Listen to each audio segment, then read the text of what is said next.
Good morning. I'm Robert White, council member at large and chair of the Committee on Housing. Today is Thursday, April 11th, 2024, and the time is now 9:16 a.m.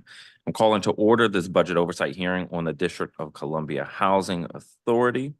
Across our government, we urgently need to make better use of available resources. We cannot just spend money. We have to deliver real results for residents. DCHA is no exception. The district is an expensive place to live. Over a 10-year period, market rate rents in DC's large apartment buildings have increased by about 45%, while incomes only increased about 25%. It's no wonder that so many longtime residents are moving away from DC altogether. If we want to remain a place for robust mixed income communities where working class families can weather a financial shock and recover in place, where retirees can remain close to their grandkids, then we have to invest in housing affordable to people at every income. DCHA's central role in this work can't be overstated. DCHA has federally funded housing voucher payments for over 12,300 low-income families in DC. Our locally funded voucher programs support more than 7,500 additional families. And DCHA has another 8,026 public housing apartments, though only 5,573 are actually occupied as of last month. All told, that's over 25,000 families who currently rely on DCHA for affordable housing. Unfortunately, over a period of decades, DCHA had fallen short of expectations.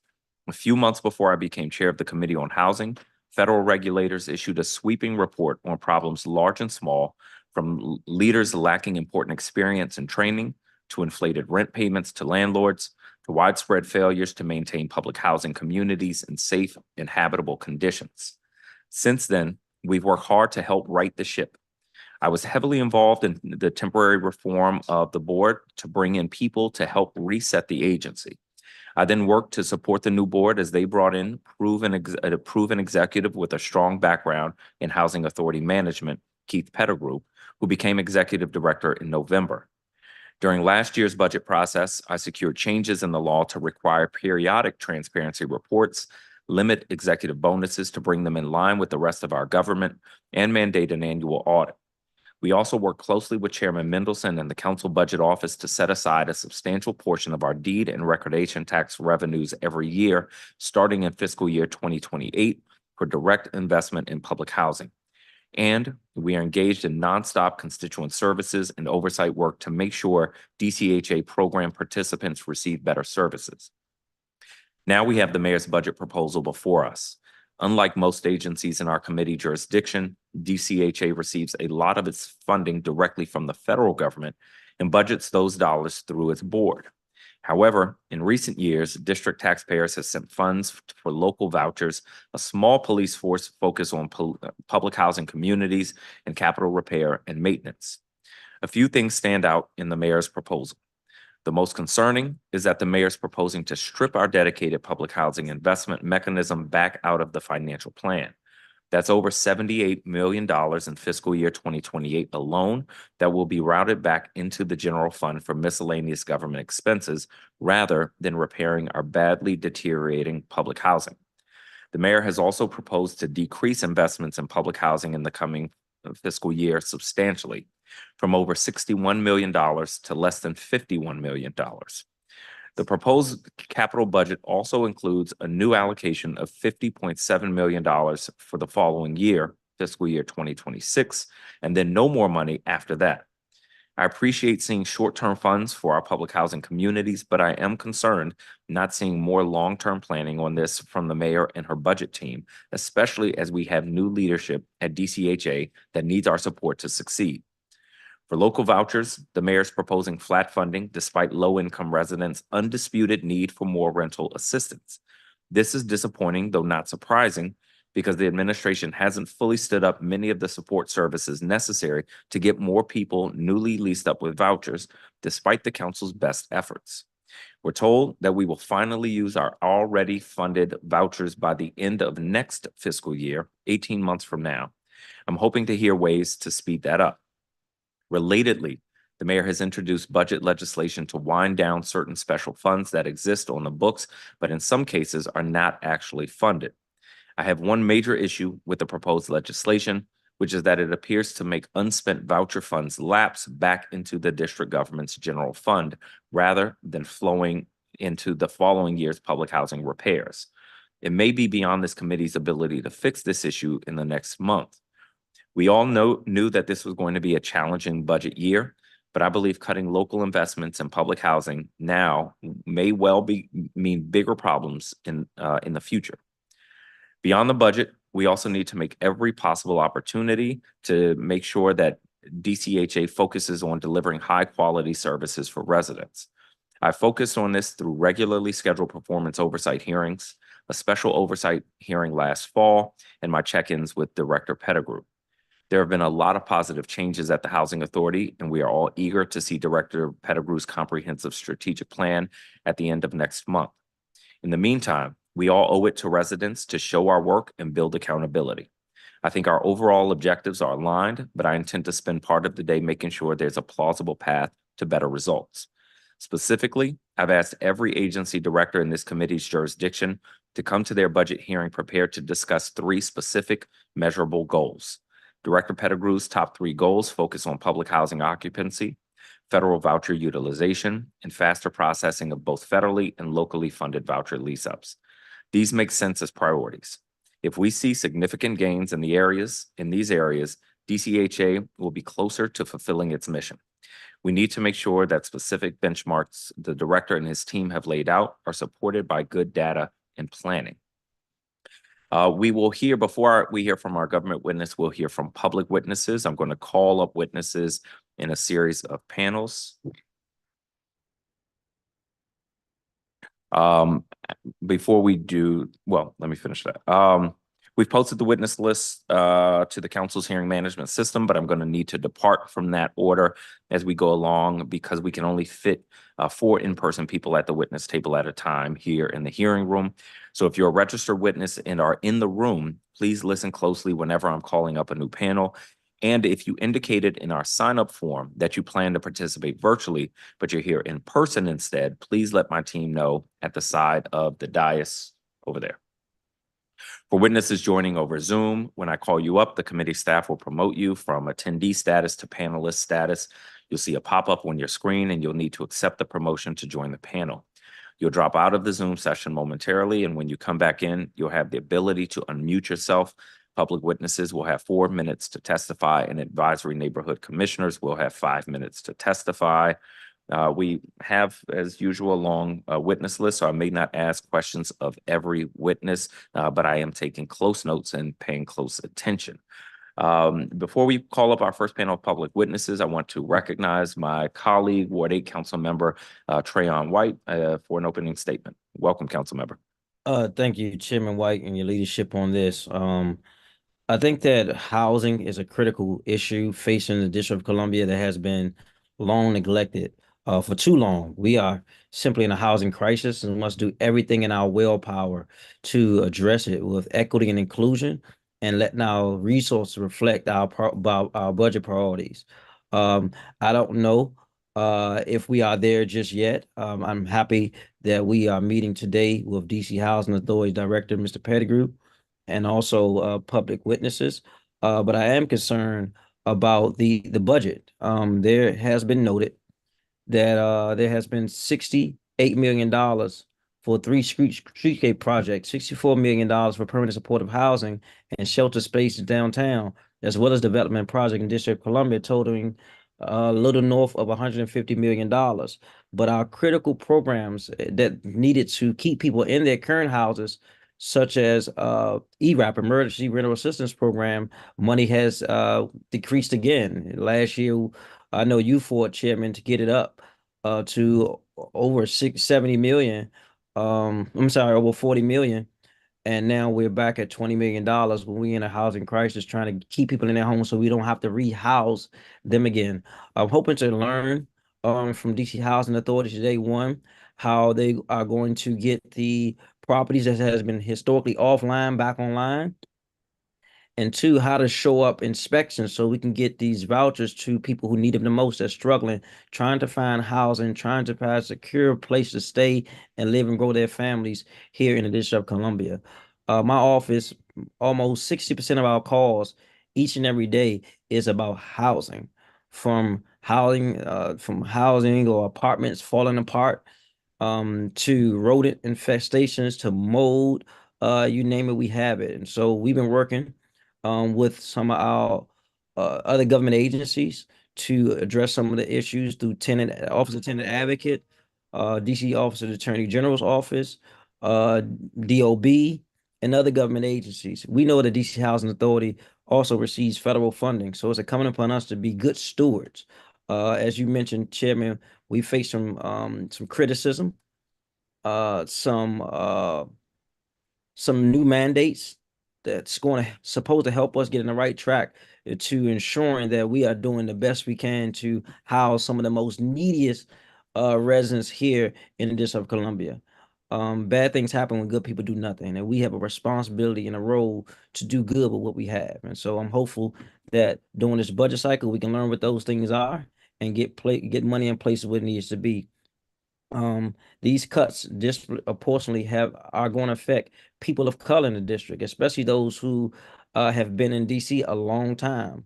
While I understand this has been a difficult time for many residents in the district, slashing the protection for those who are most at risk contradicts where we are. As we always say, our budget is a moral document, and so we should put our money where our mouth is. It's an opportunity for us to do so. And so I want to thank you, Chairman. I'm in and out of this hearing and one other hearing. So I'll be in and out, but I'm hoping to hear from public witnesses. My staff will be here to take notes. We look forward to following up and creating equity and inclusion in this budget in our great city. Thank you. Thank you very much, Councilmember White, and the issues you raised, particularly getting housing, vacant units back online, and inspections are two of the issues we're going to dig into the weeds on to make sure we have a clear understanding. So I appreciate your attention on these issues. We will now call our first panel of public witnesses. I'm going to call in groups of roughly 8. Daniel Del Pielago, Karen Settles, Heather Day, Paulette Matthews, Linda Brown, Ryan Trout, Chief Housing Officer for the Coalition of Nonprofit Housing and Economic Development, William Jordan, Lynn Amano, Director of Advocacy for Friendship Place, and Amanda Korber, Director of Advocacy and Community Engagement and Project Director for the Reentry Justice Project for Legal Aid DC. And looks like you are ready. Daniel Del Pielago, you can begin your testimony when you're ready. Thank you so much. I just wanted to flag that there were some phone issues that were reported by a couple of folks registered. I'm not sure if those have been fixed, but just wanted to flag that. Good morning, council member. My name is Daniel Del Pielago, and I work with Empower DC. We work with public housing residents around the city. For many years now, public housing residents and their supporters have pushed for local funding for improving the conditions of DC's public housing properties. As you well know, the DC public housing portfolio has suffered from disinvestment at the federal level and the naturally occurring deterioration of physical structures. This has resulted in unhealthy and unsafe living conditions for public housing residents. It has also created an avenue towards privatization of these properties because of the cost to repair and maintain this important housing stock. We are heartened to see a continued investment in public housing repairs with the nearly $51 million invested for the coming FY 25 and 26 fiscal years.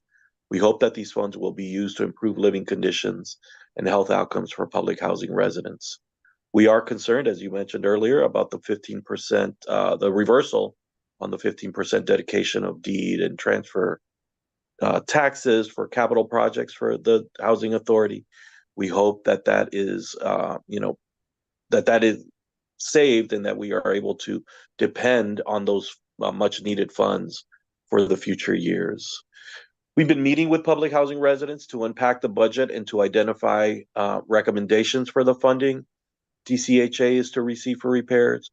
One common theme that has come from these meetings is the need for public housing residents to be involved in the oversight of how this money is being used to gauge how effectively it is being used to improve conditions. We recommend the following: ensure that the amount in the FY25 budget for public housing repairs remains in the budget and that it is used expeditiously. We recommend a resident-led task force that can provide oversight of these funds and its effectiveness, and similar involvement for oversight for the Berry Farm redevelopment and other NCI projects. Thank you so much, and I'm available to answer any questions. Thank you very much. Karen Settles. We'll need you to accept promotion.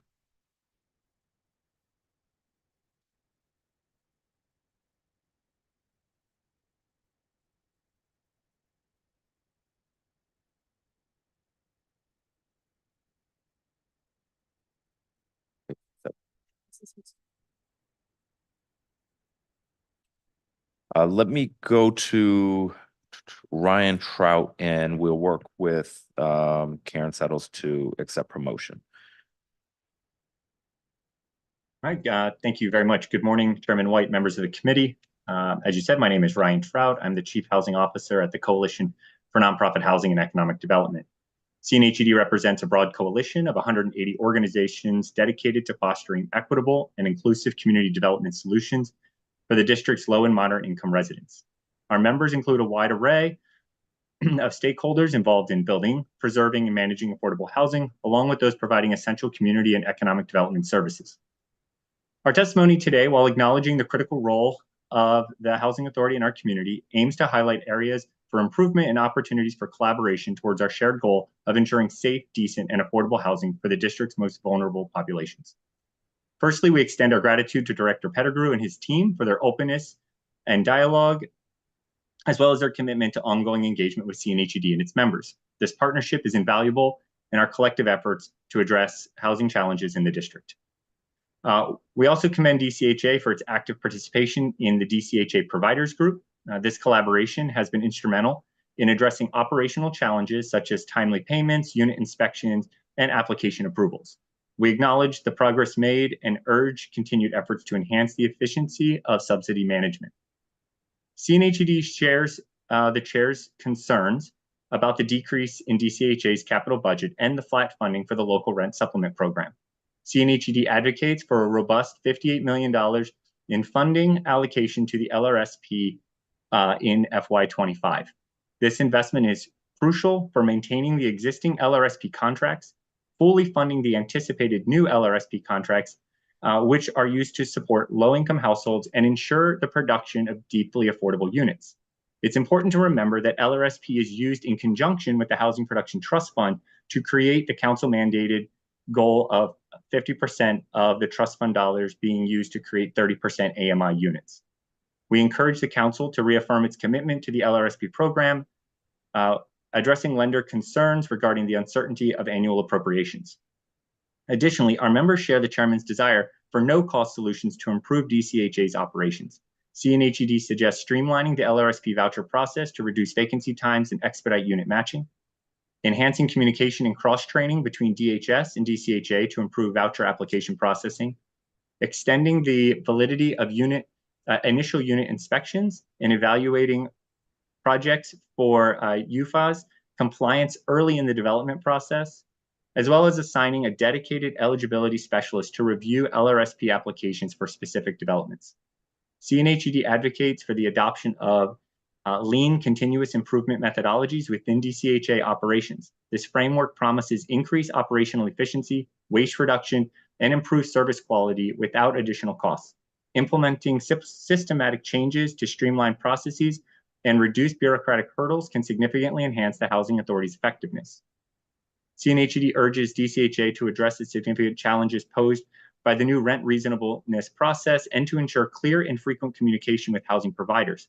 Additionally, we recommend exploring contracts with providers for eligibility determinations and inspection services to streamline the voucher system.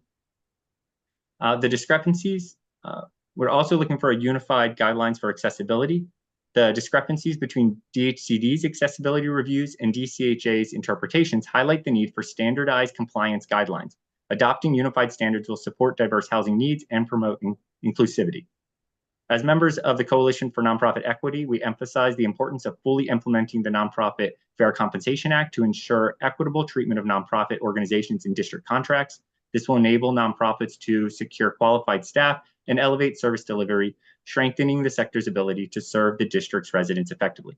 CNHED appreciates this opportunity to testify and extends our gratitude to DCHA for its partnership. Our recommendations aim to foster a collaborative environment for addressing the housing needs of the district's most vulnerable residents. We stand ready to work with DCHA, the council, and other stakeholders to implement beneficial changes and achieve our mutual objectives. Thank you, Mr. Chairman and committee members, for considering our testimony. I'm available to answer any questions you may have. Thank you very much. Karen Settles, welcome. Good morning, everyone. Councilmember White. I didn't prepare, but I will, a statement for today. But I just wanted to remind us that poor people are big business. And you can tell all over the city from the nonprofits that serve the many needs of people in the city who are low income. I come today to speak basically in peace of a fresh start that we are having with our new director of public housing, or DCHA. I'm very encouraged by his him being accessible to people, to have conversations that are necessary and that are respectful for people to be heard. I don't have a lot to say today. I encourage, one, that in the mayor's budget that we be included for as much as we can, not to touch the money, because it's so necessary for us. Our run back to have this fresh start relies greatly upon the ERAP money and any other ways that can service low-income people, myself and my family included, to have an upper mobility feeling of hope and healing.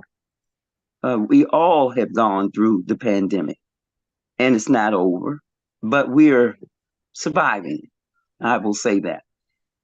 In that, I know that there will be sacrifices, but we should not, as public housing residents, continue to be at the lowest of the totem pole and the first to be considered, not considered for the needs that have to be met on a daily basis.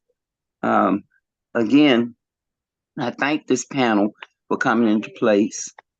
Mr. Pettigrew has been a ray of sunshine, and we may not always agree, but we have to learn to work together in a collective that's necessary for us to understand the needs to be met, as well as some of the sacrifices. But I think that enough is enough as far as low-income residents are concerned. Every thing that is reported from low-income people, from the living conditions to access, has to be examined. And I call on the council and the mayor to make sure that happens. Thank you. Thank you. I appreciate you being with us. William Jordan, welcome. Good morning, everyone. My name is William Jordan, and I'm a member of the Park Morton Resident Council's Equity Team. I've been working with Ms. High and her board since 2017. Before I get started, I wanted to say that I am confident in Mr. Pettigrew's leadership. And I'm really thrilled that I no longer have to grade the organization and the leadership of the Housing Authority on a curve. I threw out the curve and we can just deal with him straight up because we don't have to pretend and make excuses. So I am relieved and look forward to working with him. My testimony, we demand that the council, the mayor, provide Park Morton residents with the same respect, treatment, equitable opportunities to prosper while helping the city helping create a better city as you have with Monumental Sports, Ted Leonsis and his family. We're just asking that you treat us the same way. So as part of that, we're going to ask that this council, to make that happen, make some changes to the budget language in order to give resident proposal that they've put together for the rebalance of the Park Morton New Communities project an opportunity to go up against the current proposal. We believe our proposal is better, gets to the needs of centered on the needs of residents versus just building buildings. And part of that language is one, for first of all, the LDA and everything has expired, so we can start over. HUD has waived a lot of requirements with the project, so we can start over with great creativity.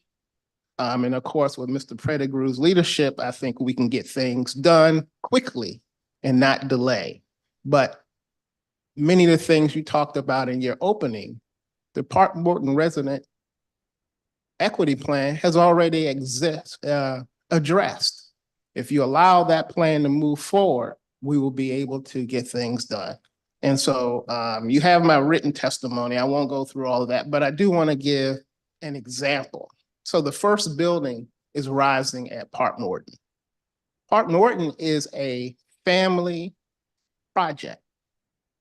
And it has been basically Black families who live there as well as was in that area. So you would think that if you're going to build buildings for new communities, that would be optimized to ensure that those families have an opportunity for the future. And one of those things, of course, is 3-bedroom units. You can't build a project that has 0 large size family units, well, really has 1. So I printed out from March Madness. And if you look at that building, there's 1 family size unit out of 142. There are 19 studios and 73 1-bedrooms. 65% of the project doesn't even address the people who were there. The balance are 2 bedrooms, which just breaks even from what was there. How can we expect to do better with Black families being full participants if you're building an infrastructure that basically leaves them out, and then you want to count the number of units and talk about you're building affordable housing and not displacing, but the structure of what you're doing is doing that. So again, I'll wrap up. Please give the residents proposal an opportunity. Let's bid and do this fair. Thank you. Thank you very much. Lynn Amano with Friendship Place.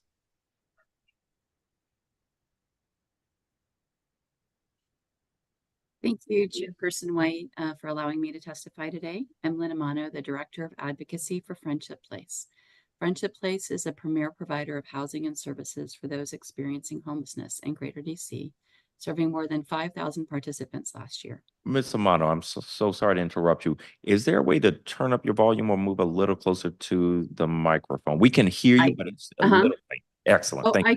I can do that. I'll also try to speak a little louder. Perfect. Okay, thank you. We work with DCHA in conjunction with DHS to house clients through local tenant-based and site-based permanent supportive housing, and directly with DCHA for clients with federal vouchers. Friendship Place supports the budget asks of the Way Home campaign, CNHED, and the Fair Budget Coalition to address homelessness and lack of affordable housing in FY25 budget.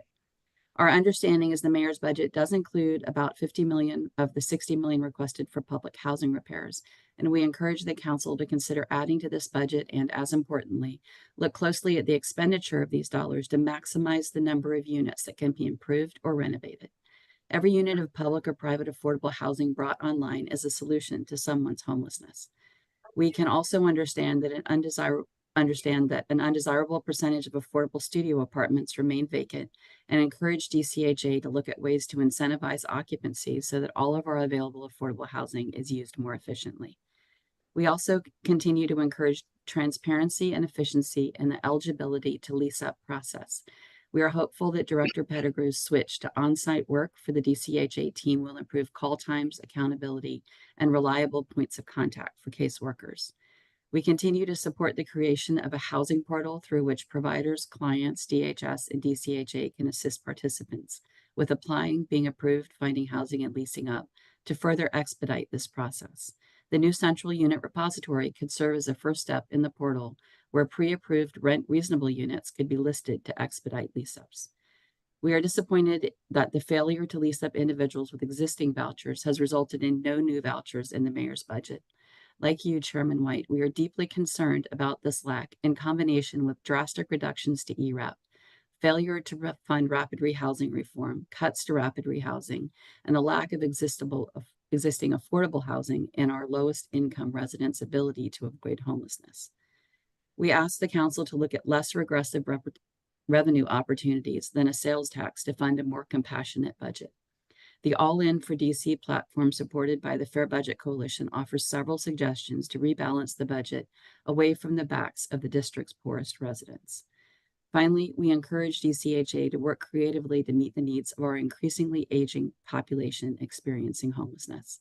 We need solutions to adapt our system to this change in demographics. We ask DCHA's collaboration with other DC departments and healthcare providers to modify and create housing to meet their needs.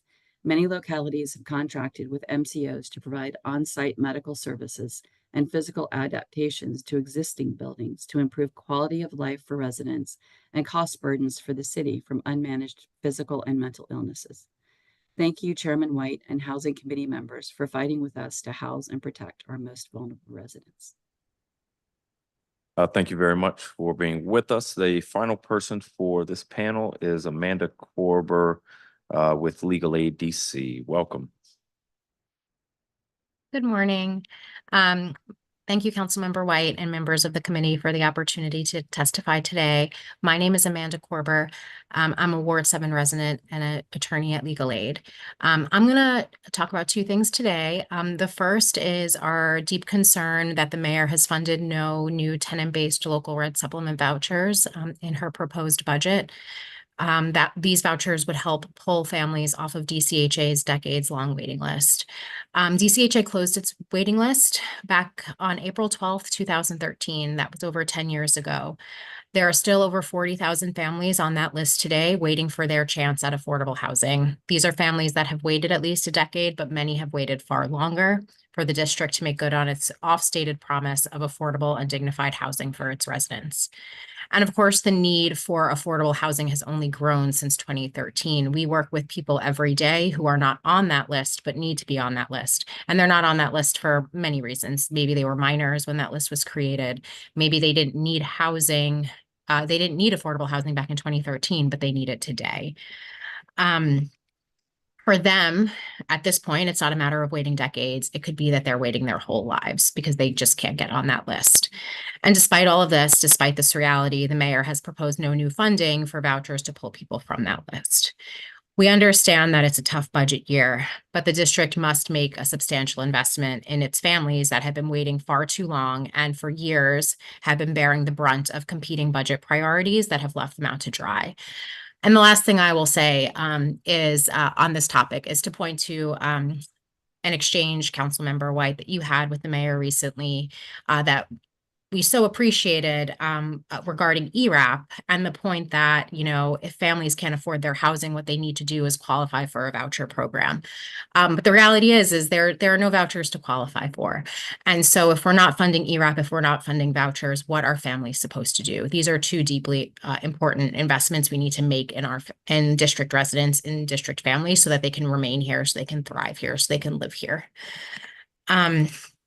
I'll turn now to talking about public housing, and I know so many people have spoken about it already and spoken about it better than I will. I will just say that we're grateful, of course, for the $50 million in the budget for this year and next for public housing repairs, but we all know that's not enough. We know public housing has been underfunded at the local and federal level for decades, basically since its inception.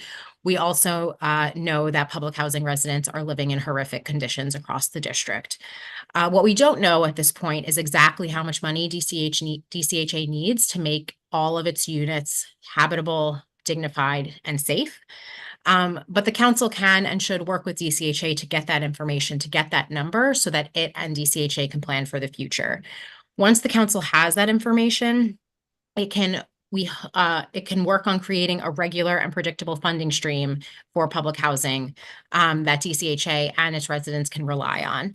We know the committee made a step in that direction last year by dedicating a percentage of the deed recordation and transfer tax to public housing beginning in FY28. We also know that that progress was undone in the mayor's budget this year. We hope that the committee will work towards either that solution or another solution that makes public housing repair money regular, predictable, stable, something that the council and DCHA can use to plan. And then, of course, the council's job will not be done there. The committee also must engage in rigorous oversight of that money and make sure that every dollar spent is spent to make residents' lives better and to make sure they're living safe and healthy lives. Thank you so much for the opportunity to testify today. I'm happy to answer any questions. Thank you so much. Thank you very much to our first panel for being with us. Some really good insights and a couple of questions from me to help me understand recommendations and thoughts better. Oh, wait, should we be pulling somebody into this panel? Is that the next panel?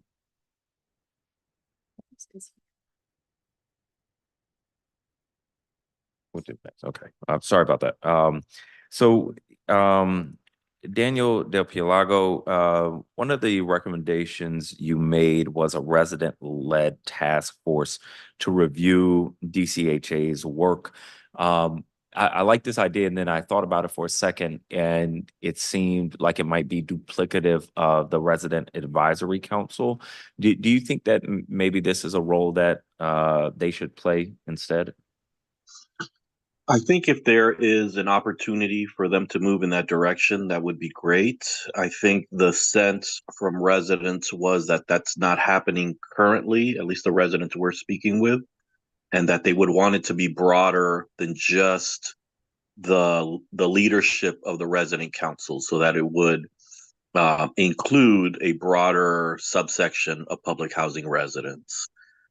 So, I don't think we would have any problem in working with the advisory board to broaden kind of the eyes, as it were, that can provide oversight over the budget. Okay. Is this something that you is this an effort that you see needing a budget, or could maybe the elected advisory board members pull other members of their community into this function or a working group? A budget is always nice, but I'll say, that the folks we've been working with are natural leaders. They are folks that care about public housing, just like Ms. Settles, who just spoke. So I think these are folks who have been doing this type of work and would continue to do the work because it's necessary. So yeah, I think there's plenty of opportunity to do this at a very low cost, as it were, or no cost at all. Yeah, I appreciate that. It seems like the type of thing that would gain buy-in and trust from residents if they feel like they're putting their eyes on the things that the housing authority is doing and is telling the board and telling the committee are done. This is something I think could build trust and confidence in community. So this is an idea worth exploring, and I appreciate you raising it. Thank you. Yeah, no, we're open to continue working collaboratively to at least begin visioning what this could look like and implementing soon. I appreciate it. Ryan Trout, one of the things you mentioned in your testimony that I wanted to get a little more clarity on is the idea of extending validity of inspections. Are you suggesting that if a unit is inspected, how long does the inspection last now? Do you know? Off the top of my head, I'm sorry. I can get that information to you. I know some of our members who are going to be testifying later today can speak more directly to this recommendation, but my understanding is that sometimes the matching process can take so long, and that there are such delays that then unit inspections can sometimes lapse, and so being able to extend that provides more time within the current framework. Okay. There are some possible pros and possible cons here.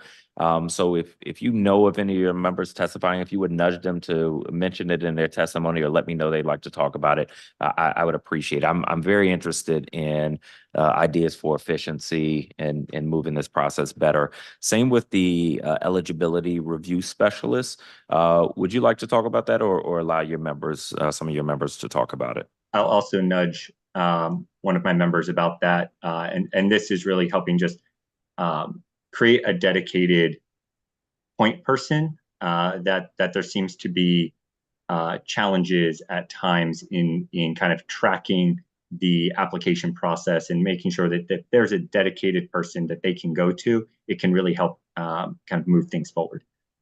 Excellent. But I'll nudge my another member about that as well. Perfect. Thanks so much. Karen Settles, I appreciate your very poignant testimony. You know, the pandemic was tough on all of us, and folks are surviving. And you know, everybody has their own struggles, and I think that's something we need to keep in mind in our work, particularly when we work in service to residents. And your other point, which is profound and relevant. When things get difficult for the city, this overlaps with Mr. George's testimony. We should not put public housing at the bottom of the totem pole. So I appreciate it. I do hope that you'll submit written testimony before the record closes if you can. But as always, I'm grateful for your testimony. Councilmember White, may I say one thing? Sure. There was many years ago a bill that Marion Barry set forth, and it was tabled. It was called Eviction with Grace. I wanted to add that to this because the consideration of that and just looking how it was written, maybe it needs more juice to it, but it's so humane. I think that this is an opportunity for us to show that our human rights are principal to living in this city, as well as being myself a native Washingtonian. Thank you. Thank you very much. Every sort of day and year, I learn more and more that we don't need to reinvent the wheel. So I'm always looking for good ideas that exist. So I will look into that bill, and I appreciate the recommendation. Mr. Jordan, the example you mentioned, I mean, we do need family-sized housing in this city, and I think it's something that we don't put nearly enough attention on or funding to. And so you're flagging something that's of great concern for me. You use as an example that in this new building, I think you said there'll be 42 units total, but only one is a family-sized unit. 142. Say that? 142. Oh, 142. Okay. That's worse. This project is going to be multiple buildings, right? Is anticipated that In the hocus pocus, sure. do you know how many multifamily units are supposed to be in the full project? No. I have it in the I don't have it off the top of my head, but if you consider a 3-bedroom as a family size baseline, then I think it's like 20 out of 400 and some units. Okay. All right. Well, I'll look for those numbers as well. It's been some time since I've seen them. Are there other examples of where this current plan doesn't meet the equity plan? Everywhere. So this equity plan talks about home ownership, and that could be in the form of individual home ownership, co-op, or just being a partner in the project itself. So it doesn't firmly do that. There's been talk of those things. The order. So, you know, at Bruce Monroe, they're talking about trying to use the money to finance the mega building, which takes what? 5 years to be, well, say 4 years to be leased up from building to leased up, where they could start with the townhouses, increase the density of those townhouses and get housing on the market, family size more immediately. So some of it is just rearranging things from what looks good on paper to starting with what's happening with resident families and kind of working up. So it's within the same bubble. It's just changing the priorities from looking good to actually doing good. And I do want to say, because it came up in the other questions, the resident councils, when fully functioning, do the things that we're talking about with all these different advisory committees. If resident councils were fully funded, and rather than fighting against them, made sure that they were stood up and supported, then resident concerns would be taken care of, because first, residents will hold their resident council accountable. If not, all hell will break loose at that level. And then when you go to the advisory board, it's not individuals trying to do that, but they have the weight of their residents, so on and so forth. So actually, real democracy would actually do the job that we're trying to use all this fancy stuff. It's not that hard. It is difficult because people, when they're fighting for better lives, they will fight.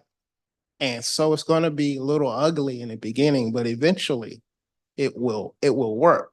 And so that was the point of my testimony, is that residents themselves, and working with the resident council, it's always problem solving mode. And we use all the resources of the government. So yes, we call the housing authority, but we call every agency in the book, every constituent service person in the book to get things solved. So, I mean, we kind of look down on people who live in public housing and use these stereotypes, but I can tell you there's a core group, particularly of those Black women, and they don't play. And so when I come here to testify, they hold me accountable. So when I go back, they have to say, they say to me, did you lay it on the line? If not, they will fire me. And I don't want to be fired. I want to be able to help. And so I just say overall, if you work with those residents, allow them to leverage the resources that are available in the city, in the private sector.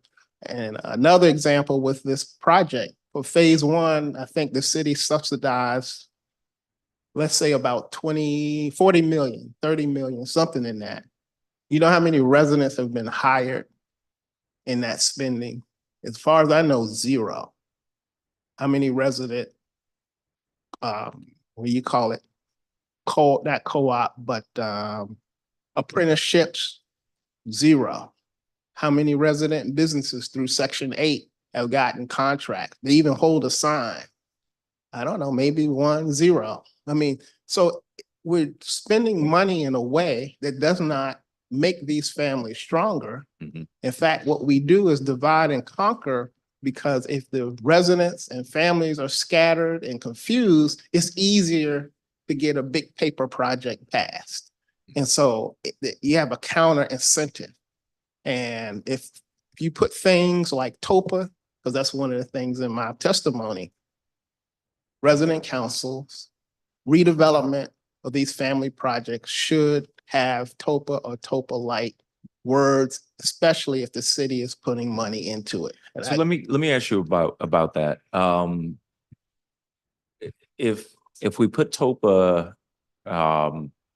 we apply TOPA to public housing, and then it seems like one of the likely outcomes would be that when public housing gets redeveloped, it would no longer be public housing. It would be private housing owned by the residents who are current at the time of the redevelopment. That's no different than what we're doing now. RAD and all these things, everything ends up in private hands.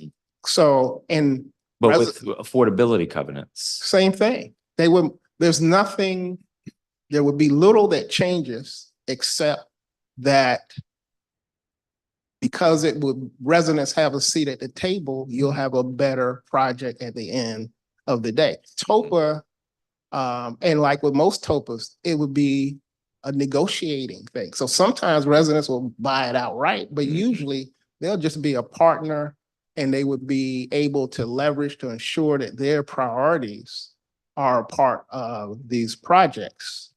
And they would also be able to get and look for private support that comes into the project through the entities that they would have to form. So actually, there's no downside to TOPA except in the beginning.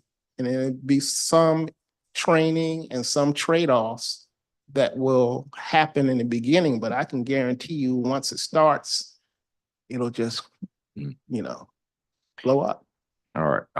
I appreciate that. You've got my wheels turning. So I appreciate your testimony and your responses.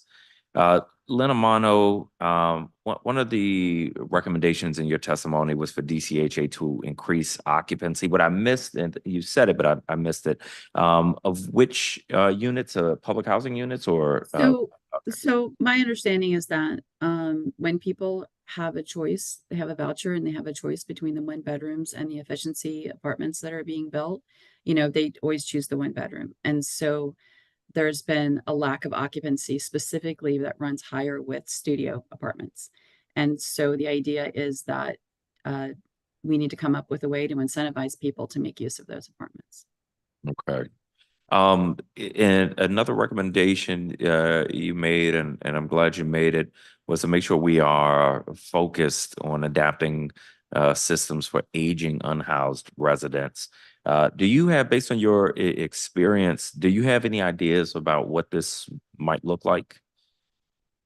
So, right, there's a number of different models, across the country of cities working in conjunction with like managed care organizations to essentially reduce costs for both, and by either providing housing or adapting housing. There are programs like Johns Hopkins has a capable program that comes in and helps adapt housing so that people can stay in their housing for longer. One of the things that we have noticed is that the people who are occupying permanent supportive housing, whether they're on tenant vouchers or site-based vouchers, their housing and their circumstances aren't necessarily adapted to where they are at their stage in life. And as the population gets older, there are more needs that are there that would allow them to stay for longer in their housing rather than having to progress to nursing care, much like the private system does. Okay, I appreciate that. Well, thank you for being with us. I appreciate you and all the work that you all do at Friendship Place. Amanda Korber, let's talk about these LRSP vouchers. So I'll admit, right now I'm stuck about what to do here. We funded more vouchers. They didn't get out the door. So last year we thought we had the answer. We funded more staff to get them out the door. That money didn't get used. And they froze hiring. So, I'm determined here not to let the system beat me. I don't know the answer right now. Do you have thoughts on what we do? Yeah, no, I appreciate the position and the fact that, the council has funded vouchers in the past and there have been a lot of procedural issues with actually getting them to folks. I'm hopeful with the new director that will change and that we can write that course. And I don't have the magic solution. I don't have the magic answer. I just know the answer isn't to give up on a program that people need and deserve.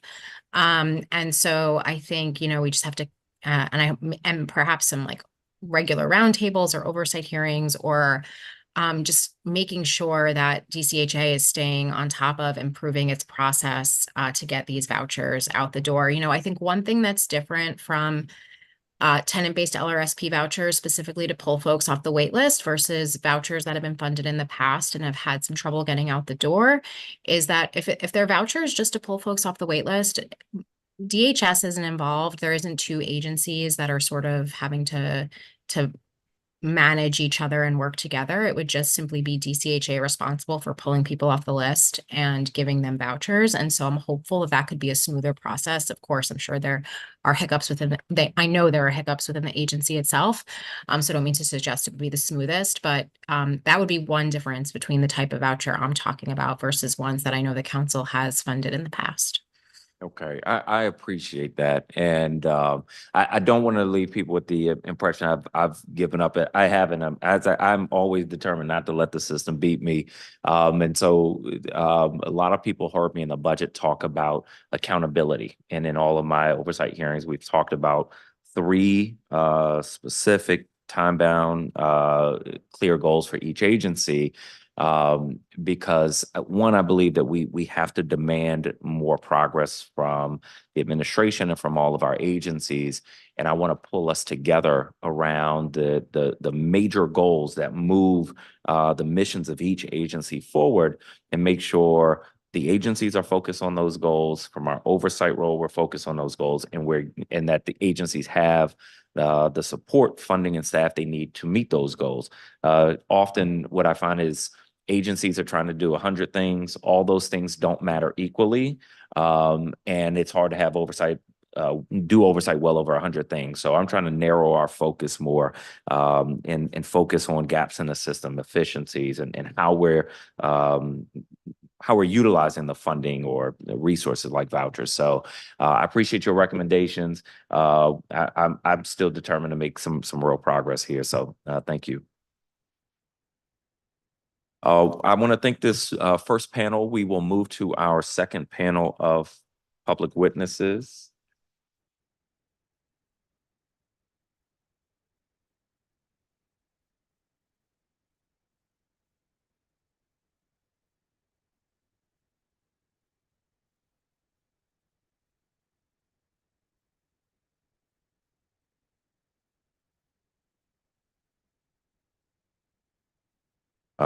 Paulette Matthews, Commissioner Trupti Patel.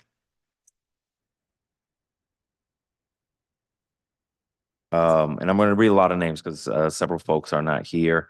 Beatrice Belt, Melanie Acuna, Senior Attorney for Tenant Advocacy and Support Practice with Legal Counsel for the Elderly. McKenna Osborne, Policy Attorney with the Children's Law Center. Beatrice Evans, President of Triangle View Resident Council. Teresa Liu, Policy and Advocacy Staff Attorney with the Washington Legal Clinic for the Homeless. Rochelle Ellison, Assistant Director of People for Fairness Coalition. Robert Warren, Director of People for Fairness Coalition. Charletha Shorter, Leonard Ward, Shanta High, President of the Council at Park Morton, Leonard Ward, and Betty Gentle.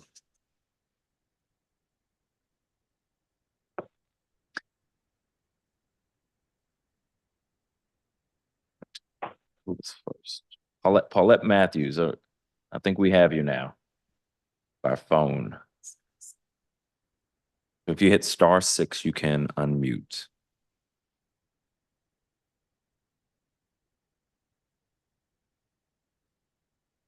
Hear me? We can hear you. Welcome. Okay, hold up for 1 second here. How y'all all doing today? Doing well, thank you. Good. My name is Paulette Matthews, and I'm currently a Keller Miller resident. That's where I live now, but I was displaced from Berry Farms in 2019. I am glad to hear that there will be funding for the public housing repairs in the FY25 budget. Public housing residents have fought hard to get local funding to make sure we all are getting the necessary repairs. I know that there will be at least $31 million for the new community initiative, Berry Farms Development.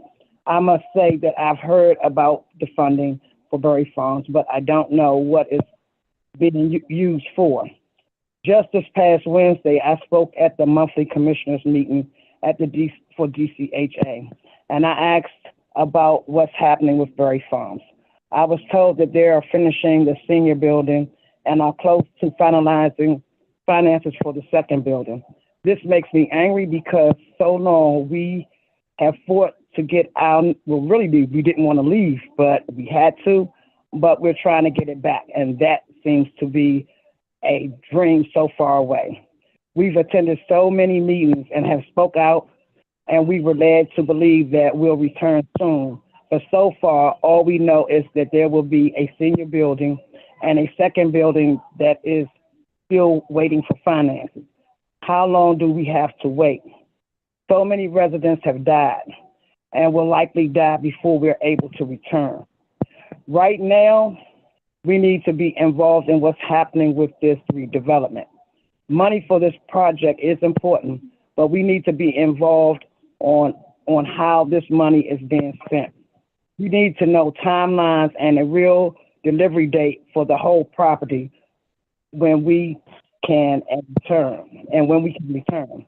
Thank you for the opportunity to testify, and you can ask any questions you want if necessary. I would appreciate it greatly that we do some things that will bring this project up. Now, I don't want it done real fast or whatever, but I'm not understanding the permit policies and all of that because in our thought process, we were thinking that once things got built, like one building, that actually by now, maybe that whole side would be done. So it's been a nightmare for us to return back there, and we have to go through so much that I feel it's not necessary and it shouldn't have to take place like this. I'm done.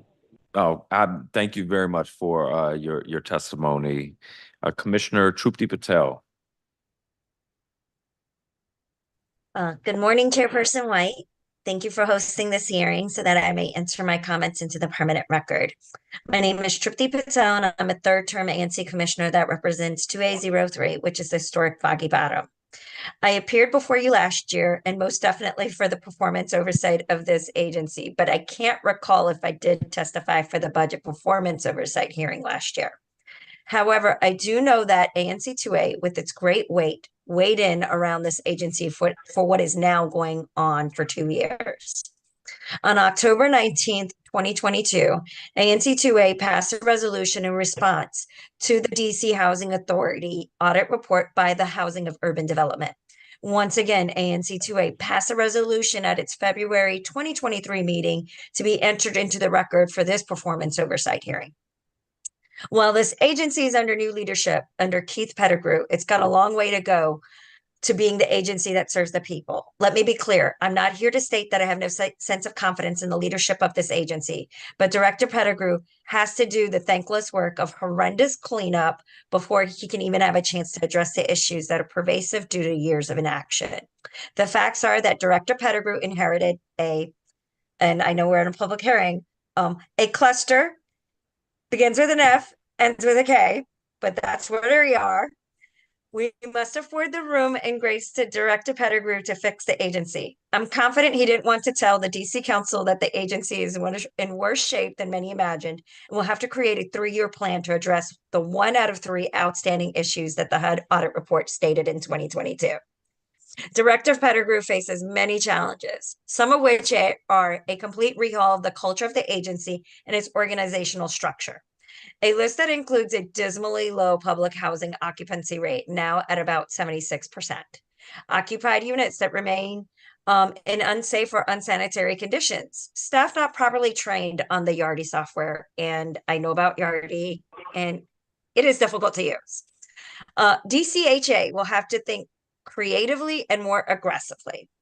The DC Council needs to allocate budget funding based on the following recommendations. Prioritizes safe and sanitary public housing. Refocuses the authority's mission on the lowest income renters. Board accountability. Enhanced council oversight. And transparency in finance and operations.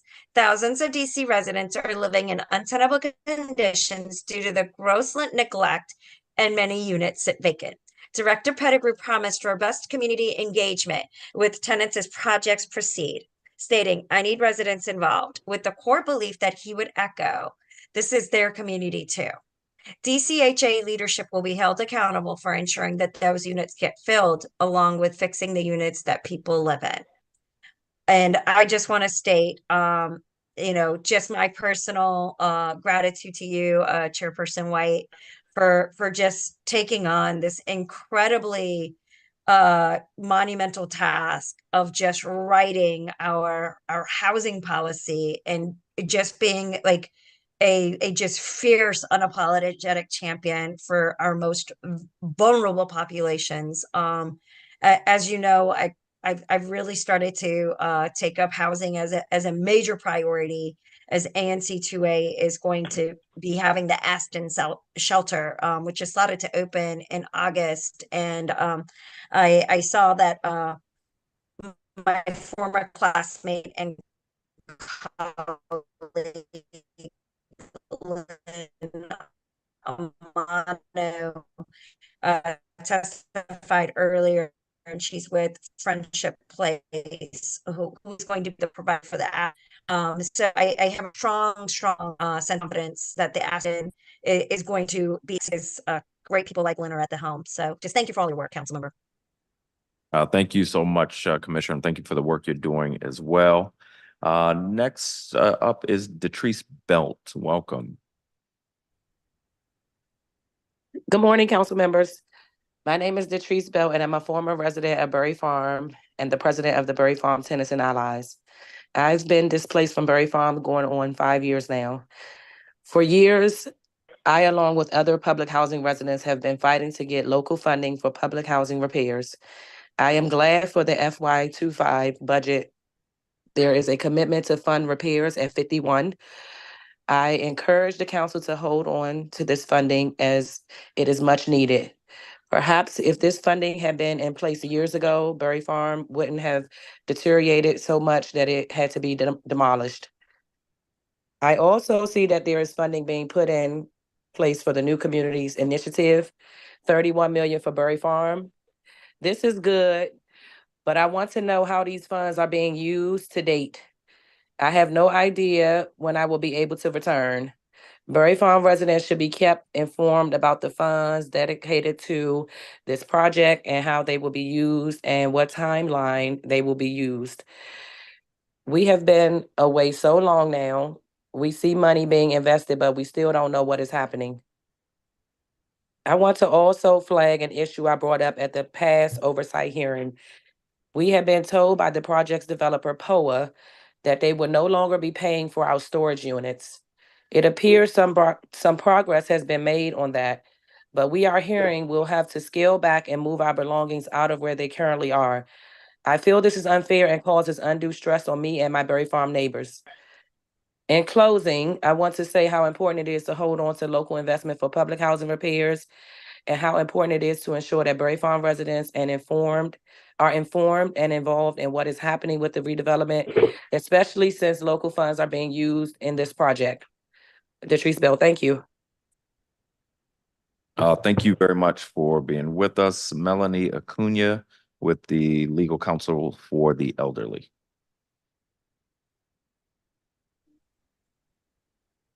Good morning. Thank you, Chairman White and members of the committee.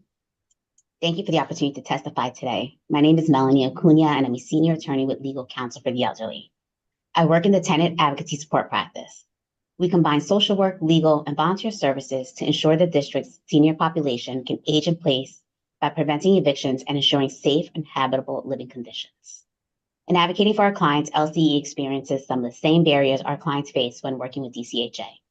Our testimony today has two main recommendations to fight these barriers. One, the council needs to ensure DCHA funding is adequate to improve customer service and ensure access to quality, affordable housing. And two, the council needs to conduct regular public oversight of DCHA, focusing on the progress of the much-needed improvement of DCHA properties. Most recently, LCE's performance oversight testimony shared the same concerns and issues of DCHA as years past. We hope that under the new leadership of Director Pettigrew, we would finally see real change. However, the director's leadership began in November 2023, and many of DCHA's problems persist. These problems include unanswered emails, a closed ADA office, and excessive, confusing paperwork for child transfer vouchers. All that, if not addressed with urgency, can lead to unsafe housing and even homelessness for low-income residents that depend on DCHA for affordable housing. In his performance oversight statement, Director Pettigrew outlined 5 goals and promised a yet-to-be-released improvement plan.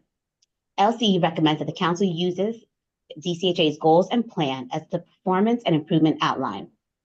Furthermore, to show transparency and accountability, DCHA plans should be subject to public comment process. LCE recommends that this committee conduct all oversight within its power to protect the district's low-income residents with seriousness and urgency. Deeply affordable housing is too critical a need in the district for this committee and the Council to forego its oversight responsibility, and LCE looks forward to working with the committee on DCHA oversight. The district budget must also include adequate funding for DCHA to address the ongoing lackluster customer service and allow for increase in staffing and proper training of personnel. The agency has a history of mishandling client files, making the lease-up and recertification process burdensome. This results in clients not being able to secure affordable housing or face eviction in landlord-tenant court. LCE has multiple clients who try to timely certify their vouchers, but are unsuccessful because of several hurdles. Among the many client stories in our written testimony, I would like to highlight a 65-year-old LCE client who has tried for 2 years to recertify her voucher. And over these past 2 years, DCHA produced more than 100 pages of documents showing that she is a voucher holder. But at the same time, DCHA claimed that she was not a voucher holder and they could not find her in the system. DCA still has not produced the documents necessary to assist its client. And because of DCHA's disorganization, she is at risk of eviction. DCHA must also improve their ADA office immediately. DCHA has serious delays and failures in responding to reasonable accommodation requests. In some instances, DCHA completely disregards requests without legal justification. The agency's changes are overdue and necessary. DCHA must devote more resources towards education and training of their staff so they can properly respond to these requests. We applaud the mayor's proposed $101 million to improve DCHA properties because these properties are in desperate needs of repairs and renovations so that the residents may have safe and healthy units. But we recommend that the Housing Committee conduct oversight of how DCHA is spending this money. The committee must ensure all repairs are aimed at the root cause of problems and are conducted in a timely, workmanlike manner that prioritizes the health and safety of residents. LCE urges the Council to invest in the district's low-income residents by helping DCHA to become an efficient and functioning agency for all district residents. Thank you for the opportunity to testify and provide feedback on DCHA's budget and for ensuring the district's most vulnerable residents are provided safe and affordable housing. Thank you very much. McKenna Osborne with the Children's Law Center. Good morning, Chairperson White and members of the committee. My name is McKenna Osborne. I'm a policy attorney at Children's Law Center and a resident of the district. I'm testifying today on behalf of Children's Law Center. Our more than 100 staff work with children, families, and partners across the district toward a future where every child can grow up with a strong foundation of family, health, and education. Thank you for the opportunity to testify regarding the fiscal year 25 budget for the District of Columbia Housing Authority. Ensuring that families have access to safe and healthy housing that is sustainably affordable for them is one of the most cost-effective strategies for preventing the adverse physical, mental, and behavioral health conditions associated with childhood poverty and housing insecurity. These conditions can pose long-term challenges to a person's ability to thrive and increase costs to public resources. Therefore, especially in a time of economic difficulty, we hope this committee will protect and build upon the district's investment in keeping DC children and families stably housed. I'd like to highlight 2 ways the committee can do that within DCHA's FY25 budget.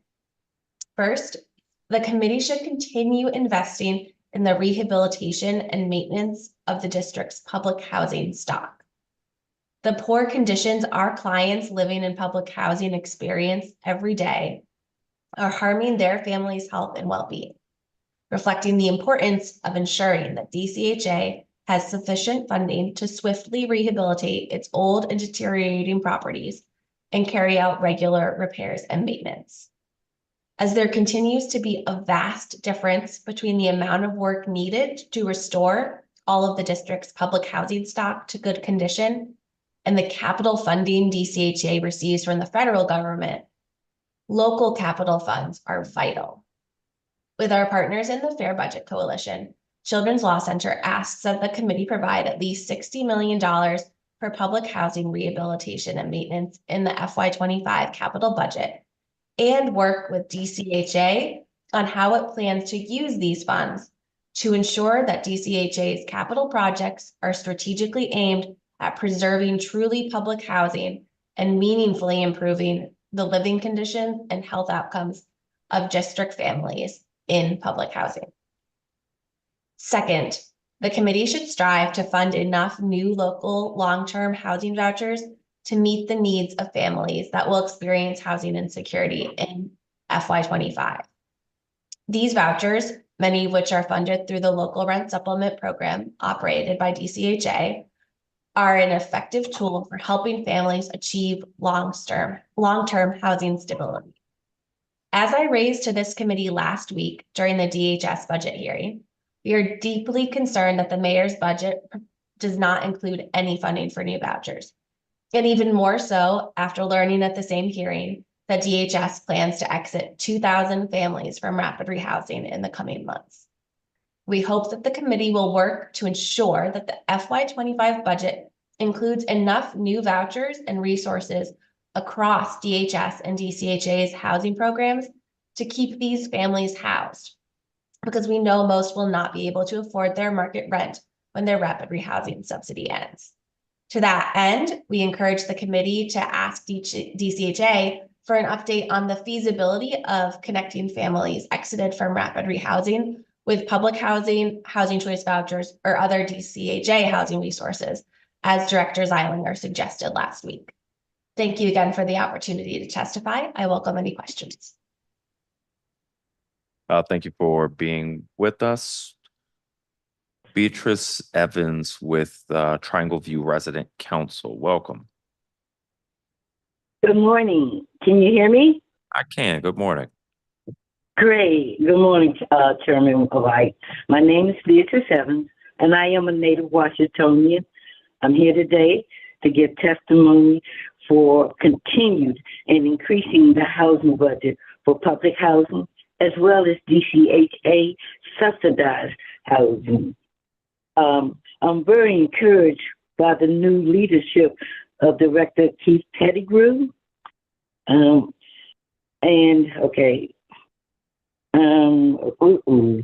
minute. I'm challenged at this technology trying to read my paper. I'm so sorry. Hold on. Take your time. Okay. Well, he has a 3-year plan to turn around the infrastructure of DC housing. And he also, the broken infrastructure. His plan is to have public feedback. He also spoke about the consistent and persistent oversight. His goal is to restore 300 new units and have conversations with city officials like yourself and I guess other agencies. And he's going to change his staff, his caseworkers, and office hours. And he said there's things that can be immediately done, like more cameras and fixing doors and gates and fire panels and alleviating the mice and rodent problem. But most of all, I think it's very important, and I can speak for ETAP, that you have resident involvement in these sessions, because we're experiencing those problems right now. However, I am very disappointed with the mayor's budget cuts. She cut $22 million. That's $500 million. She cut $22 million from ERAP, and she's also cutting the fund for the legal counsel. But she found $500 million. That's $500 million to keep a stadium that the East of the River residents probably only get to visit if they're working at these events at minimum wage. So please continue to fund and repair public housing so we can improve the quality of life. This is an obligation and a commitment to our folks, people who have been born here, who work here, and want to continue to live here. And if you have any questions, I'm available. Thank you. Thank you very much for being with us. Rochelle Ellison with the People for Fairness Coalition. Good morning, Chairman White, members of the committee, and DC residents. My name is Rochelle Ellison. I'm the Assistant Director of People for Fairness Coalition, where our mission is to end housing instability through advocacy, peer mentoring, and outreach, because our belief is housing is a human right. I'm also a speaker and advocate for the National Coalition for the Homeless and newly seated in the advocate seat on the full council of the NRHC Council on Homelessness, and a co-facilitator at the Community Voices Working Group at Coalition for Nonprofit Housing and Economic Development. I'm a member of the Way Home Steering Committee, and I do my best to be a part of the solutions from different angles and pray we can work together to rectify all the injustices happening to the unhoused population for all DC residents living in poverty. The mayor's budget FY25 is worse than FY24. She continuously builds on the backs of the most impoverished community by giving crumbs and expecting us to be excited. No, we're very frustrated and we're very disgusted with the fact the mayor continuously comes with lower amounts, with no money added for permanent supportive housing vouchers, with rapid rehousing programs winding down, and no money for Project Reconnect. Where are families and children supposed to go? The unhoused budget was only 3% of the overall District of Columbia budget. How do you make cuts to 3% instead of increases?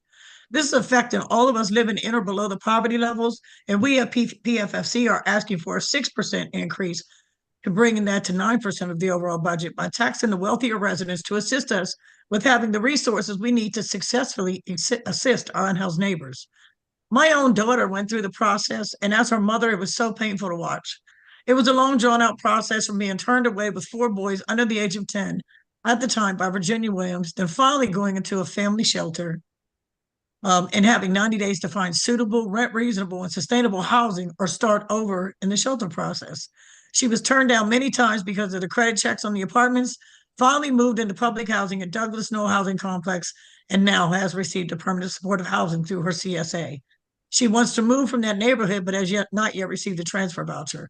We need to support these families as well as single adults who wait so long from match to lease up for months at a time, and sometimes die being matched, never making it to lease up. We must do better, and we must get better together.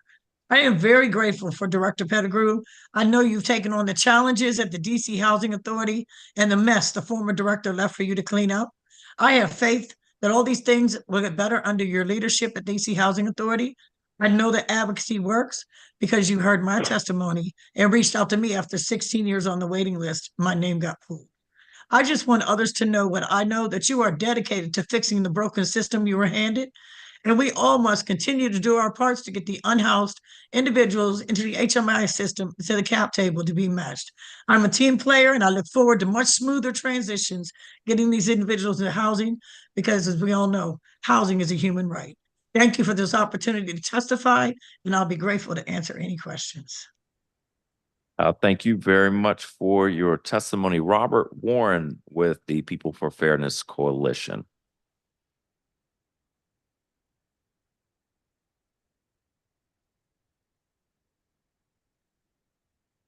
I see you on my screen, Robert Warren. Thank you. 1 minute, please. Yep. Yeah.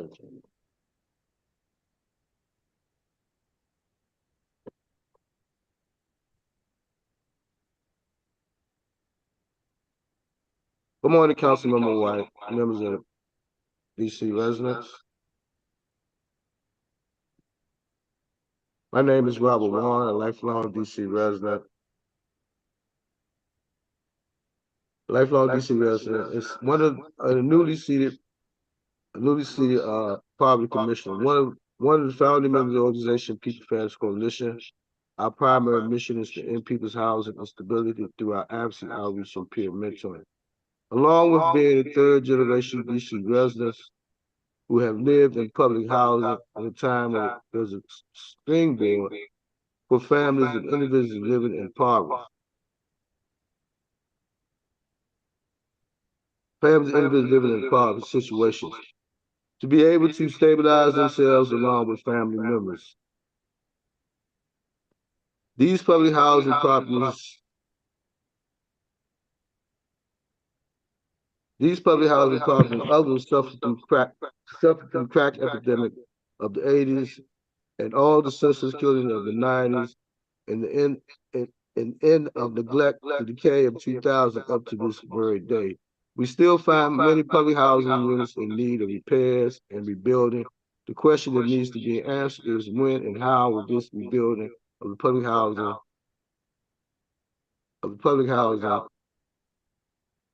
units take place?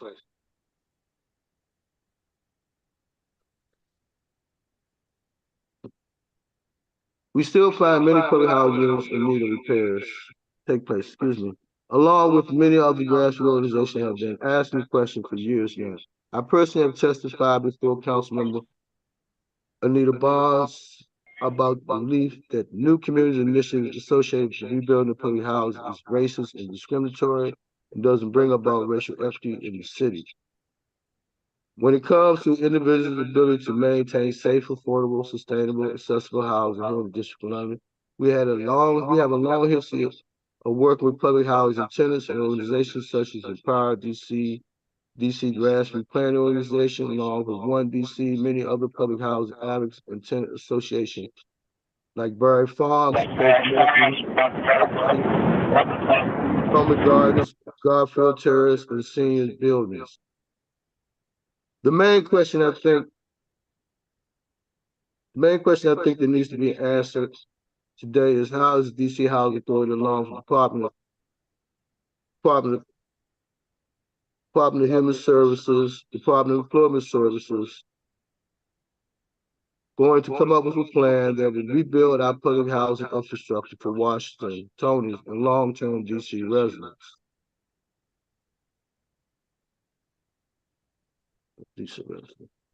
As a form of housing reparations that will allow healing justice to take place. I believe Berry Farm should be the model of how we will build our public housing infrastructure and also establish construction apprenticeships that can lead to high-grade jobs that will allow for home ownership for young DC residents and their families, beginning to break the cycle of poverty and create a generational wealth through home ownership and high-skilled jobs training and apprenticeships.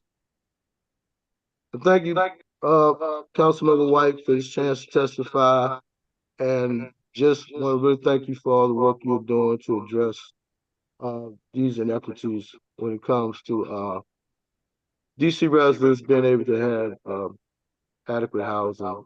And definitely, I would hope, to Councilmember White, that you would take some real time and look at the LSRP voucher system and making sure that these agencies are adequately working together and coordinating together. I know through the coordinated entry system or the DCHA, we have had over 20,000 individuals who have entered that program, and we know who these folks are. So the city should be able to have a system that allows these individuals to be able to lease up in a proper time frame that will allow them to be housed properly. Thank you again for this chance to testify. Thank you very much, Mr. Warren. Leonard Ward, welcome. No, not here. Shanta High, President of the Council at Park Morton, welcome. Thank you. One moment, let me turn my camera on. Sorry, sir. Thank you for the opportunity to speak to you today, Councilmember Robert White. I am Ms. Shantae High, the council at Park Morton. I'm a Ward 1 resident, advocate, and activist of housing, disability, veteran business, and human rights. I just want to point out a few things that I need to address expeditiously, and I want to echo my testimony that I stated to Councilmember McDuffie with a few add-ons. I would like to make the DC City Council aware that the Park Morton Equity Team has a proposal. We'd like to have a meeting with you, Mr. White, Councilmember White, to discuss the details of our proposal and have it to be unimpededly implemented. The council at Park Morton and its equity team has a development partner, has partners, my apologies, we're working with.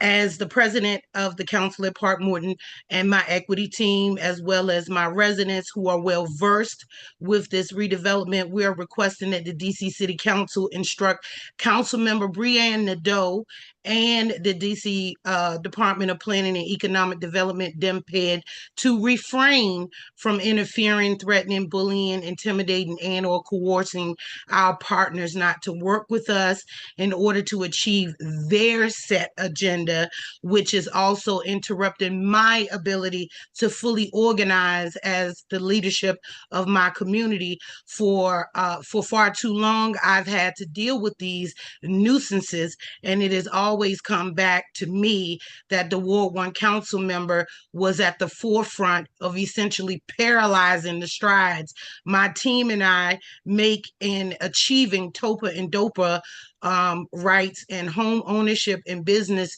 and entrepreneurship advancements, for Park Morton residents. My Park Morton Equity Team and I are requesting that a special amendment be effectuated to include the TOPA and DOPA, Tenant Opportunity to Purchase and District Opportunity to Purchase Act, as the Park Morton community were not given the opportunity at first rights to purchase when the property for Park Morton went up for sale. Now that both the decisions have been made to confiscate Bruce Monroe Park at the behest of Councilmember Breanne Nadeau, myself, my residents, and Park Morton Equity Team implore that TOPA and DOPA rights be implemented at both Park Morton and Bruce Monroe. At least a base minimum of 30% equity should be issued, equaling 60% total, should be issued to all of the Park Morton residents, both past and present. As a resident and the president, I need to be included in all of the meetings pertaining to Park Morton. DEMPED and DCHA has excluded me on purpose under the former leadership. I have had meetings with Mr. Pettigrew, who has acknowledged keeping me as the president in standing and reconnecting me with my residents who have been displaced from Park Morton and making sure they're aware of everything that is happening with the redevelopment. And we need more investments in resident-owned businesses in order to become truly self-sufficient to meet the requirements of the move to work. I'm Ms. Shantae High, president of the council at Park Morton, and I'm appreciative of your time today. Thank you kindly. Thank you, Shantae High. And next public witness on this panel is, I think, final witness on this panel, Betty Gentle.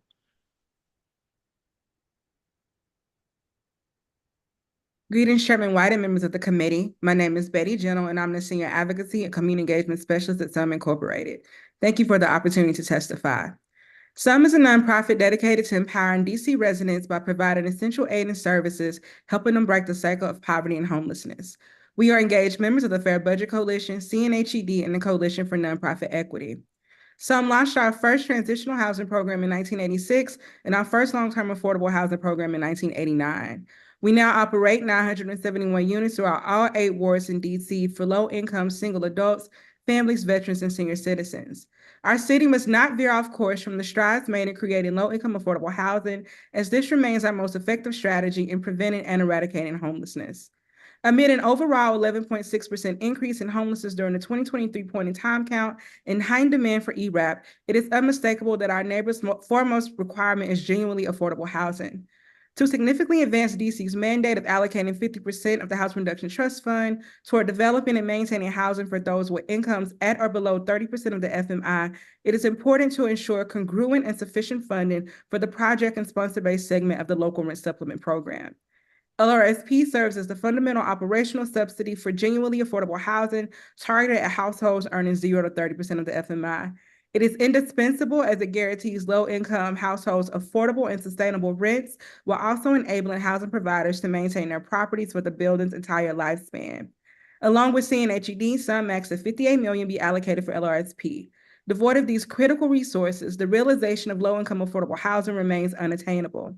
We firmly believe that these requests directly address the urgent demand for low-income affordable housing in light of the district's current financial circumstances. Second, when interacting with seniors at some senior centers and in the community, their paramount concern revolves around affordable housing. They passionately express their disillusionment at being priced out and compelled to leave a city they've long called home, a city where they not only live, but also actively contributed to its economic prosperity. The Shallow Rent Subsidy Program launched at the direction of the Council as a pilot in FY19 to tackle these crucial concerns. In the FY24 budget, the program faced a substantial cut and is currently missing from the FY25 budget entirely. The 2023 time count revealed a concerning trend. Adults aged 55 and over comprise the largest age group of unaccompanied individuals at 32%. Now is not the moment to forsake the tools and investments that can work to curb the rise of homelessness among older adults. Affordable housing is an urgent necessity for seniors, and we must act to ensure they can remain in their homes. Moreover, providing housing for seniors directly correlates to enhanced safety, improved health outcomes, and an elevated overall quality of life, and mitigates a growth in the city's costs for healthcare and homeless services. Last, the chronic underfunding of repairs for public housing units has persisted for decades, a fact extensively documented. Healthy housing free from issues like mold, pests, and rodents is vital for both children and adults as it significantly reduces the risk of respiratory problems, allergies, and other health issues, fostering a safe and more conducive environment for overall well-being. We, in partnership with the Fair Budget Coalition, persist in urging for a minimum allocation of $60 million annually for public housing repairs. Some is grateful for the chance to testify and deeply honored to contribute to the vital work of creating affordable housing and combating homelessness across the district. Thank you. Thank you for being with us. I'm sorry, there's one more person on this panel who had called and was off when I called, Sharice Lou with the Washington Legal Clinic for the Homeless.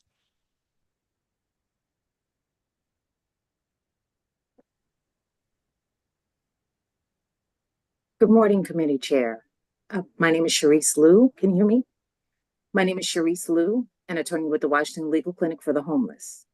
For decades, DC public housing residents have had to endure deplorable and dangerous conditions despite their longstanding advocacy for change. For several years, DC Housing Authority considered and is now executing plans for a large-scale public housing demolition and renovation for many of its properties. The new executive director has promised to release his administration's recovery plan in May. Look forward to this administration's layout of concerns and proposals to improve and preserve the affordable housing stock, including addressing the nearly 2,000 units pending abatement, the more than 15,000 open work orders, and the redevelopment or replacement of thousands of units. Last year, the mayor made a significant investment towards DCHA's transformation. We are pleased to see that the mayor has demonstrated continued commitment to the rehab process with the approximate $50 million investment included in FY25 proposed budget. However, we asked for a $60 million reoccurring dedication. However, the council and DCHA has acknowledged that the agency needs to dramatically improve operations, its delivery of services, and develop accountability mechanisms for the benefit of its residents. The council should require DCHA to issue a quarterly report that demonstrates how these funds are utilized and how the funds result in positive outcomes for residents and to DCHA properties. DC's affordable housing crisis continues to worsen. Last year, the council's investment into permanent affordable housing vouchers was minimal. This fiscal year's proposed budget also does not include any funds for DC tenant voucher programs, leaving thousands of homeless individuals and families that do not meet the heightened criteria for permanent supportive housing without housing options. Unsurprisingly, recent data indicates homelessness has increased by 12% in 2023, and 1 in 10 DC residents are housing insecure. These grim statistics overwhelmingly impact DC's children. An estimated 1 in 5 experiences chronic housing instability. A significant budgetary investment into all forms of permanent housing vouchers, including LRSP tenant vouchers, PSH, and targeted affordable housing, is fundamental to overcoming the threat of homelessness for so many. The mayor's proposed FY25 budget again makes no investment in new housing vouchers. Housing voucher variety in DC is critical, and residents need voucher availability through LRSP tenant vouchers directly from DCHA and DHS. Additionally, DCHA must aggressively lower its vacancy rate in its public housing properties. Aggressive council oversight is needed to ensure that DHS and DCHA effectively connect homeless individuals and families to their vouchers and improve voucher utilization so homelessness truly is rare, brief, and non-reoccurring. Now that DCHA has a new executive director and general counsel, DCHA residents and advocates look forward to a more collaborative and transparent housing authority. However, to develop into the agency that DC residents truly deserve, the agency must have an independent board of commissioners with voting resident members. DC Council must create a thoughtful framework to meet this necessary step once the current stabilization and reform board expires. Apartments.com reports that DC rents are 48% higher than the national average, and the U.S. Marshal Service reports that eviction filings are up to 250%. Now is not the time to abandon the families and individuals that struggle the most to afford and secure housing. We strongly urge the council to invest in the city's housing voucher programs, implement strong oversight measures to improve voucher utilization, ensure the preservation of affordable units, the right to return, and encourage the productive operation of DCHA through transparent accountability measures. Thank you. Thank you very much for being with us. I want to thank this entire panel.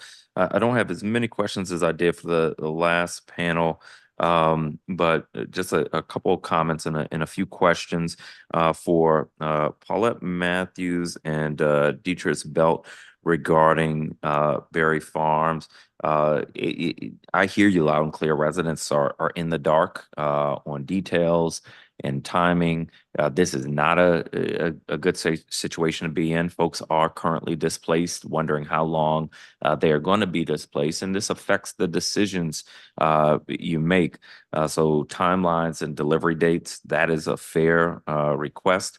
My understanding is that there is now a budget issue because the project has taken so long, but my information is not full information. So I'll want the director to speak to this, and I'll ask him for some insights today. On the storage issue, same. I'd like to hear from the director. I think this is on his radar, but these are folks' belongings, and these belongings weren't supposed to be in storage this long. It is they are still in storage because the project is taking so long. That's not the fault or desire of residents. So we've got to figure that out. So we will talk through that with the director as well. Commissioner Trupti Patel and many others highlight that, one, there's a broad recognition that Director Pettigrew inherited quite a number of messes.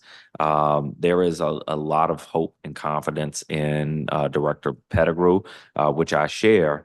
I still need to hold him and the agency accountable. I think Mr. Jordan in the last panel put it well. We don't need to grade the agency on a curve anymore. And that was never fair to residents. So I'm all in on this issue. Expect to see continued oversight and accountability. There was a lot of discussion in these testimonies about specific oversight and accountability. Again, one of the reasons I wanted to hone in on a manageable number of goals for every agency, so that we can get more clarity and accountability. The 3 goals the agency has set, and this goes right in line with Sharice Liu's testimony. 3 goals are getting units, public housing units back online, improving voucher utilization rates and shortening the time to get people who have been issued vouchers leased up. I think those are good goals. Those are the most common issues that we are hearing from the community. So I appreciate the testimonies along those lines. For Melanie Acuna, you mentioned that you have a client who's been trying to recertify for 2 years. Could you connect that client with the housing committee so we can connect her directly to the agency and get that moving? Yes, I will. Thank you. Thank you so much. You are one of the many people who mentioned the need for oversight. We spend a lot of time on DCHA, more progress now. But as I said in the oversight hearing, we've spent a lot of time and energy in the committee, in the agency, in the leadership, and the board doing work to the agency. Now, we are in a different place with the agency infrastructure and leadership, but residents still need to see that progress. So, the concerns we're hearing are starting to change, but they haven't changed drastically. Now we need them to change drastically, and I hold the same expectation. So, I appreciate you continuing to hammer on this important point. A lot of testimony about the need for funds from McKenna Osborne, Beatrice Evans, but not just the need for funding for maintenance and repair, but accountability for those funds. So do we have enough funds? Are those funds being spent? How are they being spent? Into Beatrice Evans's testimony, we need resident participation as well because the work affects them most directly. So I'm with you. There was some discussion about that in the previous panel. Rochelle Ellison, I agree with you. In addition to some other things I've already mentioned, we need to get people housed. So this comes back to these priorities. Public housing means we need units back online. Housed with vouchers means we need better utilization rates and better timelines for lease up. So we are going to be laser focused on those. Robert Warren, one additional issue you mentioned that caught my attention is, housing, public housing and many other supports are meant as a safety net, but that doesn't mean we want people to feel stuck there. And so you mentioned jobs, working with DOES, apprenticeship. These are the things that break cycles. So I hear you. I want to put more focus there in making sure that we're not just creating safety nets that people fall into and can't get out of, but that we are creating real opportunities and ladders for success. So I appreciate your highlighting this issue. One question, additional question I want to ask Shante High, when in the first panel, when William Jordan testified, I felt like there was something that happened recently with Park Morton, and I couldn't remember. Now I recall, I think there was a lawsuit that was dismissed. What is the status? So what is the opportunity you see, you and other residents see for changing the city's development plans at this stage? We at the footprint, there's still an opportunity for us to have TOPA and DOPA, our tenant opportunity to purchase act, a portion for us to own. We weren't given that, and we had an opportunity to have that, but because our Ward 1 council member decided to impede upon that, we weren't allowed to have that opportunity. I sent a letter, and Mr. Daniel Del Palago actually assisted me with sending a letter to HUD to Miss Jane Hornstein, asking for a chance to avail ourselves to purchase our property, and we were ignored. We did not have an opportunity. And in 2021, when the mayor took our redevelopment team off the property, off the redevelopment, Brianne actually called me and was like, I want you to hear this from me.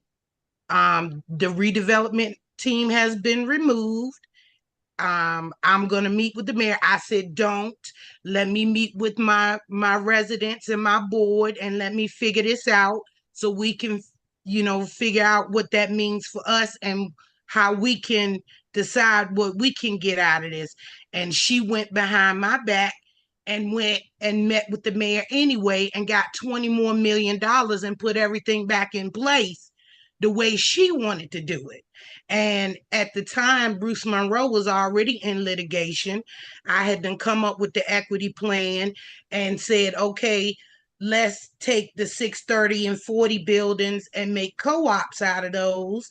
And we can start building at the footprint. But Demped and Brianne and Housing Authority under the leadership of Tyrone Garrett took the equity plan and said, we're going to ignore Ms. High and we're going to go ahead and start building at the footprint and start issuing out all these vouchers. And we're going to break up her board and break up her community and push everybody out so she doesn't have a strong system.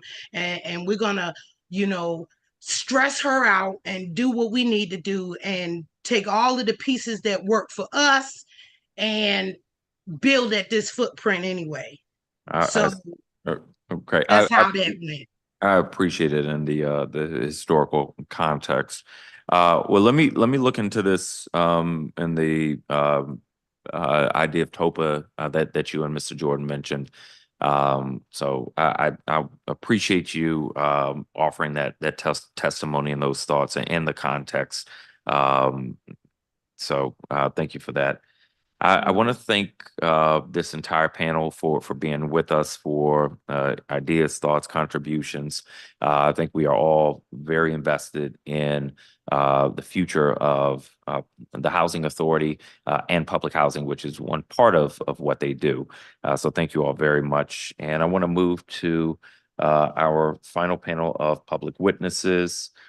Dr. Janet Phoenix, Chair of the DC Asthma Coalition, Pat Fagan-Scott, Robert Vincent Branham, Dean Hunter, Lynn Rim, John Alston, Ann Hoffman, Kim Limkol, and Regina. Jenna Israel, DC community organizer with Jews United for Justice, Harry Garau, and Nikila Smith.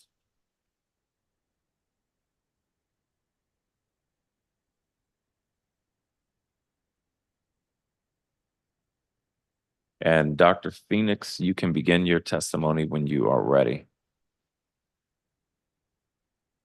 Thank you, Councilman White, Chairperson. Thanks to you and to the members of the committee for the opportunity to testify. My testimony revolves around the Child Healthy Home Initiative.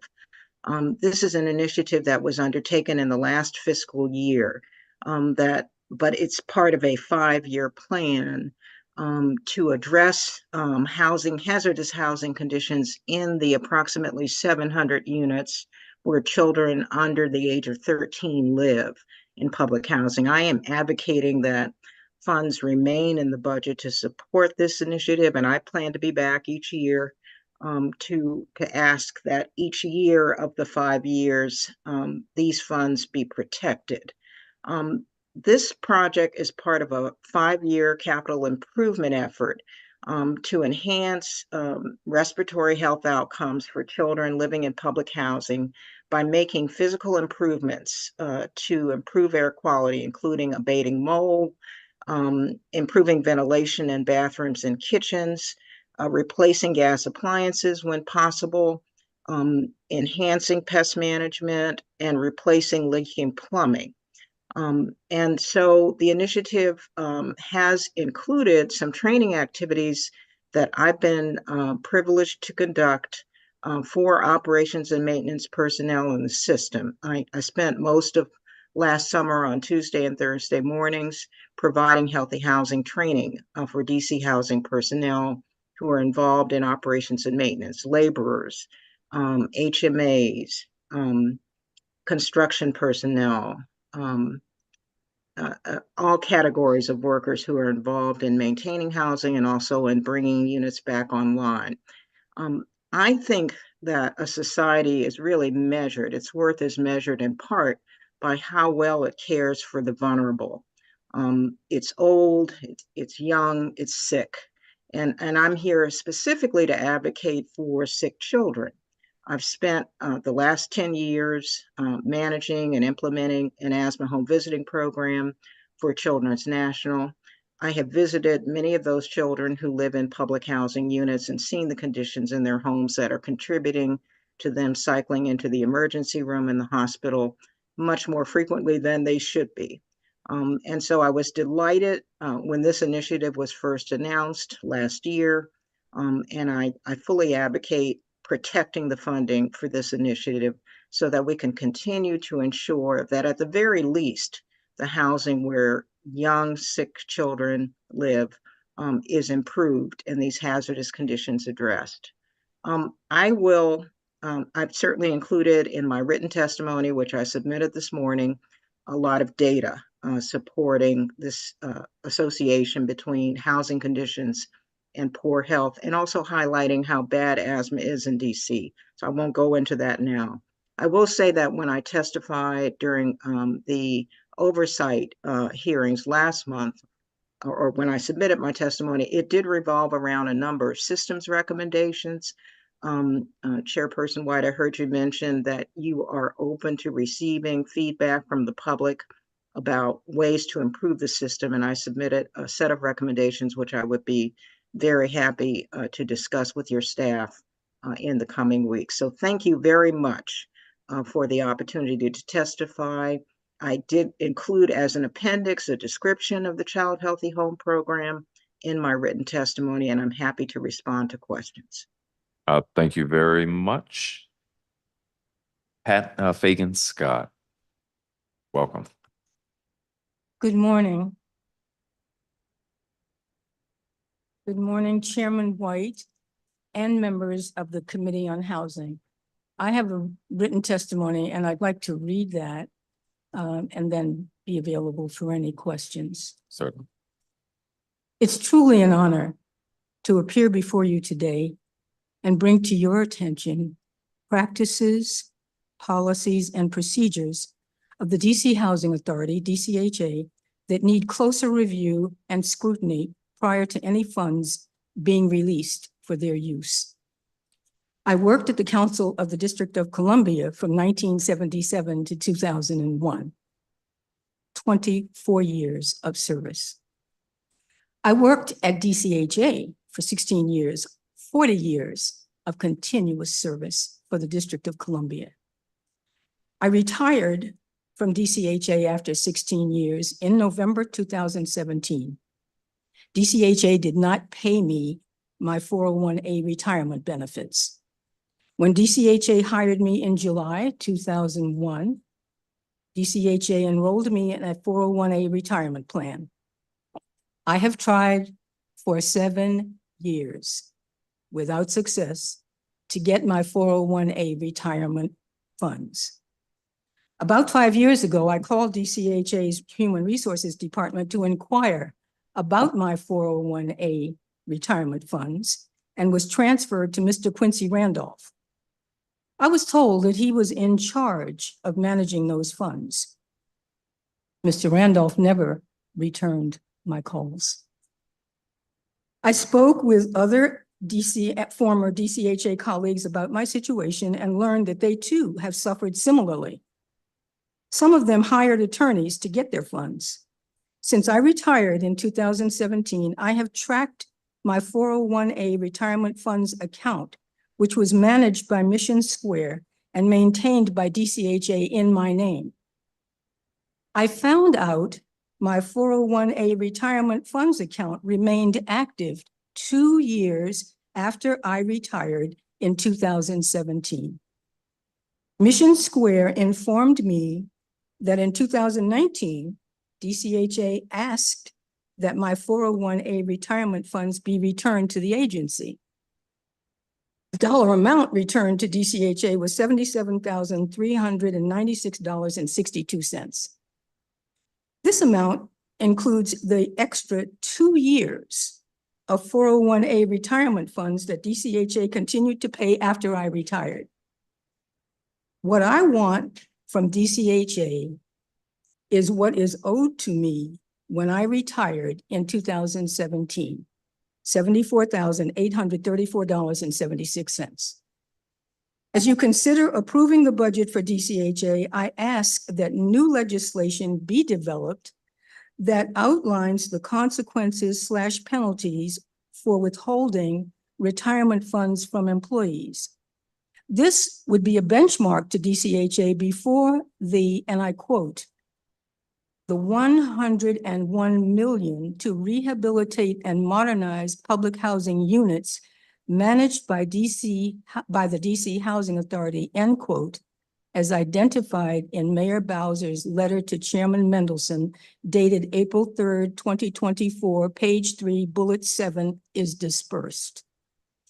Additionally, on page 14, line 310 of Bill 25-785, the Fiscal Year Local Budget Act of 2024, the Housing Authority payment of $188,303,082 from local funds should be put on hold, again, until DCHA changes its practices and establishes policies and procedures that shall be reviewed and verified by this council. If I could just finish, before closing, I'd like to ask these 4 questions.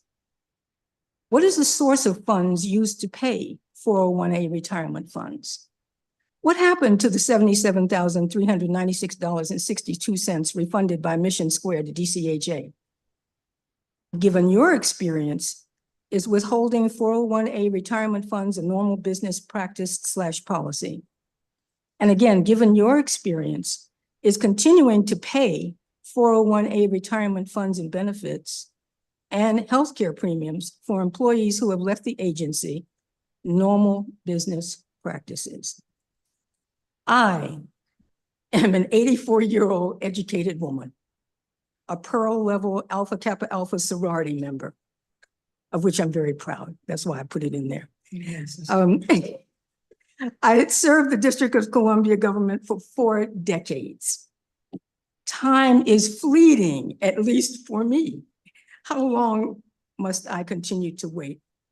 I know you cannot answer those questions now. I would like to meet with you in person to discuss the legislation and many other issues associated with this matter, since these 4 minutes will not permit me to get it all in. Thank you. I'm available to answer any questions. Thank you very much for your testimony. Robert Vincent Branham, welcome. Yes. Statement to follow. Yes, it is. Greetings and salutations. I am Robert Vincent Branham. I am a former ANC commissioner, president emeritus of the DC Federation of Civic Associations, and I am also a retired veteran.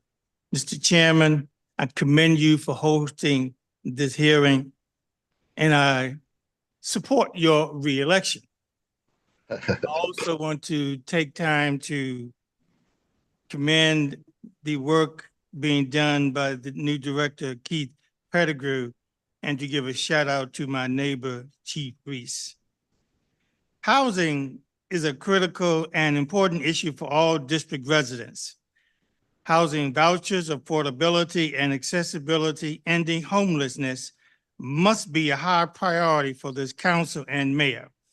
This noble city, our nation's capital, cannot allow gentrification, other economic disparities and gaps to force families, Black families, to move out or not to move into the social and political anchor of America.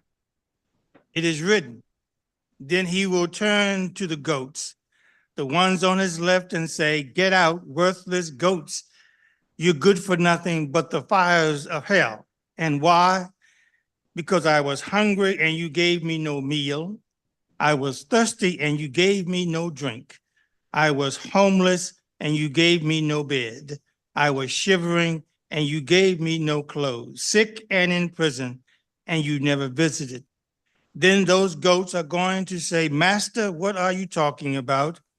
When did we ever see you hungry or thirsty or homeless or shivering or sick or in prison and didn't help? And he will answer them, I'm telling you this solemn truth.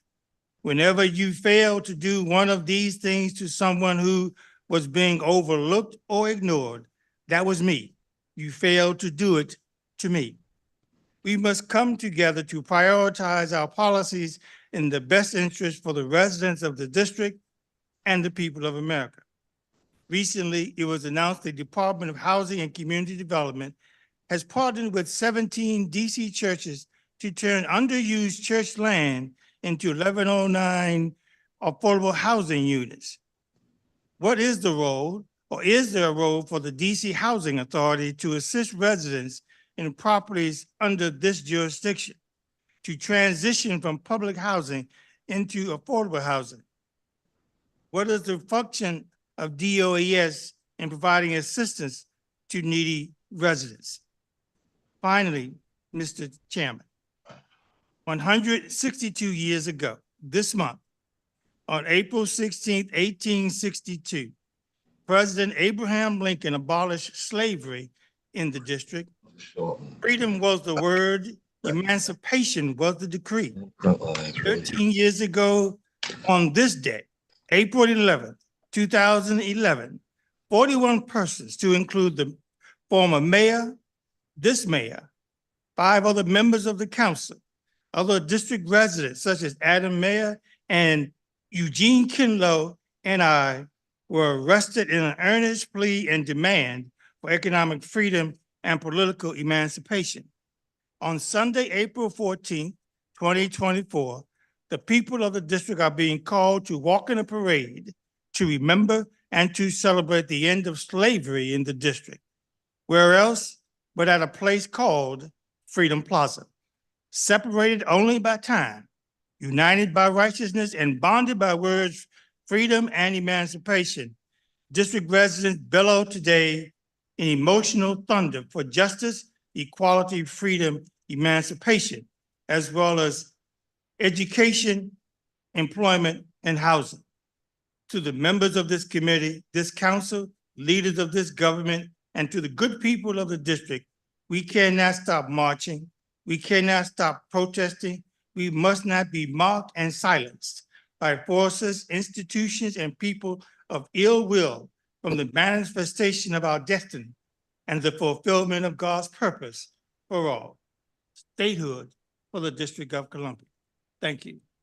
Thank you very much. Dean Hunter, welcome. Good morning, council member. Thank you for the opportunity to testify today at the budget oversight hearing for the DC Housing Authority. First, let me echo Mr. Branham's comments regarding your leadership of this committee. I'm going to say if you had a dollar for every time I said, thank God Robert White is chairing this committee now, you would have a very big pay increase. Your oversight, the work you're doing, the homework is showing up, and we can even see it in this hearing today. As you know, over the course of the oversight hearings, the last round of oversight hearings, our priority has been to ask for funding to support small landlords. I guess I forgot to say I'm Dean Hunter, the president of the Small Multifamily and Rental Owners Association, a trade group representing the interests of small housing providers in the District of Columbia. Small housing providers, as you know, play an oversized role in the delivery of our affordable housing ecosystem. Small housing providers, some over 2,000 of them, provide the lion's share of the housing through the Housing Choice Voucher Program.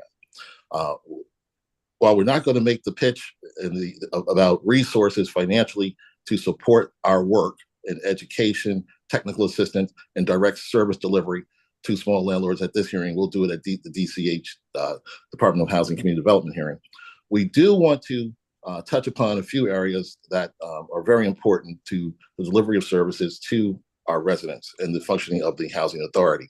We're particularly pleased to see that one of the priorities is leasing up in the voucher program. And there are several things that can be done to help facilitate that. We've met with the director, and we're very pleased with his leadership. And he is committed to working with us to address these areas. The first is rent reasonableness. And, we're not here just we don't testify just when there's a threat to vouchers, right? We're here all the time. And I think that should lend some credibility to our point. We fought for a number of years to get rent increases or voucher increases for those landlords who need them. We are opposed to overpaying providers who should not be overpaid. And we're very sensitive to the new rent reasonableness procedures. One, we think that there's a possibility that some of the staff may be oversensitive to media stories and other criticism about high rates, and are unjustly and arbitrarily reducing requests, particularly east of the river. It's not fathomable. It's not logical that providers who have provided housing east of the river for 4 years, 5 years without a rent increase, when they finally try to get one, should get a decrease. And we understand the system is new, and it's going to take time to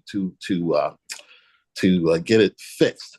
And one of the things that we want to see and continue to work with the director on is ensuring that there is a reasonable appeals process.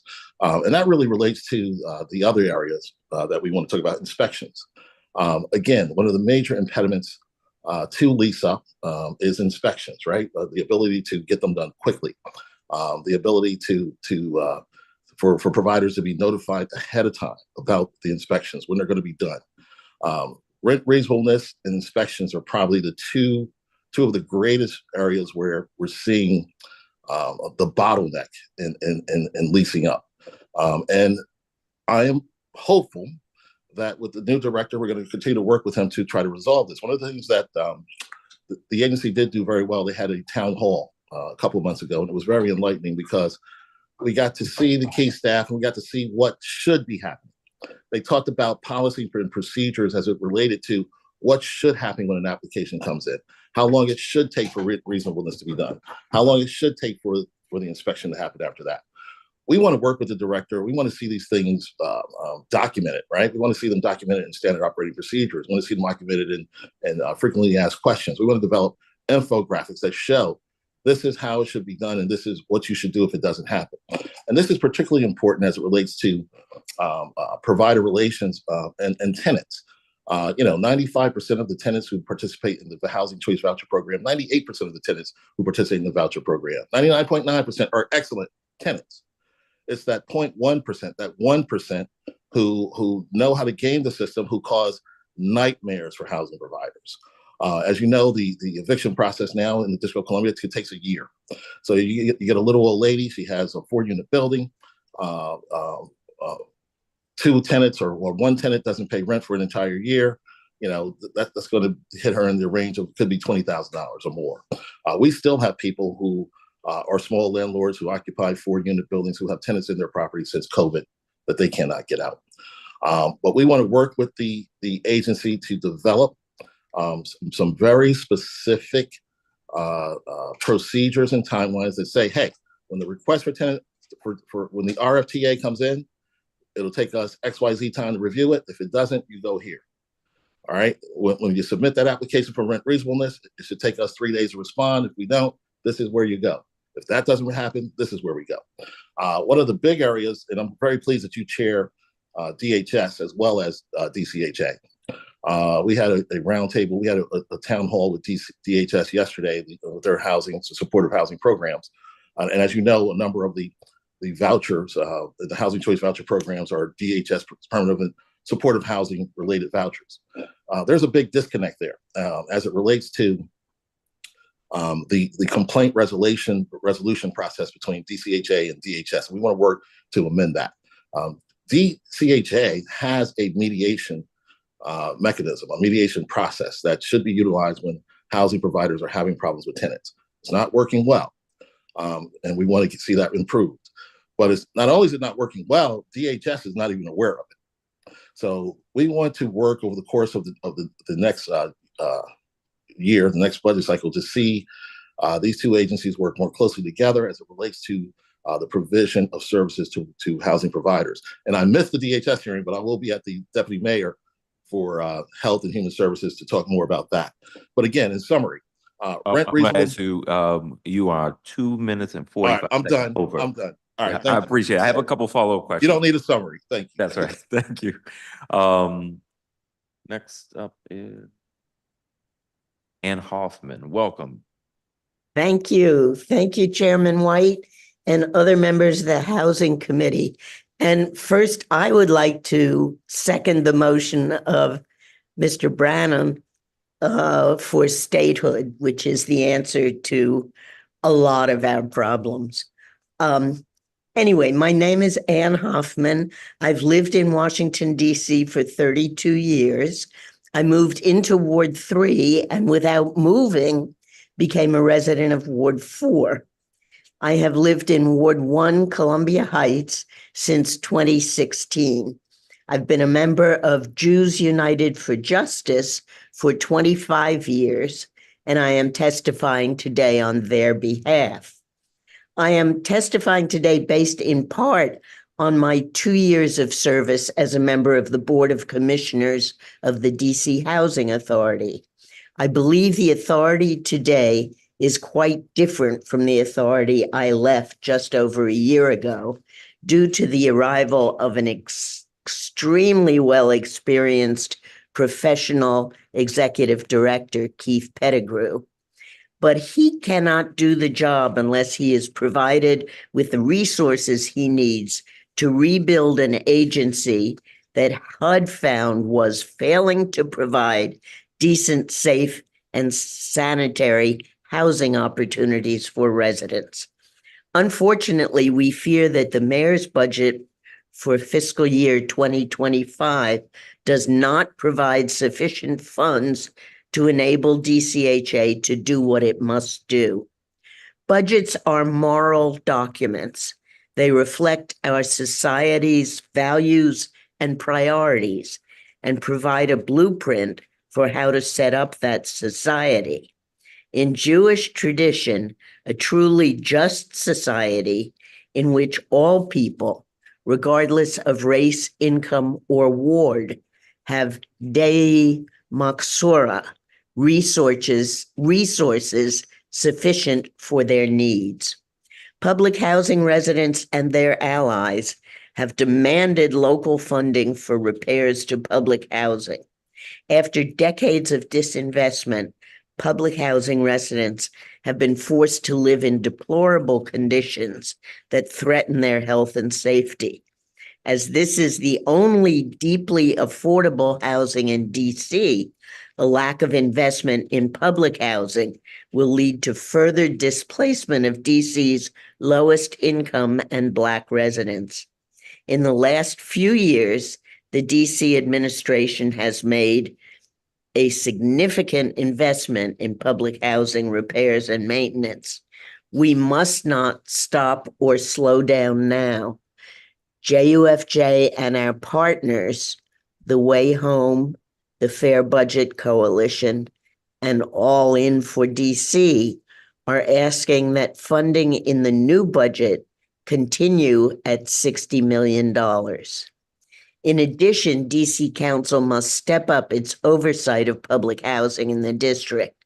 It must do so relying heavily on the residents of public housing, who are most acutely aware of both what is going wrong in the places where they live and how the problems can be solved. They have not been listened to for years. Thank you for the opportunity to testify. I will be happy to take questions. Thank you very much for being with us. Kim Lemcall. Oh, welcome.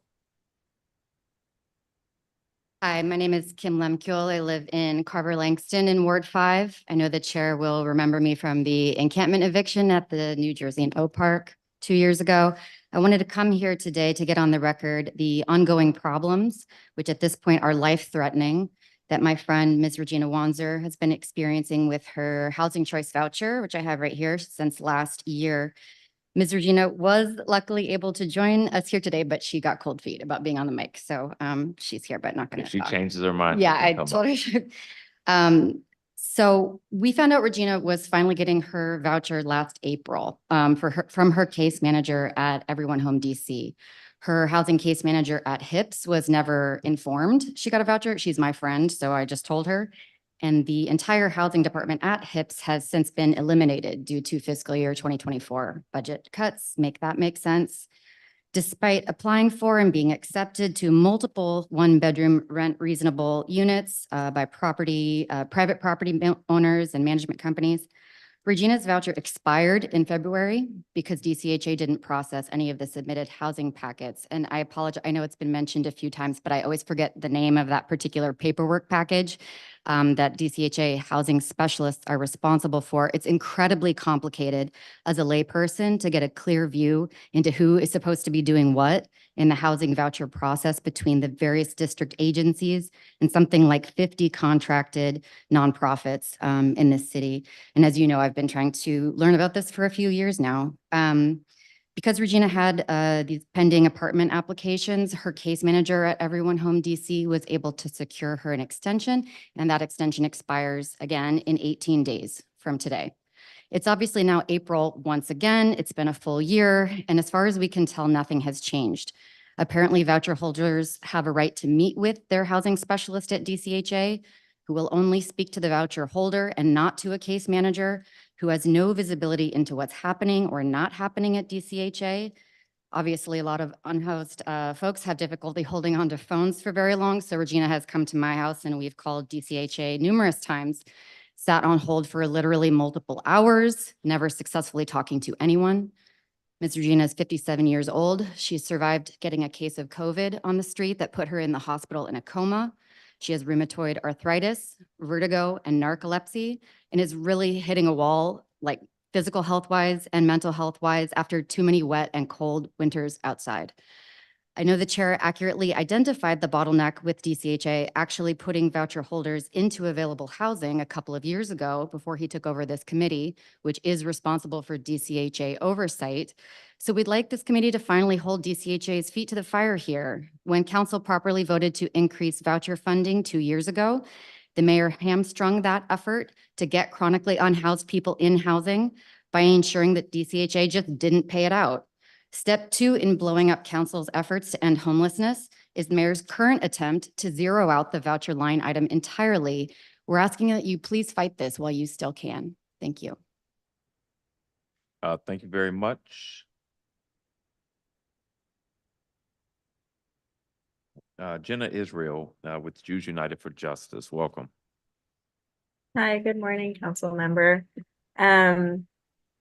My name is Jenna Israel, and I'm a tenant in Ward 1, and I'm a DC community organizer at Jews United for Justice, a community of thousands of Jews and allies committed to advancing social, racial, and economic justice in DC. JUFJ is a member of the Way Home campaign, the Fair Budget Coalition, and All In for DC.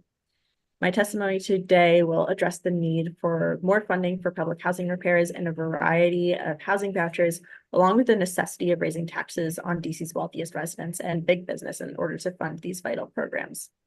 JUFJ supports the Fair Budget Coalition and the Way Home campaigns asks for $60 million for public housing repairs and maintenance, $36.6 million for permanent supportive housing vouchers for adults, $17.33 million for local rent supplement program tenant vouchers, $70.75 million for targeted affordable housing vouchers, $22.8 million for 580 permanent supportive housing vouchers for families, and $1.3 million for local rent supplement program vouchers for returning citizens.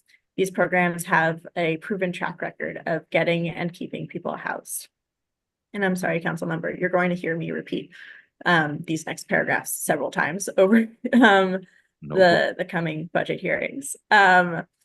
The mayor says there isn't money for these kinds of investments in our communities, but there is money. She just isn't willing to go get it. Jewish tradition teaches that in a just world, all people, regardless of race, income, or zip code, would have what the Torah calls dai machzor, resources sufficient for their needs. But our texts go even beyond this to explicitly state where those resources should come from, dictating that it is incumbent upon the community to provide for those needs, whether that's food or clothing or housing.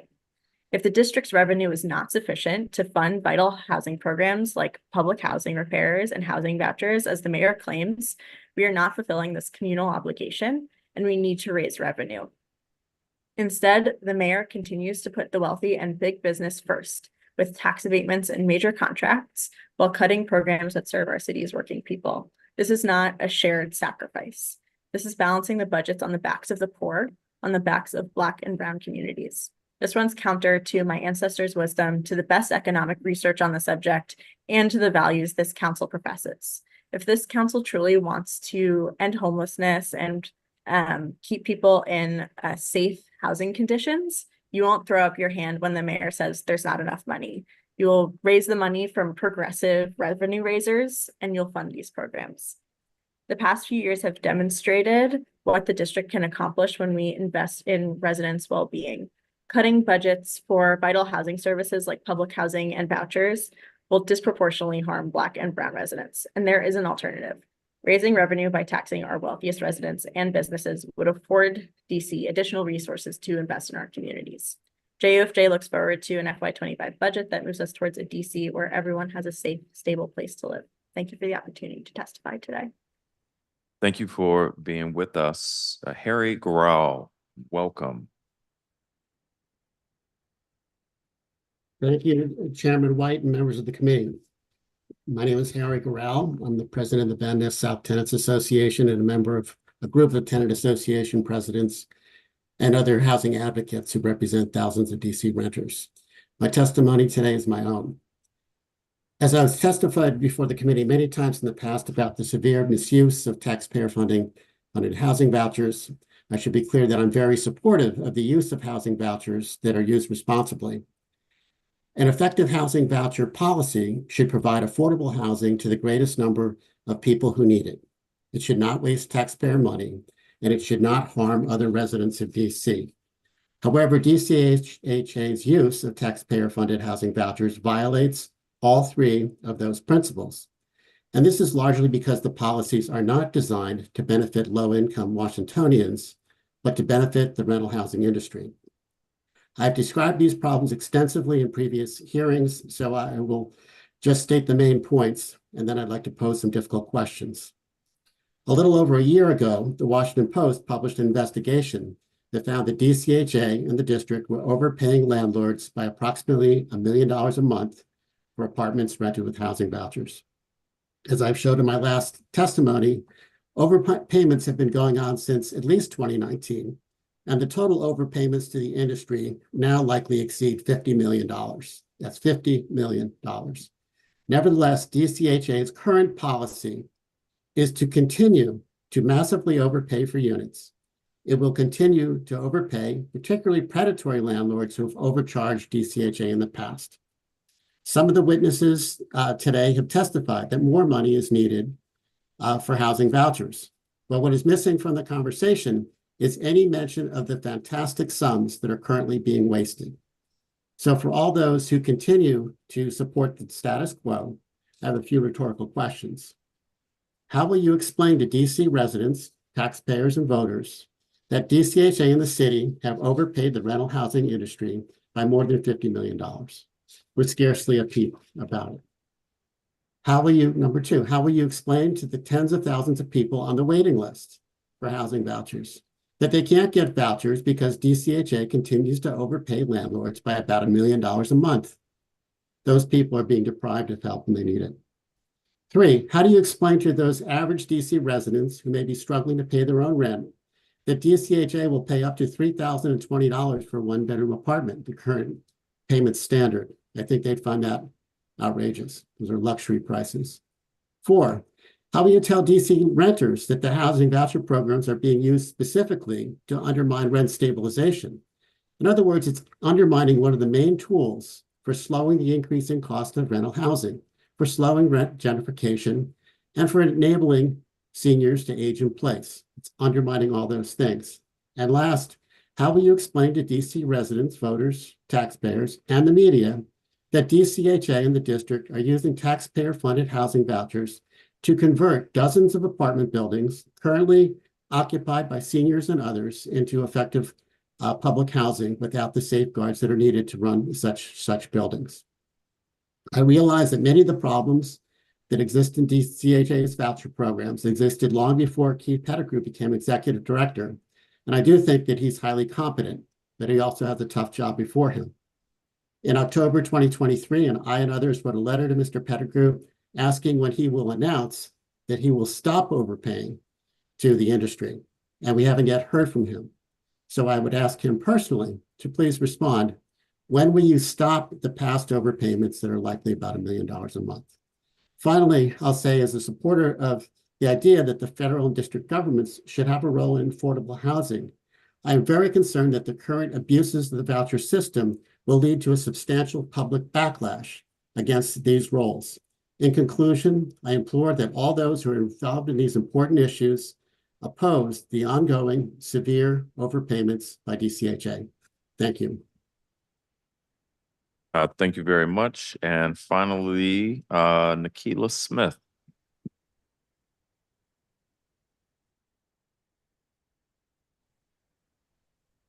Good morning.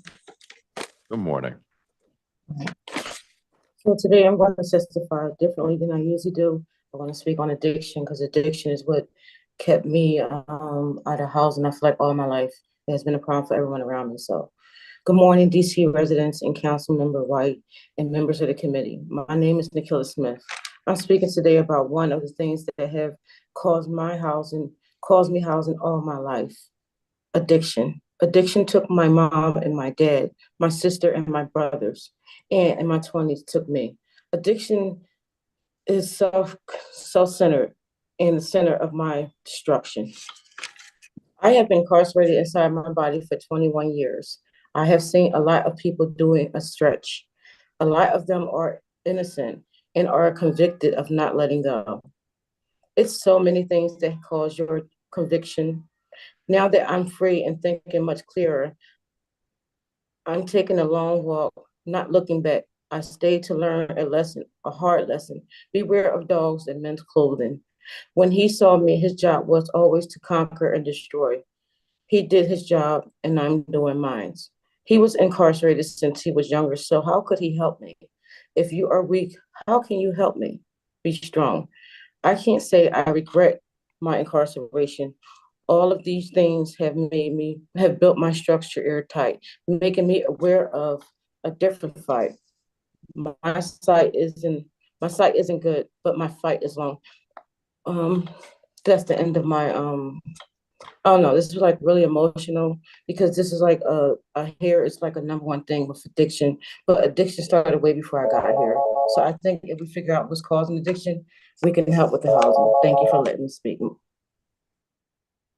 Thank you very much. Sorry, taking a quick note.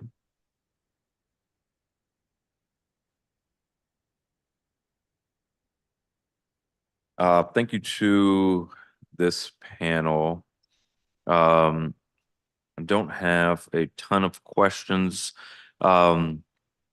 Phoenix, I understand your testimony on the Healthy Homes Initiative and the health and safety issues from pest management to plumbing, asthma. So thank you very much for being with us. We will, I need to find where that money is in the budget so I can track it. I need to see if it is a line item. So we'll look into that with my team. Pat Fagan Scott, on your 401(a) retirement benefits, what is the process for disputes like this? Is there a like an appeal process, or where does someone go for something like this? I have no idea. I have just, because I work there, I tried to work with staff that were still in place after I left, using the tools that were provided by DCHA. You go to Human Resources, you go to the finance office, you ask for help, you go to the executive director.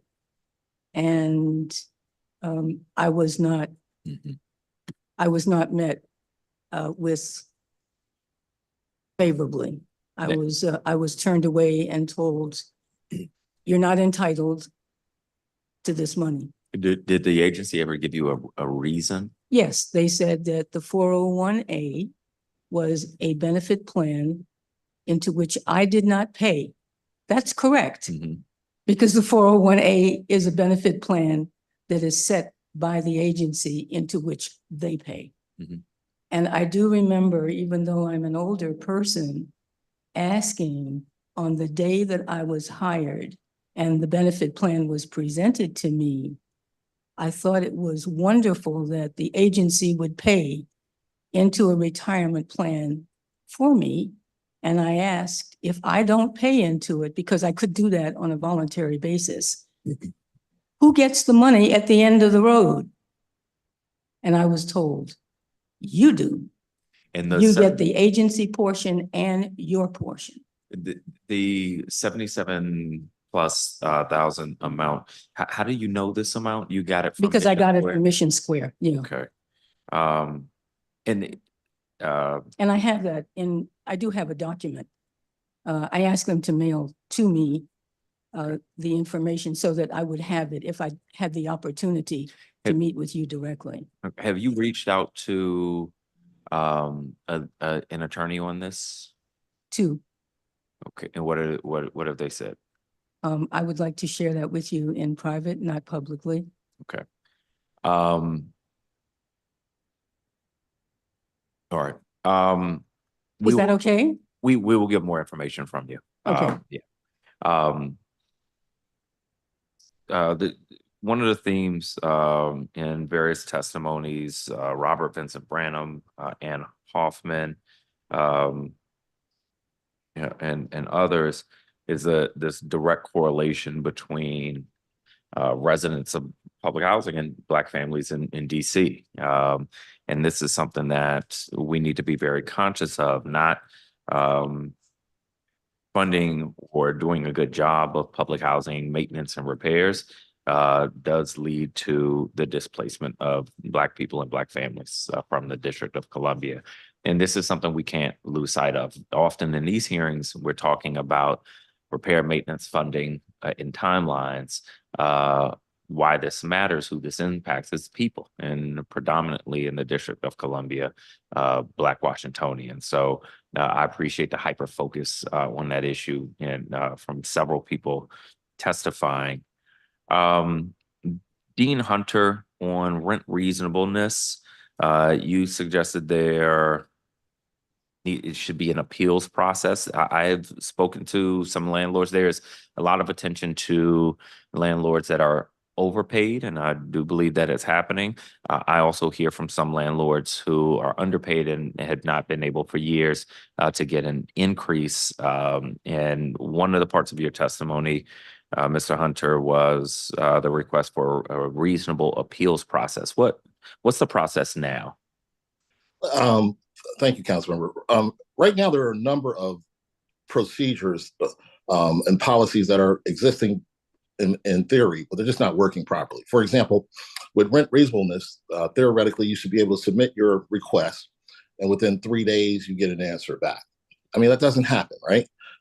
Sometimes it could be weeks. That's why we need to staff up and improve in this area.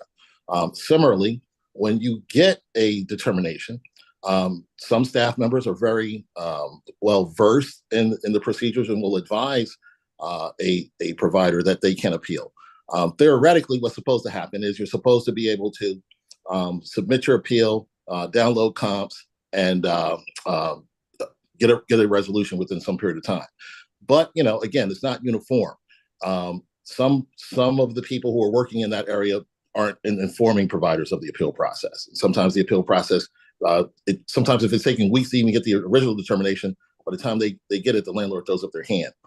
And that's why we need to work over the course of the next year to put all of this stuff in writing, document what should be done within what timeline, and what should we do when it doesn't happen. Who do we reach? Those are the things we want to work with the agency over the course of the year to deal with its inspections, rent reasonableness, and also dealing with problem tenants.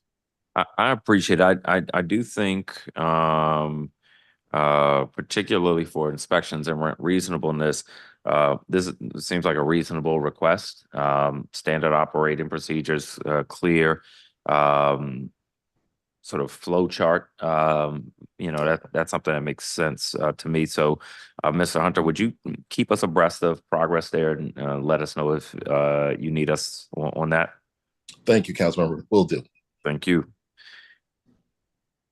Kim Limcall, for Regina, whose voucher extension expires in 18 days. Do you know, I mean, not ideal, obviously, but can she get another extension?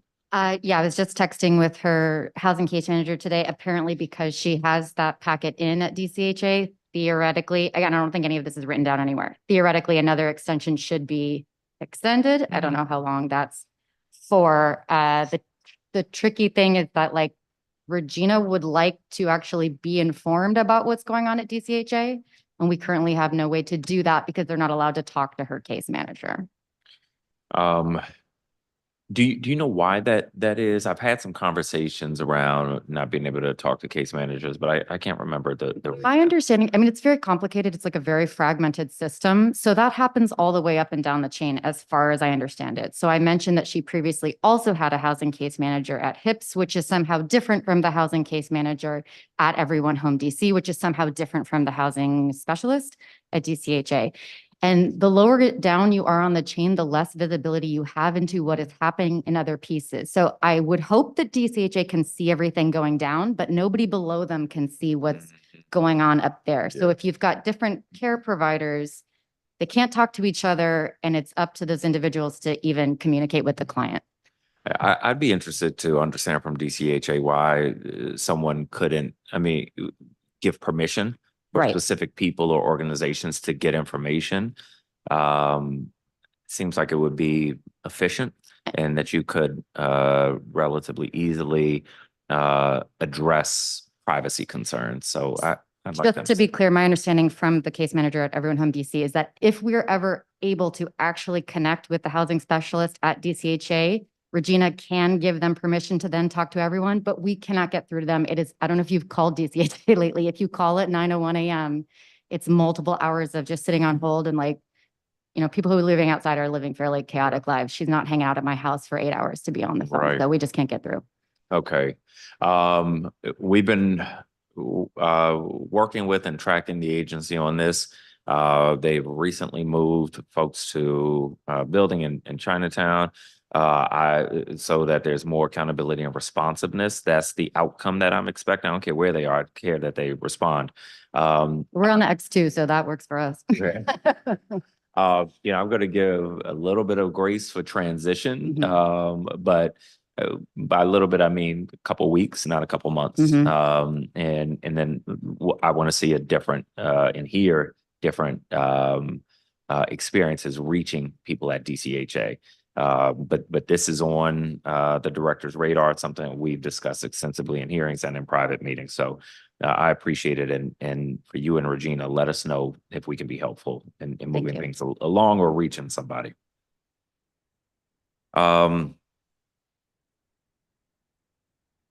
Jenna Israel, I appreciate your testimony touching on, as some others have, vouchers and also taxes, more progressive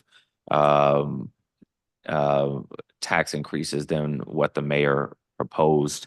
That is something that the council is going to have to take seriously and get done. For Harry Garral, so somebody listening to your testimony, which very high level, very accurate, there are overpayments. The issue gets more complex, and that's one of the reasons it hasn't been so easy to just solve. The housing industry isn't one sort of entity or business, and there are absolutely housing providers that are overpaid. There are some that are underpaid. Of those that are overpaid, the Housing Authority has taken steps on rent reasonableness. It's one of the many things they were dinged on by HUD. and they have submitted a new plan to HUD that still needs HUD's approval. I think essentially what you would like to have happen, let me know if I'm wrong, is to essentially override DCHA's policy of grandfathering in old overpayment agreements. The rent wouldn't be readdressed until there's a new lease or a new tenant. HUD may force them to do that anyway, but right now we're waiting for feedback from HUD, which I would like before we start making changes to rent reasonableness. It's not ideal to be waiting for HUD, but that is where we are. Do you think we should be looking to take steps before we hear back from HUD on the current process? Well, I think first HUD has to make its position known clearly. So there are a lot of backdoor conversations and we don't know what's going on. So that's important. But the one thing that DCHA has said is that it will grandfather the existing agreements, many of which are massively overpaid, like $22,648 for a one bedroom. It's a huge overpayment. And DCHA should say now, if you're overcharging us, we're going to stop that. And we're going to find the correct market reasonable price, and we're going to reset those rents. And they have to do that. The landlords who made those agreements swore that those were market prices and signed contracts saying they're market prices, and they weren't. So those need to be rewritten, because the effect on other renters right now continues from those extremely high overpayments. And when you hear from people today talking about how important it is to have additional funding for housing vouchers, particularly on the waiting list, those people are deprived of getting a voucher, deprived of funding because of these overpayments. So I don't feel sorry for the people in the industry. Oh, stopping my phone. Who were overpaid. But there are some, you may be right, Chairman White, who may be underpaid, and I'm equally sympathetic with those. But you should not accept at face value what Dean Hunter said, is that if they haven't so-called got a raise for a period of time, it means that you're getting underpaid. They could have been overpaid 5 years ago by $500, and then there's a little inflation. Now they're overpaid by $400 or $300, but they still could be overpaid. It's a much more complicated analysis that needs to be done. But simply saying that small landlords need a raise is not enough. Yeah. My concern is that on the biggest issues, DCHA has not stepped up and said, no, we're going to stop the past overpayments. And the current rent reasonableness rules, it's complicated to know how to implement that. But you could at least stop the grandfathering, and HUD should step in if DCHA is unwilling to. And I think that the council should pressure DCHA, because this is affecting people on the waiting list and it's affecting other renters. So let me raise one of my concerns, which makes me hesitant to sort of try to Bigfoot DCHA here. If DCHA takes the position that you are recommending, and the landlord doesn't agree with their rent calculation, my guess is they're going to not renew the lease for that tenant. And that's going to be another person struggling to find housing in our city. Or if they say, well, I agree with your rent reasonableness, but I could sort of have less headache, work more easily with a different tenant, private pay, then that may end up, the result of that may well be that resident or family back out looking for housing. So I think in a perfect world, we would easily and quickly adopt your recommendation. But in the world that we're in right now, I believe that it will result in some number of people and families losing their leases and being back out without housing. What's your view of that concern? Yeah, I don't think that should be a real concern, because in fact, those companies that overcharged did so illegally. And I think that the DCHA and the city should say, okay, we're going to rewrite those leases. And if they say, oh, we're going to throw out those people, then I would say, yes, we're going to sue you. There has to be They'll say that, though. Legal action. I don't think they'll say they're going to throw the folks out. I think they'll wait for the lease to end. And well, there's no such thing in DC, as you know, for the lease to end. So leases go on infinitely after the first year. So you cannot so easily throw someone out. You can only throw them out for non-payment. And if the payment is made in full at the rent reasonable rate, I don't think they can do that. So I think that you should really get some deep legal advice on this, but I think it's extremely unlikely that they'll be throwing people out. It would put them in legal jeopardy. I appreciate those thoughts. Nikila Smith, one quick question for you. I appreciate your testimony, particularly around addiction and incarceration. And you challenged us to think about what's causing addiction. Do you have thoughts on what's causing addiction, particularly here in DC? So what I'm going to say about DC and throughout my life, I'm just looking is it started how do I put this? You know how they're forcing us to take like vouchers and housing in certain areas. They're doing the same thing with the homeless people on the street. The places that they're forcing us to live. So if that's all you see in your surrounding, you seem to think like I really thought that I didn't think it was okay. I was like fighting with myself about things that I saw and things that I see here. It's not okay, but it's like, oh, when you're giving up on life and hope, like you think you're not going to be saved, this is the rest of your life, you just fall into what's going on. So I know addiction is really big and it started before me. Because if it could be my mother and my father, and then their mother and their father, this has been going on for a long time. So we keep talking about we need to take people off the street, but they're still going to be addicted inside their housing. So they're still addicted outside. Like, so we need to see what can we do about this addiction. You can't force somebody to get clean and sober. So we have to be coming up with strategies to use about this addiction because it's like really consuming not just DC, it's consuming all the countries and everything. It's like this is a big thing right here, and it's really bothering. And I'm clean and sober, and it's like I still can't get help. So it's like if I'm an addict, I can't get help. If I'm clean and sober, I can't get help. What if I start losing hope? So Yeah. it's just like a big problem.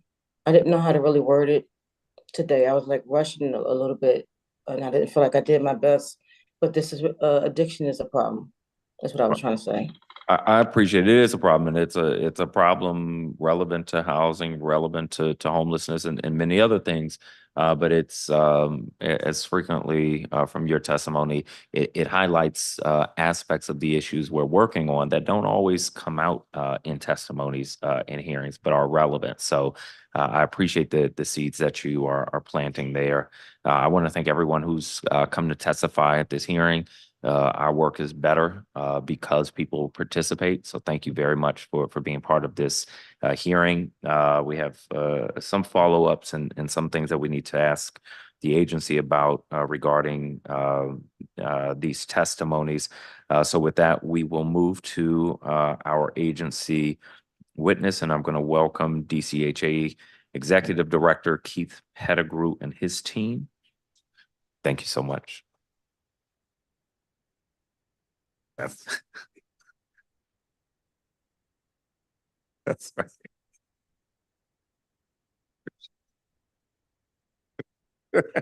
Don't start with me.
Right.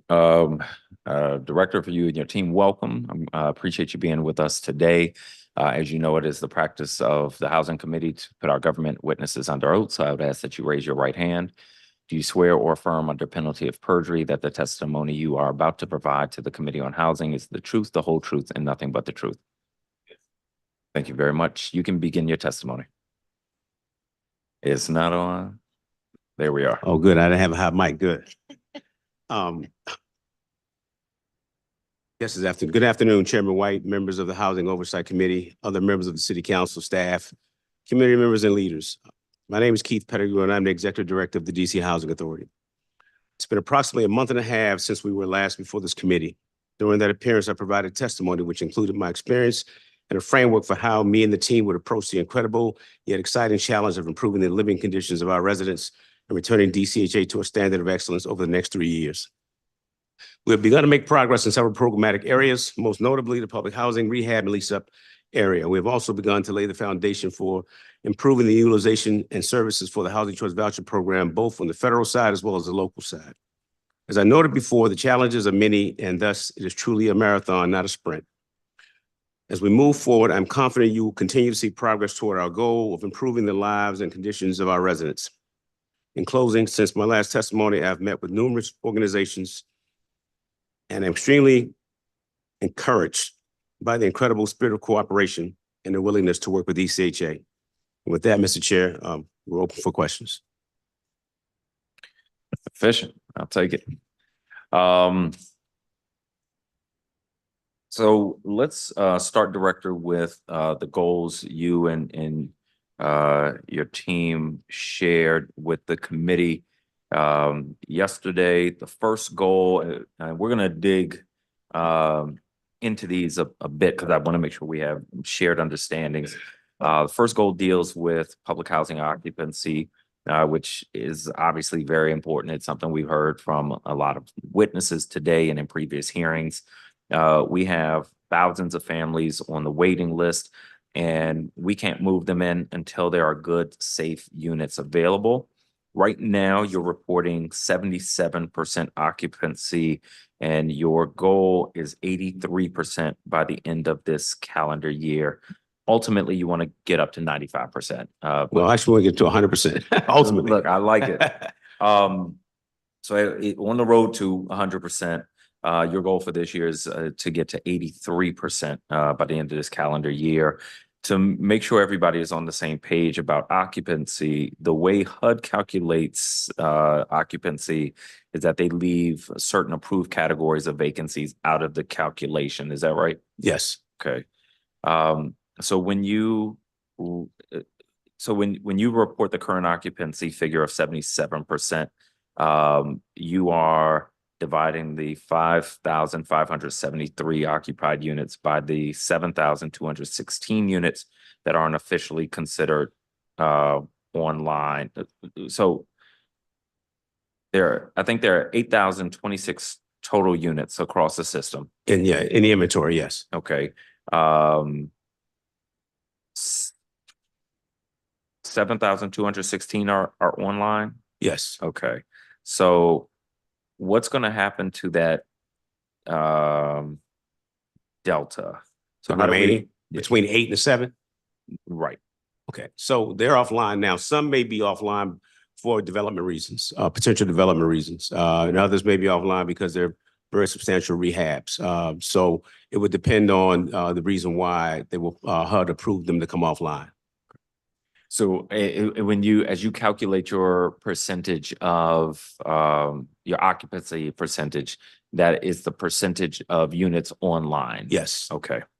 And let me go back then. So the units that are not online, let's go back to what the plan is for those. Yeah. So some could be set aside for redevelopment purposes. And some people work in those guys. Yes. Okay.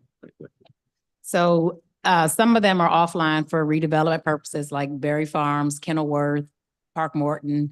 Others are substantial rehabs. So for us, that could be dollar value or over 60 days, have contractors working on it. So it could be a plethora of reasons why those are offline and approved. like burn units to catch on fire, right? You have to wait for permits to come back. You pull it offline until such time as investigations are done. Because I've run it, as I walk the property, be running several of those units. So I'm like, listen, why is this unit not back online? And you can see that the door is zipped up, and I went in and it was a burn unit, and it's been offline for like 2 years. Right. And so my thing was, okay, let's get this process moving. If we need to get permits or what we need from the city or who have you, so we can get this unit back online. So a number of different reasons. Okay. But ultimately, I'm sorry, Mr. Chairman, ultimately the goal is to get all of those units back online in some semblance, whether it's redevelopment or whether it's rehab. Okay. But are there any units offline now that you plan to demolish? Yes, but that's because of redevelopment. They're coming back. Okay. Yeah. Okay. Excellent.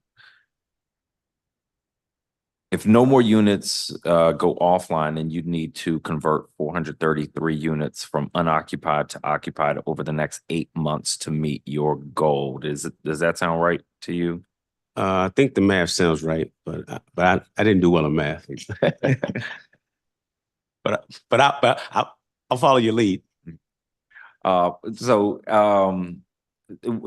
if that's correct, and I think it is, you would need a net increase of more than 50 occupied units per month. Yes. What are you and your team doing differently to get there? We brought in more vendors and we're touching more units. That was always the goal from the beginning. Since January was when I first arrived. Remember, they were only doing 50 a month. And my question to the team was, why aren't we doing 100? This was in November when I first started. Right. And obviously the goal was, if I have more vendors, I can touch more units. It's just a volume thing. And so now we put out another solicitation that we recently brought on 30 more vendors. 30 vendors in total. The 13 that we had previously part of the emergency when I first arrived, and then we brought on another 17. So we're looking to hit this thing hard and to get these units back online as quickly as possible. And when you say vendors, are you talking contractors? Yes, maintenance contractors. Yes. Okay. Any vulnerable points in your strategy that you need us to be aware of?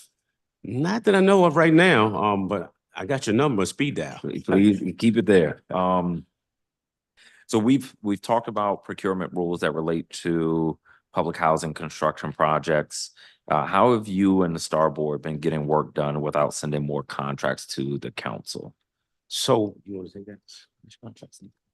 So under the contracts, I know we have in the regulation, the value is over $1 million. Yes. Or multi-year. Some of our contracts are not reaching that value. And so I'm just talking from, since our administration coming in recently, are not reaching that value, or we're not awarding multi-year contracts. So if we're entering into a contract, we're reviewing it at a 1-year point. And then if it is going to exceed, we'll either put out to bid or we'll come back if we need a multi-year. Okay.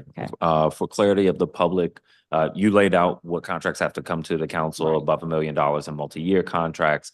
For the benefit of the public, sometimes agencies will increase the value of a contract by $900,000 or just under $1 million, and it will not have to come to the council. When that's done repeatedly, it raises concerns.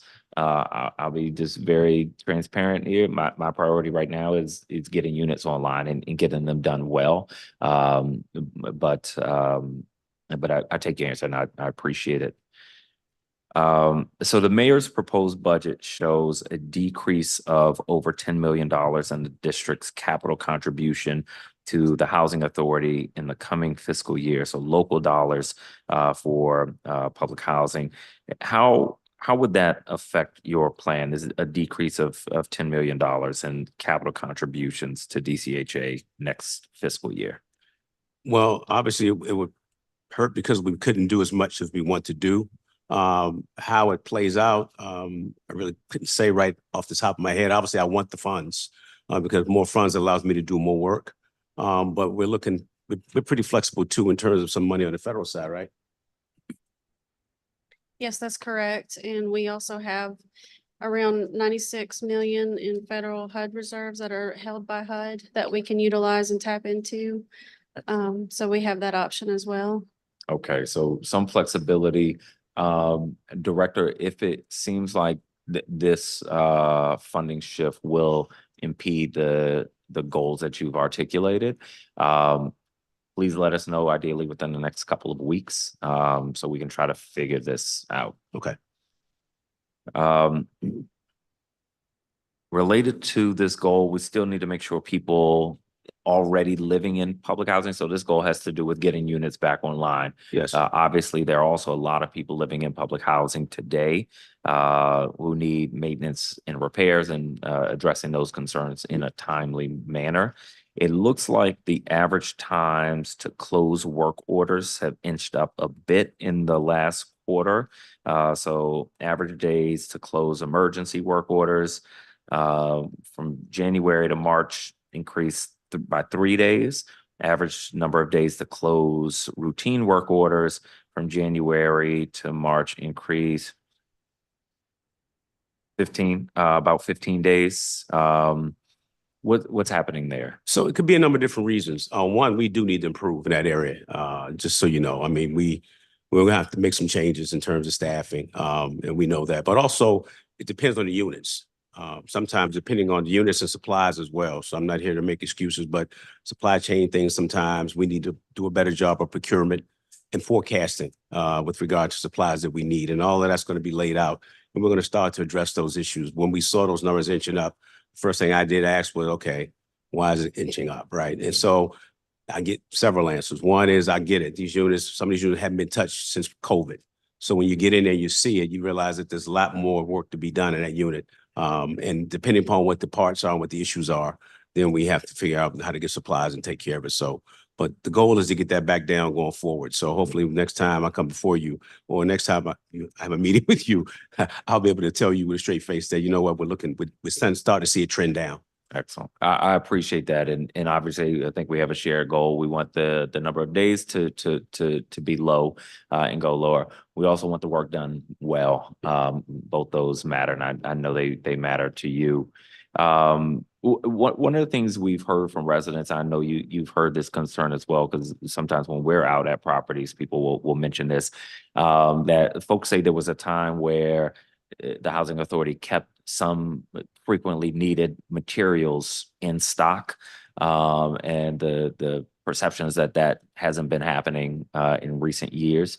What's happening there? Do you have a view at this point of what, if anything, the agency needs to do differently? Yeah, well, we're going back to having supplies readily available at properties. It only makes sense from a convenience standpoint, from an efficiency standpoint. So I don't really know why they stopped. Well, you know, most time you hear the theory they stopped it because of controls and supplies walking away and being stolen and that kind of thing. But we're going to go back to that process. It only makes sense. It's going to allow us to do our work much faster, much more efficiently.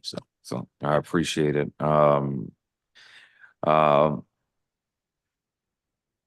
Let me move to the second goal, which is on federal voucher utilization. The goal of increasing your federal voucher utilization rate up to 85% from 71%, where it is now. This is the number of active voucher leases in place divided by how many households HUD thinks we can support using the money they send us. So voucher, and correct me if at any time if I'm wrong, HUD gives us an amount of money, not a set number of vouchers. Right. And because rent in one place is different than rent in the next place, the utilization rate, the voucher utilization rate, is based on how many units HUD believes we could lease with the money they give, which it may not always be accurate. I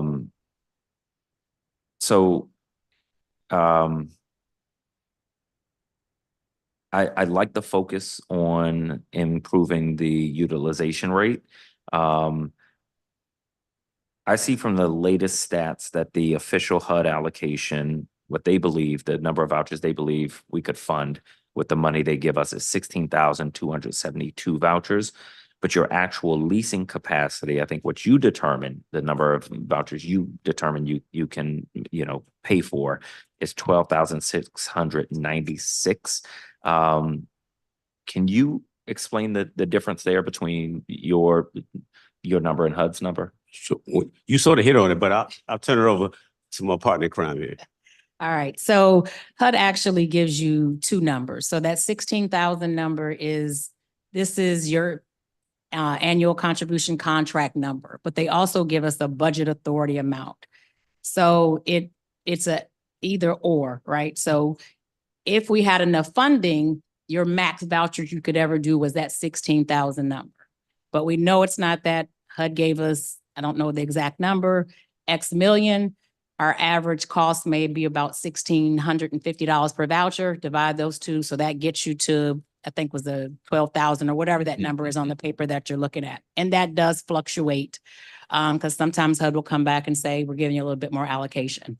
Okay. So right now we're looking at, from the funding that we get, that we could have about 13,840 federal vouchers now. And that's as of now to date. So with this kind of gap between what HUD, thinks the number of vouchers HUD thinks you can fund versus what you believe you can actually fund with that pot of money, is an 85% utilization rate goal even possible? Yes. Again, so they're going to look at either or. So we're going to look at always budget authority. So we know that we can spend at least 85% of the budget authority through vouchers, what our goal, I think, by calendar year 24.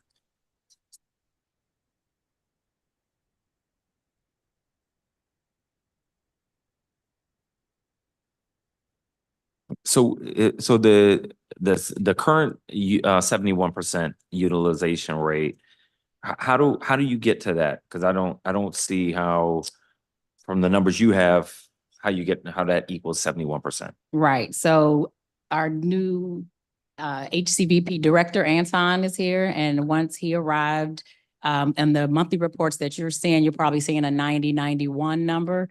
The math that was happening on that report it was reporting a different method. So Anton taking it back to the basics, the HUD method. So you'll see on next month's report, you'll start seeing the change of the 71% versus a 90%. That 90% number, I believe the delta was maybe 11,000 something voucher down there divided by like 12,500 or something. That's how we got to the 90 on those prior months in the board book report you're looking at. But actually we can do about the 13,000, I said 840. And from budget authority, which Anton just calculated those numbers for us, is at 71% actually. So again, as we have been saying, it's been data integrity. Now we've got Anton on for the HCVP, and we're actually calculating in accordance with HUD. Okay. And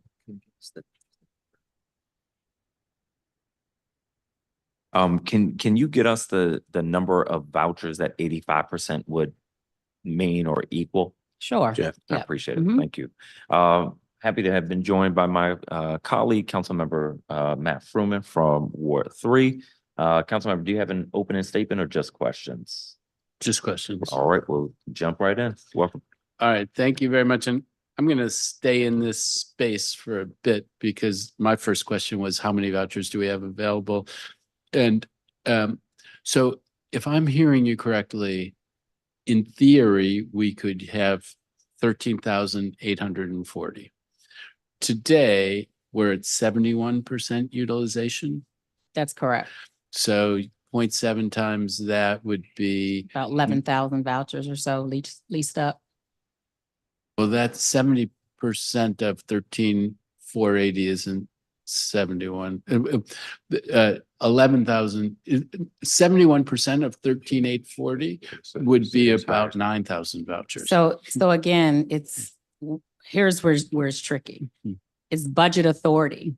So it's the budget authority number. So let's say we've got 11,000 something vouchers leased up. Multiply that by $1,650 because that's our average voucher amount. You take that number and then divide by our budget authority. And again, we can get you these numbers. So the way that HUD calculates your percentage of utilization is two ways, either by that 16,000 number, which we know we'll never reach because they're not giving us enough budget authority for that, or it's your budget authority that they provided for this year divided by the budget authority amount you're expending right now for the 11,000 vouchers.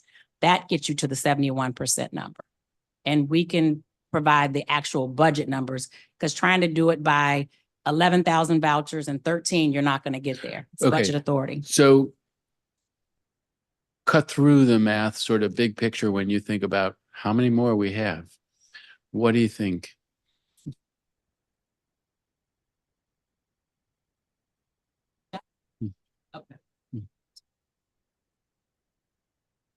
I'm gonna place you under oath very quickly. You raise your right hand. Do you swear or affirm under penalty of perjury that the testimony you're about to provide to the Committee on Housing is the truth, the whole truth, and nothing but the truth? Affirm. Thanks so much. And if you would say your name and title as you begin answering. Name is Anton Shaw. I'm the director of the Housing Choice Voucher Program, DCHA. So I guess the question, when you think, okay, I wanna lease them all up, how many more do you think that you have? Based on our budget authority, we have 2,324 vouchers available that we could lease, as Ms. Wycliffe stated, based on our budget authority. Okay. That was the number I was looking for. So, and then that's federal vouchers. What do you have available in terms of local vouchers? Local vouchers, I do not have the number, but we can get that to you. Is the ballpark similar to that, or higher or lower? So I'll say on local voucher, I know that we have about 9,600 available. So we'll get that number for you. I'm not sure if we're in the same. I don't know. Right. Not leased up. That's total voucher. So we'll find how many we have leased up. I believe it's on the board book, but I'll look at it. I'm sorry. So you have total 9,600? 9,680. And then you don't know how many of them are leased up to? I'll grab it for you. I'll look it up. If you would, that'd be super helpful. And then in our public housing facilities, there's the accountability report has a chart that I have to say just left me confused. And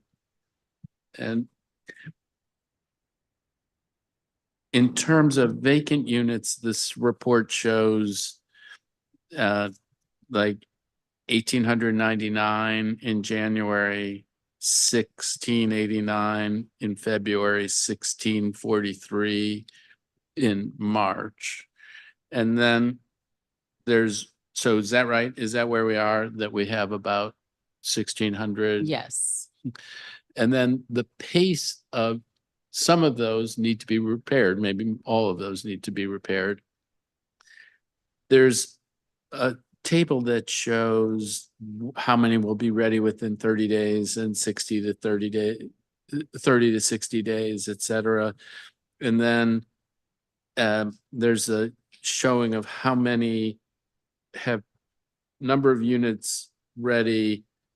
And it shows 0 across in March, and 0 that will be ready between 0 and 90 days, 91 and 180 days, 180. I saw in the responses that you thought some were going to be ready, and then you looked at them and they're not ready. What's the pace of getting units ready look like? So our pace is, we're at a minimum of 100 units per month. I believe it was 122 in January and somewhere in there. Now I don't see the reports, but it's sometimes that 0 number could be how many are ready to move in now. So the team has been aggressively moving in individuals to ready vacant units. So if there's a 0, I would assume it's that number. I'd have to look at it, that they've moved everyone into all the ready units right now. The other ones are under construction in those timeframes that are possibly pre-leased, but not ready to be moved in by the family. So if we have 1,600 vacant units and the goal is 100 a month, a year and 4 months, we should have them all ready. Is that right? We should. That's the goal.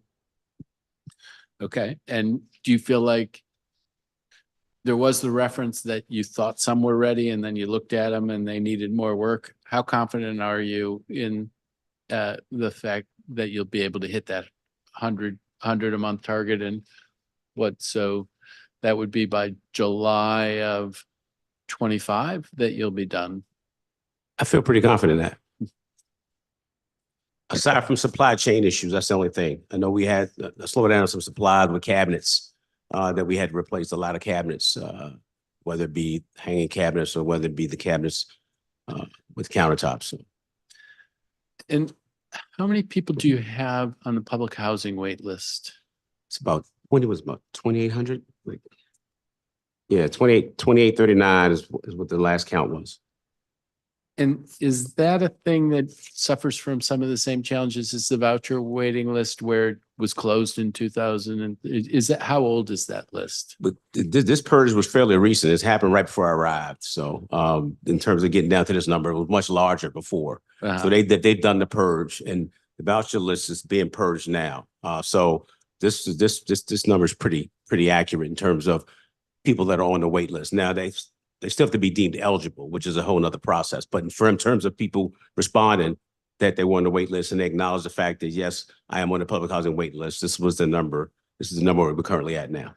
And so if we got all those units online, worked through this wait list, we'd still have 1,200 folks. Oh, yeah, absolutely. But that's the scale of what we would have. On the voucher side, how long's the list?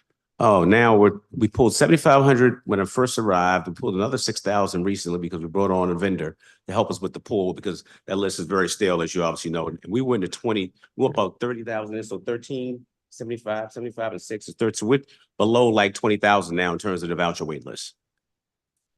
Below, but on the order of 20,000 on the voucher list, on the order of 20,000. When you say on the order, I'm sorry, I don't understand. So 20,000. So we were at 30,000 when I arrived. Right. And now are we down to 20? Is that what we're you're below saying? 20 now? It was a 7,500 pool between the time I arrived and the beginning of the year. And then we just did a recent pool. We brought a vendor in to help with the list. We did a recent pool of 6,000. So that's 13,500. So you take that from this bubble, 17, 16, something like that. Yeah, so 16,000. And before I was asking about how many vouchers do we have, and I guess I'm thinking we'll find out how many local vouchers we I've have. got it for you. 1194 available. 1194. So between that and the federal vouchers, it's on the order of 4,000, I think, together. And so we have those 4,000, but we still think we have 16,000 on the wait list, even after the purges. Yeah. Okay. But the response rate is probably about 5%. So just so you know. Wait, the response rate, even after the purges, as you offer them, it's 5%? About 5%, because the list is so old. People have moved on. So that's one of the reasons why we need to get the list down and refresh it. Because right now we send out these notices to people saying, hey, acknowledging that you've come up on the list, you've been pulled, but nobody's responding. And that's because it's such an old list. So in that world, if it was 1 in 20, so, and you're at 16,000, what's 1 in 20 of that? It's 800. Do you think that there's only 800 people actually out there hoping to get a voucher? I won't know until we pull. It kind of goes to the purge process, which we do hear some things about, and I'm run out of time, and I'm bouncing from hearing to hearing, Chairman White. So I'll come and go. I'm counting on you to ask a lot of questions and keep the director here for a long time. But the purge process is, somebody could be on the list for a long time. They get purged wrongly. And that's a catastrophe. So I'll be back to ask about that. Oh, no. Yeah. Please come back because I got an answer for you. Okay. It is nice to be able to get answers. So let me stay on federal voucher utilization. My team reviewed data that you shared with the STAR board yesterday, and it looks like the total number of federal vouchers in use has stayed flat or even gone down a bit over the last few months. So January was 11,599, February 11,583, March 11,516, So slight dips each month on the number of federal vouchers in use. How are you planning to turn that around? And more importantly, what's happening there? Why this slight downward trend? So I'll start off, then I'll hand it to Anton. But as we stated, we brought some vendors on to start making more pulls from the wait list. That doesn't happen overnight. So as they make the pulls, send the letters out, it takes time for those families to get leased up. Prior, the pulls weren't happening as frequently, or individuals weren't sending paperwork back, or DCHA side, we may have misplaced paperwork or whatever the case may be. So I can't speak really prior of why it didn't ramp up, but right now you'll see more vouchers possibly. The decrease is because people may be coming off the voucher for whatever reason, but we'll start seeing the uptick in the, what is the average days in the future months, because as you're doing these large pulls, now you're going to start allowing people to get issued their vouchers, find their homes, and lease up. So we should be seeing the uptick coming in the next several months. The decreases just were lack of pulls, lack of the team, getting some of the work done, or just individuals not bringing their paperwork in a full package. And can you talk about what the pull, as you refer I to? What's that? apologize. So the wait list pool. So you have individuals on the wait list, as we were just talking about. Director mentioned that last year, over several months, 7,500 individuals were pulled. We just did a recent 6,000 pulled. So these were individuals' names actually coming off the wait list, and then them being mailed a package, allowing them a certain amount of time to respond. So again, with the list being stale, we're only getting a 5% rate. Then you do the math, we're only getting very few responding back. But is the order to this in a time frame? So it does take time to ramp up. So Anton, do you have anything to add? Hello again. I don't have a whole lot to add. I'm not going to speak to the past. There were quite a few things that weren't done properly in the past with this program. However, we feel very confident based on the waitlist pulls that we have been done now by our vendor and staff being more involved in the entire lease up process. I feel very confident that the speed of leasing, getting families leased up is going to increase. Okay. When you do polls, how do you do that? Is it call, snail mail, email? Oh, Sorry, it has been snail mail. If we have email addresses, correct, we're doing email, but a lot has been snail mail. okay. And I think I've asked this a lot of times, but it's something that would make me nervous if I were on the list. If you pull someone and they, have moved or what have you, and they come back to you months later and say, hey, I think you skipped me or missed me, they're not like kicked out permanently or sent to the back of the line. Not right? at all. Not at all. And how many people do you reach out to at a time when you do polls? So again, we're using our third-party vendor, Nan McKay. They just pulled 6,000, sorry, families. We sent 3,000 letters out to families. Okay. And on this Monday coming the 15th or 16th, we'll be sending the other 3,000. Okay, and I let me apologize, because I think we were just talking about this, but there were so many numbers that I was writing down. About how many people on the this voucher wait list? So our starting number, as we said, it was 30,000. Yep. And then we did a 7,500 pool last year and just did 6,000 pool now. Okay. And so I'm not. So Sure. we're at 16.5. So, okay, I wanted to make sure. Remember that, I'm not good at math, though. Remember that, that, Mr. Chairman, right? I will remember that. Okay, I wanted to make sure I had the right number correlated with the right notes. And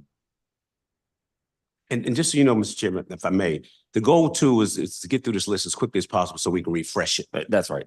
I think it's a great goal. I think that's the right way to handle it. And I think my guess is that residents will agree, so long as they continue to understand that if they get skipped, they're not kicked off. So we're welcoming them back. We have, yes. Last week, you moved all of your voucher staff into a new Chinatown office. This was largely, I think, in response to a lot of folks saying they can't reach anybody, don't know where to go, had trouble finding your headquarters. That's, I think, going to be very positive in the long term.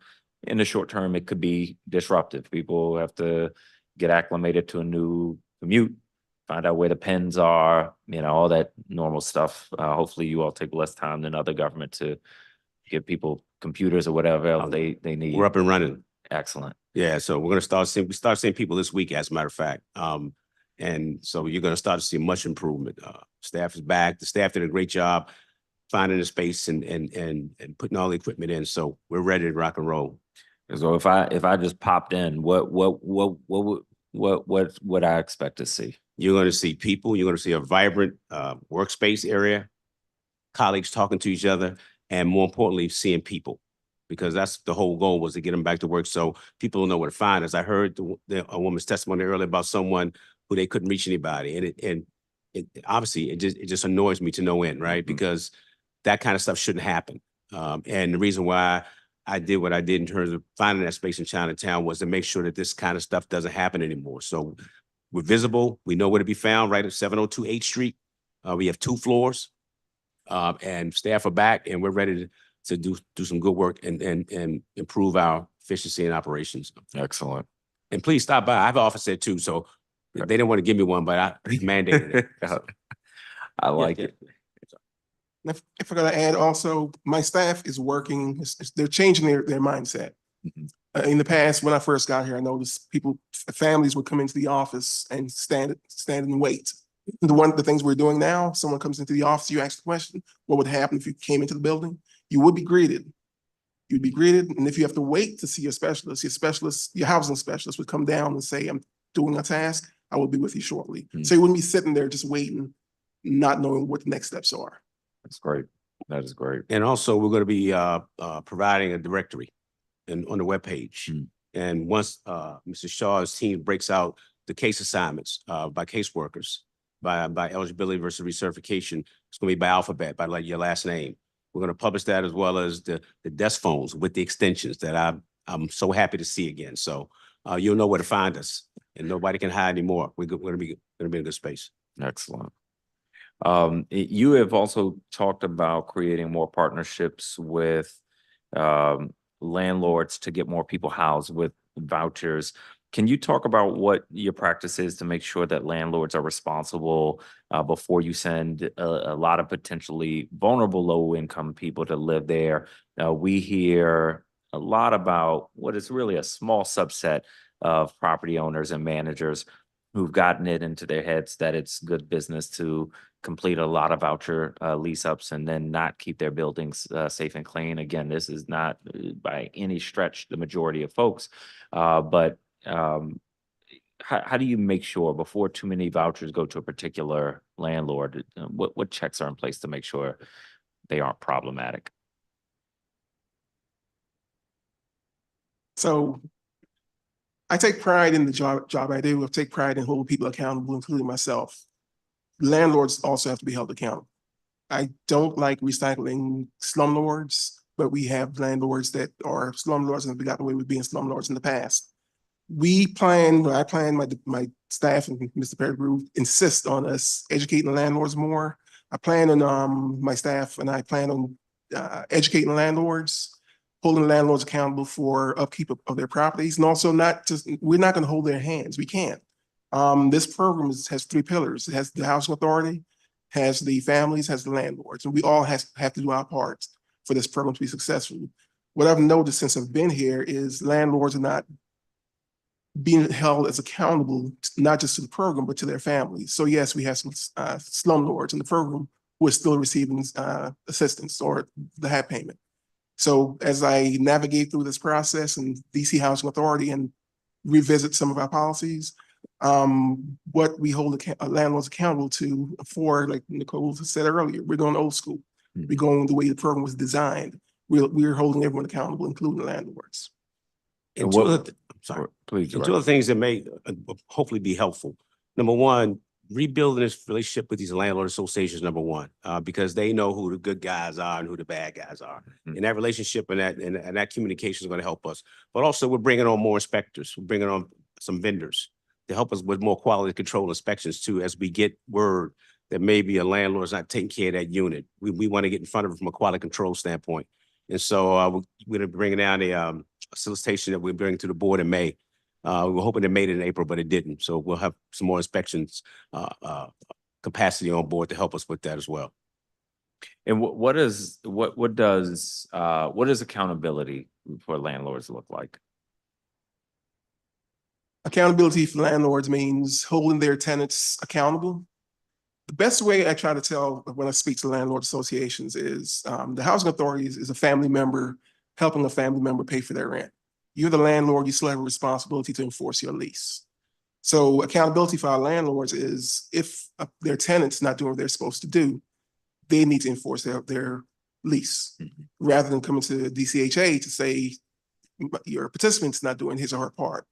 We will do what we have to do to assist the landlord naturally, but at the same time, the landlord is responsible for enforcing his or her lease, but also make sure that property is taken care of. And we will hold that landlord accountable if he or she is a slumlord. I hope that answers your question. We'll talk more about it. I don't want to harp on it too much. I mostly want to know that you all take accountability seriously. What I'm driving at here is what does that look like specifically, but also recognize that it sort of depends on what the issue is that you're looking at.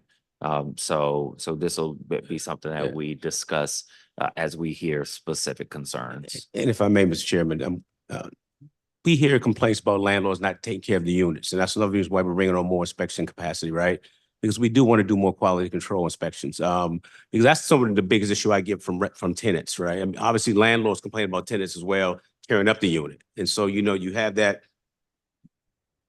you're like 6 in one hand, half dozen the other. Is the slumlord not taking care of it, or is the tenant tearing it up? And that's, we always get caught in the middle of that. So it's hard when you talk about accountability for a landlord, because unless you're really there, you get these stories all the time, and it's stand the test of time. I mean, I've run into it everywhere I've worked. So, there is some of that. I mean, sometimes you see consistencies across the building that tell you it's the landlord, but you're absolutely right. We do hear a lot of complaints from landlords saying that there are issues with the tenant damaging property. Let me turn to the third goal that you shared, and this one is focused on faster lease ups for federal and local vouchers. And specifically, your goal here was to reduce how long people spend after getting issued a voucher, waiting for a final lease up with a new landlord who has a payment agreement with the housing authority. So there are two contracts. One is the lease, like anybody would sign between the tenant and the landlord. The other is the voucher contract between the landlord and the housing authority.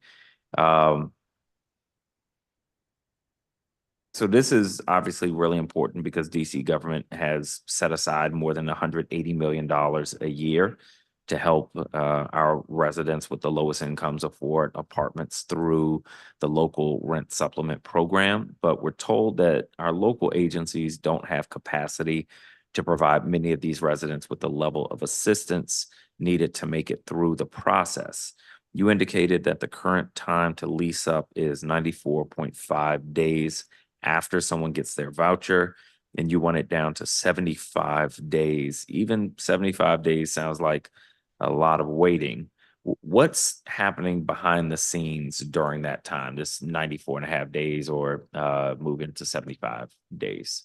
So I'll start off there, let Anton jump in. So again, this is part of the reason why I brought staff back to work, because I saw when I arrived that we were losing a lot of time via email, documentation submission, potential clients maybe missing a Social Security card of one of the children on the lease, and it just created more time and lost time via email. So hopefully that part of it will be cut down now, because they can come to the building and see us with their documentation. We can tell them right then and there, number one, hey, we see your packet here. You are missing the social security card for your child that's on the lease. So get that back to us right away, as opposed to having technological challenges, going back and forth with the emails getting lost in translation. So hopefully initially that will cut down that time, number one.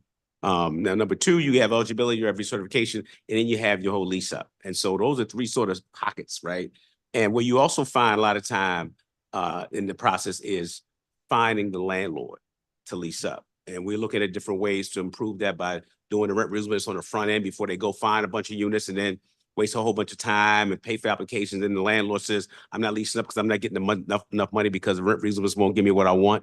But then I'll turn it over to Anton now with regard to how he's going to be managing the eligibility and recertification. So the voucher program is sort of, it's like, you have to compartmentalize it a little bit to understand that there are various parts.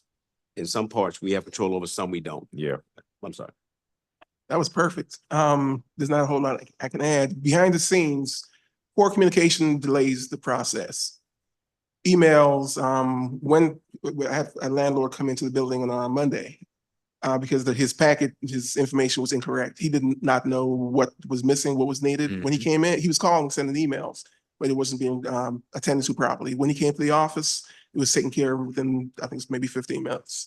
So what Mr. Pettigrew was mentioning, a lot of the delays is caused with poor communication technology. In terms of some of the other delays, and it all comes down to just information, proper completion of completing the packages properly, providing the proper documentation like social security cards, birth certificates. Some families pretty much would not provide a copy of the social security card.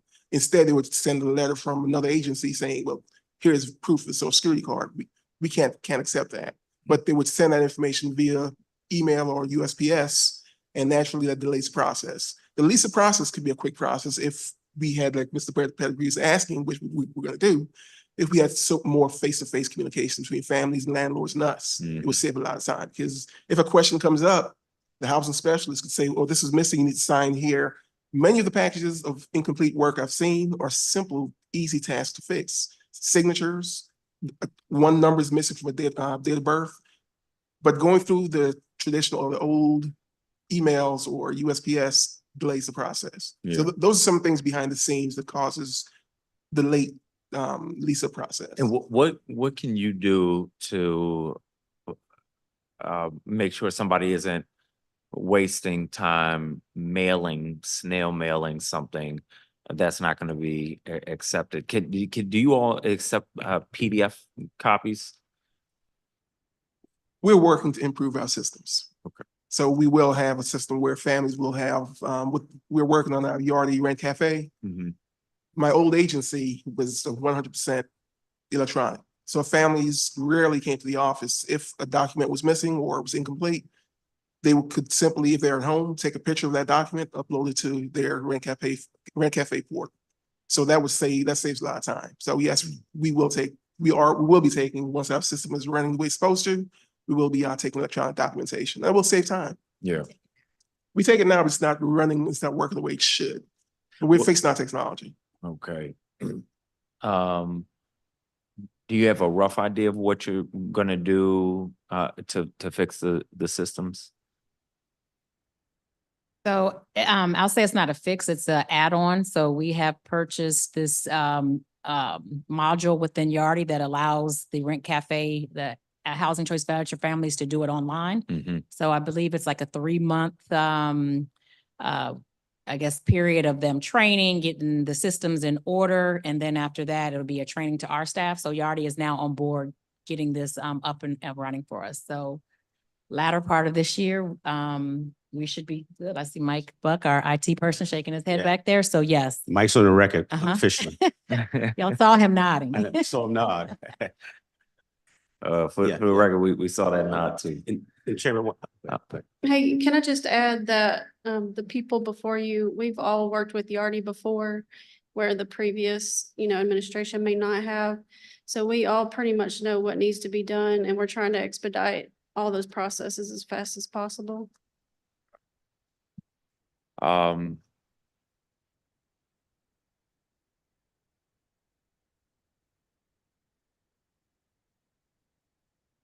You wrote that you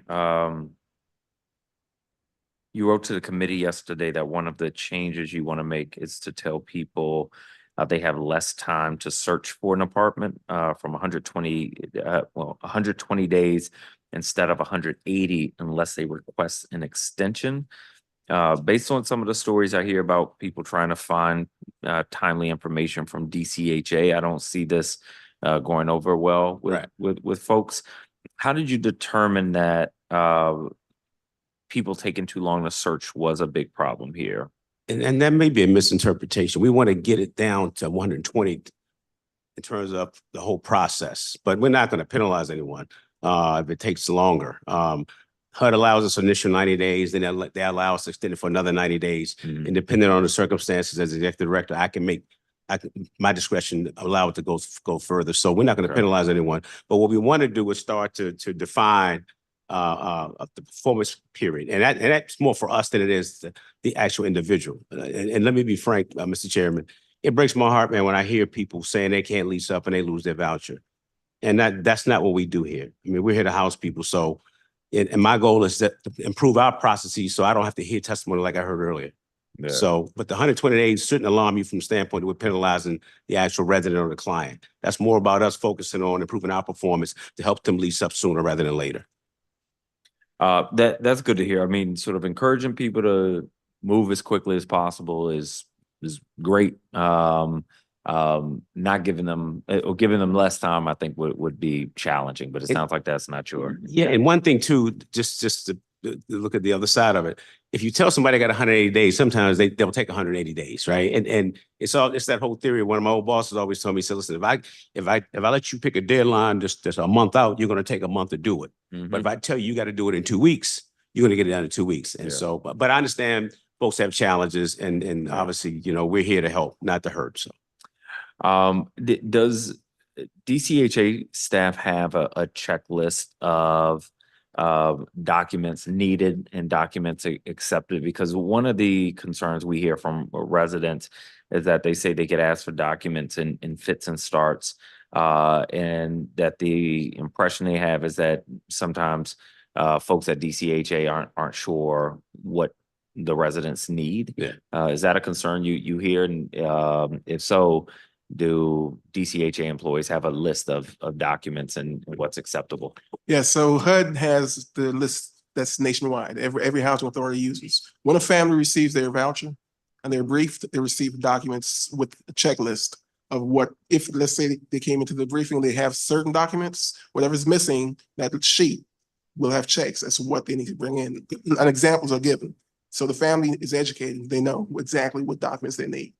And the staff knows this. Now, I can't speak for previous staff, but I know with my staff going forward, the families are educated. Okay. And sorry if I missed this. The families have to go to HUD's website to know what those documents are? No, I mentioned HUD just to say that it's nationwide. It's the same documents nationwide. But we give it to the families physically. Okay. And I don't know what's on that list, but does it give, to the extent necessary, like a social security card means a social security card, but mail showing that you are a resident somewhere might have qualifications. Does it give like reasonable person specificity? Yes, examples are listed on the sheet. So it could say social security card, social security numbers, but it will also say the card, letter from the social security office as verification, or a school record. So the families are educated. We just don't want to penalize families and make them have to take extra steps. Okay. And you've mentioned, Director, that you are working to bring in outside inspectors to speed up lease ups. Yes, not only that, but quality control as well. Excellent. I think that will be beneficial for getting more apartments through the process. But DCHA is ultimately still going to be responsible for telling these third-party inspectors where to go and when. What's your plan for integrating contract inspectors into a seamless workflow that doesn't add more delays? Yeah. We're bringing on what we call pros. that know how to do this work. And we're going to be upgrading our system. Mike is on the record unofficially already too, because we need the tracking system to make sure that we're managing these things effectively, right? Right now, it's a manual process for the most part. And there are a lot of breakdowns in how the inspections department was running, but bringing the systems up to date, number one, is going to help us. But number two, having these inspector groups that do this nationwide and have done it for years is going to allow us to be able to now touch more units more quickly and efficiently. So, when do you plan to start bringing on the additional inspectors? in May, we're going to bring it to the board in May for approval. Okay, and will you have your quality control and accountability plans in place by the time you bring them in? Yeah. Okay. What's Mike's position? So we know, because we don't want Mike to hide either. The Chief Technology Officer. Okay, excellent.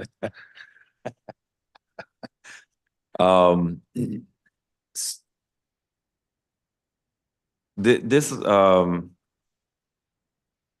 the length of time that residents spent holding a voucher but not having an apartment to use it at increased dramatically last summer when the new rent reasonableness protocol went into effect. Now, you've talked about making more information available to landlords and tenants earlier on, so they're not caught off guard by a rent reasonableness failure at the end of the process. Where are you on implementation here? So actually, we have already started making those changes. The town hall meetings have been happening. The staff has been meeting with landlords, allowing them to send their information to run their individual properties. We're talking to many of the multifamily owners, having them already send their rent schedules up, so they're loaded in the system, the affordablehousing.com system. So we have already started that. And again, I heard someone asking earlier about appeals process. We definitely have an appeals process. So if it does not meet rent reasonableness, we just, Anton will have to just ensure that all of his staff across the board knows that affordablehousing.com is actually running that search for us as an appeal. So we can go right to the software provider. They're able to run the search and circle back with the owners. So that seems more like a confirmation of an answer that they already got as opposed to an appeal. So if apartment.com says this is the rent, this is the reasonable rent, and the landlord has a strong disagreement, what do they do with that disagreement? I mean, generally, it definitely comes back to the staff after. But the system, in these instances, I really haven't seen where it has been affordablehousing.com saying it's not working. It's been more multifamily developments. And this is where they had to provide their rent schedules. They haven't been providing the stuff before. So we may have other voucher holders in there. So the two have worked together, and then it had an approval because now they're looking at the entire building. On the individual cases, I'll have to defer because I'm not sure of the appeal reasons of those, if they been successful or not. But I know the ones I've been involved in have definitely been the multifamily. They've been denying them. Got on with affordable housing. They said, here's a process, send us your rent schedules already for the entire building. And then it already showed rent reasonableness because that's what the building is renting at. So those have been favorable. So, to the question or request from Dean Hunter representing smaller landlords, standard operating procedures specifically for rent reasonableness and inspections. Is that something that the agency can work with them on? Yes. Absolutely. Okay. I mean, we welcome some of their suggestions. As a matter of fact, I forgot the other association that I met with, but they gave us some great suggestions about how to improve the relationship and improve our efficiency with regard to working with landlords, as well as the process. Reinstating a landlord walk-in day, which is a great idea. Yeah. I mean, so they can come in and ask questions. Yes. So they don't get frustrated about the process. So there's a couple of things that they share with us that we're definitely going to incorporate. Great. And our conversation during the performance oversight hearing about bogus listings on affordablehousing.com, prompted the rent reasonableness vendor to reach out and offer to help DCHA tighten controls against efforts to skew data. What are you doing to protect the accuracy and integrity of the listing so that what people see on affordablehousing.com is, you know, really the unit with the appropriate features, you know, that are listed on the website? So that is actually an affordablehousing.com, question. So we can definitely get that from them, because unfortunately, it wasn't any controls that, we had to put in place. For the affordablehousing.com, it was, I think one of the questions came up, square footage may not have been put in there. So there's some criteria that HUD requires for rent reasonableness, and square footage is not one. So on our forms, we have square footage. We're asking that. If the tax records already have them, it pulls. So we can get the answer from affordablehousing.com. So there's really nothing that we had to tighten on our end to that question. But affordable housing was trying to find, like you said, the rent stabilized units, or encouraging individuals to have square footage. But as far as the listings, we don't control that system at all. And affordablehousing.com will have to respond to that question, because I know they allow active listings and of course rented listings as they use for comparables. So honestly, we'll have to get an answer. I don't know how if someone puts a fictitious listing up there, I'm not sure how that is handled. So we can get that from affordablehousing.com. Okay, please do, as your contractor. I can't remember I remember this discussion. I can't remember the specific examples, but my recollection from information we had gotten and what we discussed at the performance oversight hearing was that there were units that were listed so inaccurately that they were essentially fictitious. And that's obviously going to harm the agency. It's going to frustrate residents. So if you would share with us how they respond to that. Definitely, we'll get that. I appreciate it.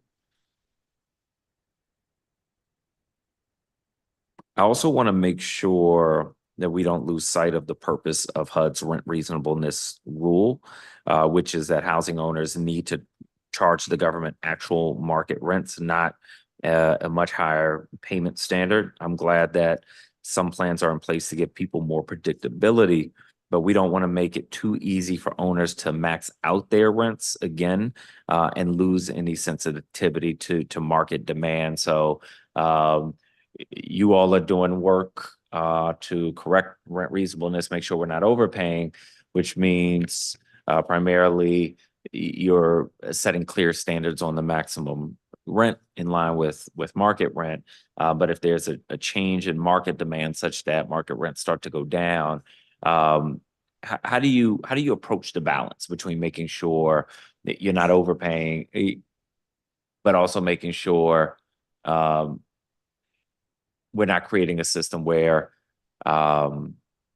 the rent that landlords are trying to charge is just out of whack with like fair market rents? I know I could be a lot clearer. Like the question in my head, I know the question in my head, but how do we make sure we don't overcorrect here?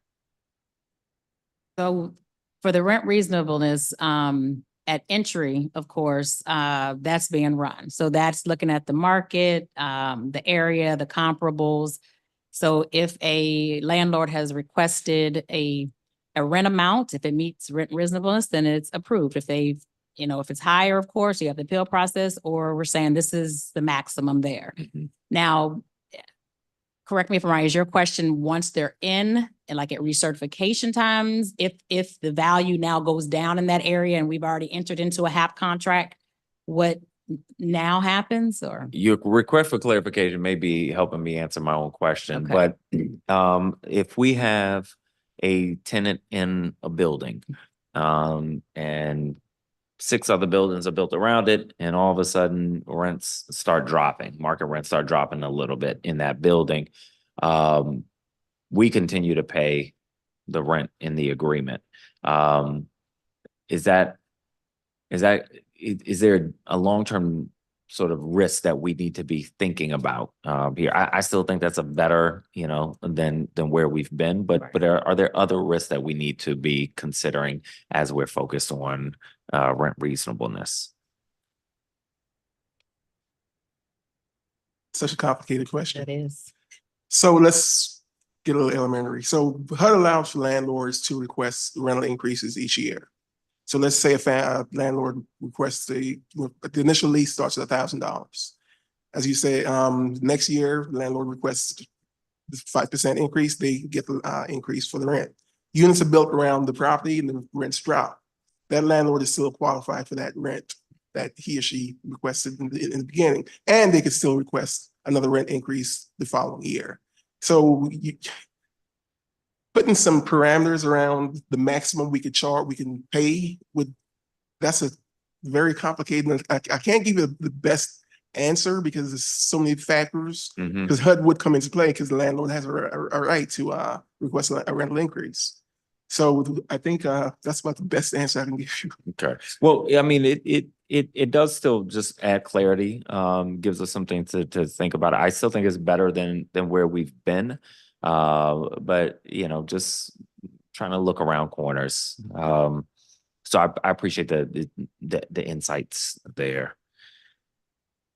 Let me move to some other topics. We've spoken before about how people lost faith in DCHA's ability to deliver timely and reliable services, and we're looking to you and your leadership team to reorient the culture so that hardworking, talented employees can thrive at DCHA. That's what we need and want. What has that looked like over the last 5 months? Promising. Change is difficult for everybody, number one. Number two, and it is hard to change a culture. But I think I was fortunate in a way because I've gotten a lot of positive feedback from people that want to help fix the problem. And so I think I've been fortunate in that regard. Obviously, people tend to say that they want to do certain things until they see what the task really is, right? And so, but I think what I will say is this, and I said this in the board meeting the other day. I have an old boss who used to always tell me the view from the bridge is different than the view from the deck. And I push really hard, and I appreciate my staff hanging in with me, but I sense the change, right? I sense the change. And people have been back in the office, the camaraderie again, obviously now that they know that this recovery plan is coming, it's going to lay out things that we need to do because everybody needs a plan. We got a lot of moving parts. And without a plan, I mean, you're lost. And so, and I think they're starting to see too, a lot of the goodwill that we're building up and they're sensing it and they're seeing it and saying, okay, this can work, because you got to convince people. I mean, because they've been in what they've been in. And I'm not here to criticize previous administrations, but people tend to lose faith and lose hope. And morale was low. And I'm starting to see morale picking up. I've been challenging employees since I hit the door.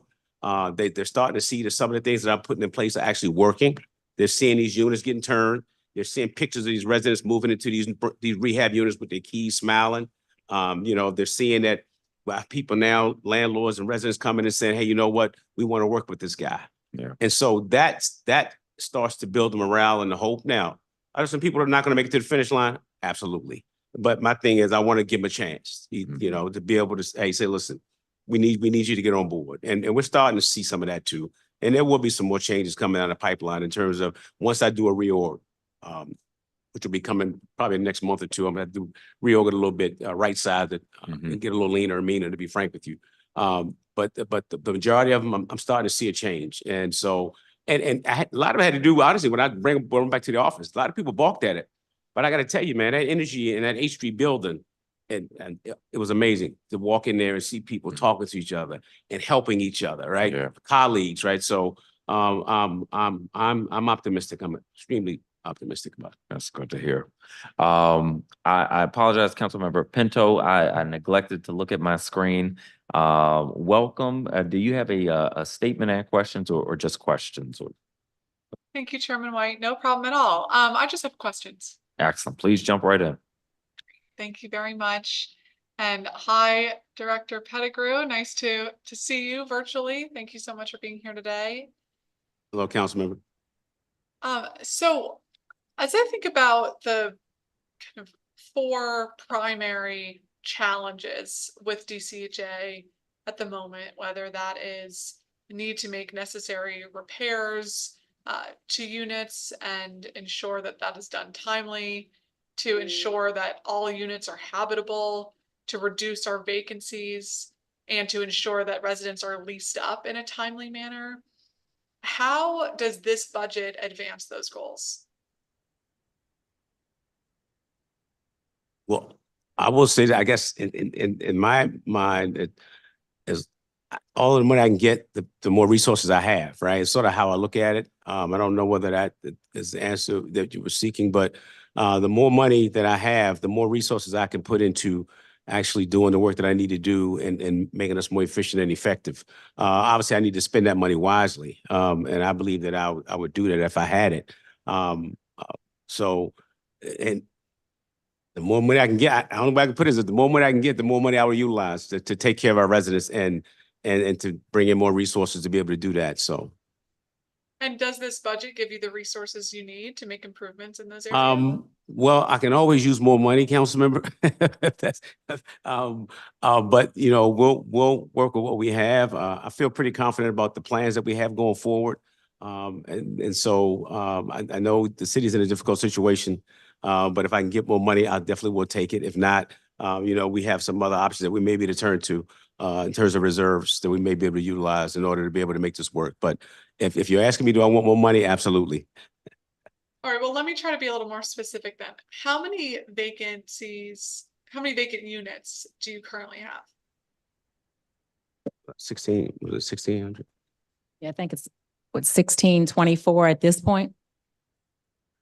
Okay, and how has that changed since you started the position? Oh, it's about 1,900 when we got here. And so we've turned over 300 something units since January when I brought on more vendors to put on the ground to turn those units. Okay. And in terms of our vouchers, during the performance oversight hearing, you said that your goal was to bring 500 vouchers, or to issue, excuse me, 500 vouchers per month. Have you started to meet that goal yet? Well, we're pushing. That's why we pulled 6,000. We pulled 6,000 people off the wait list recently in order to be able to get to that number. But again, remember, that's the goal, but the list is very old and stale. And so as we indicated earlier, it's about a 5%. We starting to see about a 5% response rate. So that may have to be adjusted depending upon the response rate, but that was the goal in order to get what we thought we wanted to get. So. Was the 500 vouchers? Yes. Okay. I'm sorry, I misunderstood. You said 500 issued. 1,000? Right. 500 being issued. 6,000? So the 6,000 number is how many we pull from the wait list. So although you pull 6,000, our rate may be 5% out of that 6,000. So we just did a recent 6,000 pull from the wait list. Okay, so how many are we issuing a month for the last 2 months? You have that? You have it? Oh. We will get that number. Yeah, If you I'll get that for I'll you. get it for you. Okay, thank you so much. Just trying to get a sense of, so we said if the goal, if your goal, as you stated a couple months ago, was 500 a month. Yeah. So as we think about how this budget helps you advance your goals, would be helpful to get a sense of how close we are to meeting that goal. But it ramped up though. It didn't start at 500 in January, right? The 500 was the April, this month number that we said that we would begin to issue. Now that is on our federal side. So again, that goal was for our federal vouchers. Are you asking in reference to the local voucher side? Yes. Okay, she's asking to the local voucher side. So that's our federal voucher side. So on the local side, currently we have 9,680 vouchers. We've leased up 8,000 and something. So that remaining number, and that again, that goal was for federal, not for the local voucher side. Got it. Okay, thank you. So what is your goal for lease up for the local voucher side? Great question. I will get that to you shortly. I had the federal voucher one. Well, the Okay. goal is to lease them all up though, if that helps, Councilmember. I hear you, but as you just said to my colleague, we can't get anywhere without a plan. So I monthly understand. goals help us achieve the Yes, goal of we'll 100%. get that to you. Great, thank you. So this budget includes a one-time increase of $2.2 million to support DCHA's public safety force. I will just say, this is one of the most, if not the most consistent pieces of feedback that I hear from DCHA residents is a concern about safety and a desire for more support, and a frustration with the current state of affairs with safety. And so I'm excited at first glance to see this number, but what do you envision it being used for? A number of different things, whether it be increased staff or equipment. We need both. We walk these properties. I've walked all these properties with my Chief Reese to look at cameras, adding additional cameras, obviously equipment for the actual officers themselves, for their protection and for them to do their jobs, as well as increasing the number of staff members for patrol purposes. So that money will be used for any and everything we need in terms of to improve the police presence on our properties with our team. Okay, thank you very much. Do you have a hiring plan to get folks filled in those positions? Well, we just did actually had a job fair. Was it yesterday? Yesterday, we had a job fair yesterday for the police department. They said it was a really good turnout. About 320 people turned out. So we're excited about, trying to recruit, and more importantly, retain them. Mm-hmm, mm-hmm. What are your current vacancies right now with the DCHA police force? I think we have like 28 vacancies right now. I don't have the breakdown by category, but we can get that to you too in terms of the breakout. But it's about 28 vacancies that they have right now. Okay, out of how many positions? Out of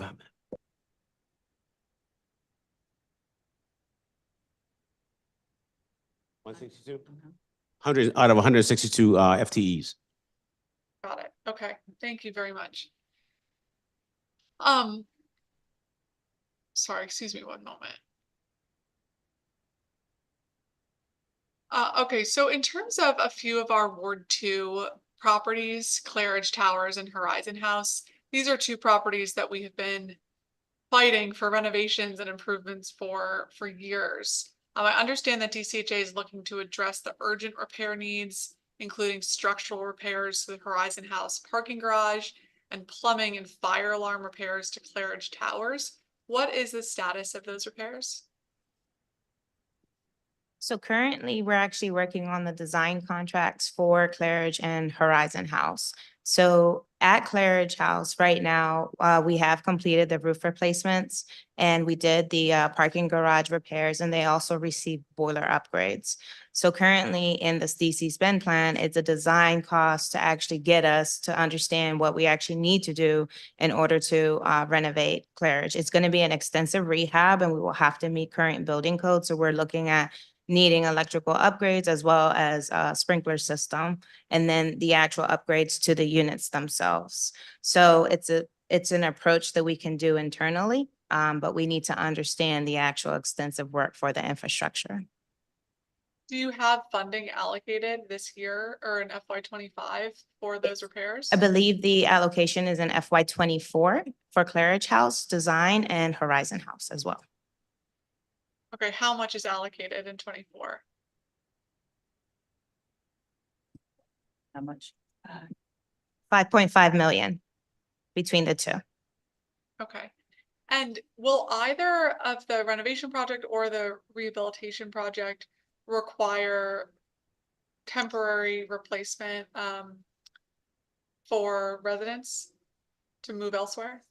So that actually depends on timing. So for Claridge House right now, since Claridge had an actual large vacancy rate, we're actually making those units ready so to get that occupancy up. So what will actually happen is if when we meet Director Pettigrew's goal of 100% occupancy, we will have to relocate. But the goal again is to do it internally. It would need to be done in vertical risers. So in that instance, we would just move through the project in a strategic plan. So Meaning that residents would move to another vacant unit in the same site. inside the building is the goal. But that depends on timing and how many units we have vacant at the time. Understood. Okay. Okay. Well, thank you all very much. Appreciate your continued focus on these issues. And as we've talked about many times before, we need to keep heading in the right direction with these repairs and vacancies and renovation projects. And I appreciate the huge amount of kind of revamp work that was needed, Director Pettigrew, and hope that we can stay on course. We have to stay on course. Thank you. Thank you. Thank you Thanks so for much, Councilmember Pinto. Let me get clarity on one thing. DCHA Police has 162 positions. How many of those are sworn officers? 30. 30. Okay. What are the rest of the positions?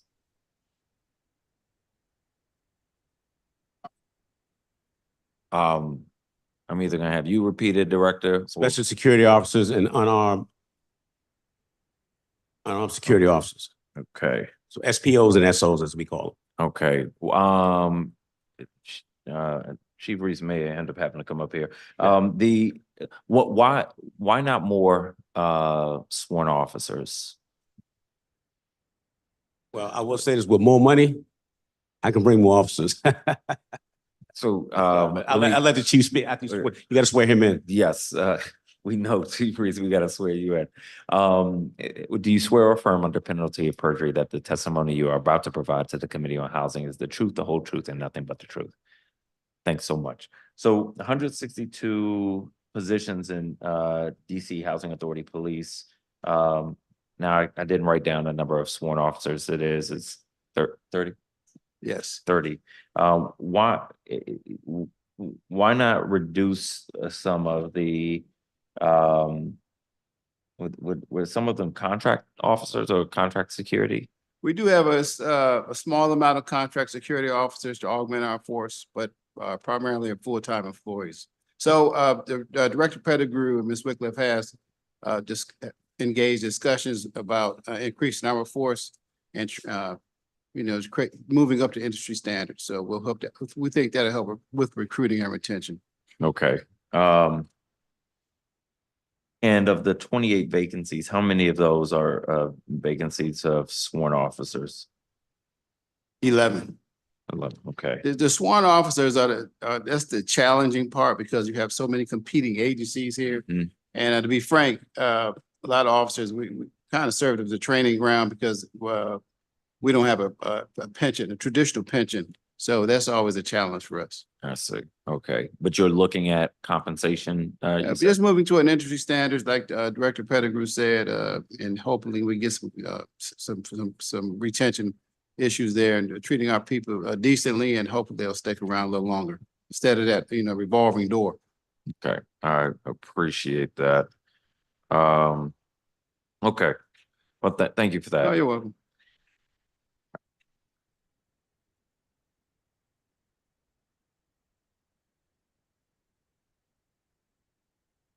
There was, Director, an interesting set of statistics in your latest report to the Star Board indicating that there were 137 quality control reviews of voucher files over the last quarter. They turned up 47 files with errors, and 25 of the errors had to be corrected. So that's a 34% error rate and an 18% correction rate. Who conducts file reviews? There's a staff. So we have staff on the HCVP side that are dedicated for file reviews. Okay, so it's internal. Yes. Were these files picked randomly? Yes. Okay, not trying to attack DCHA staff here. Federal voucher rules are complex, but we've got to help them get those error rates down. Is there a training gap?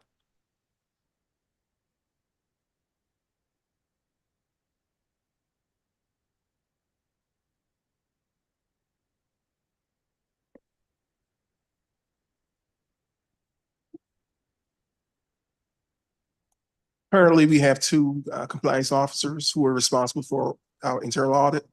The goal, as we do our reorganization, is to hire 3 more. So the workload will not be as heavy and the accuracy will increase. Okay. Let me pause there and go to Councilmember Fruman, who has rejoined us. Thank you very much.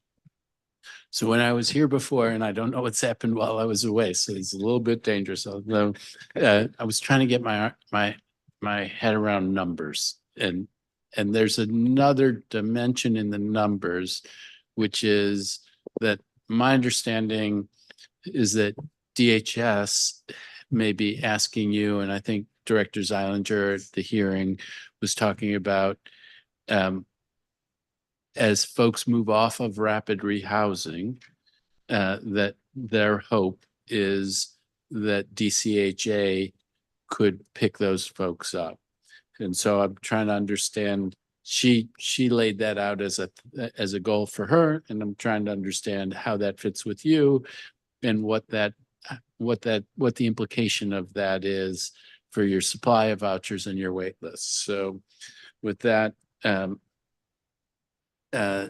predicate, do you have a sense of how many families are in that pool that DHS would like to see moved over to DCHA through the voucher program?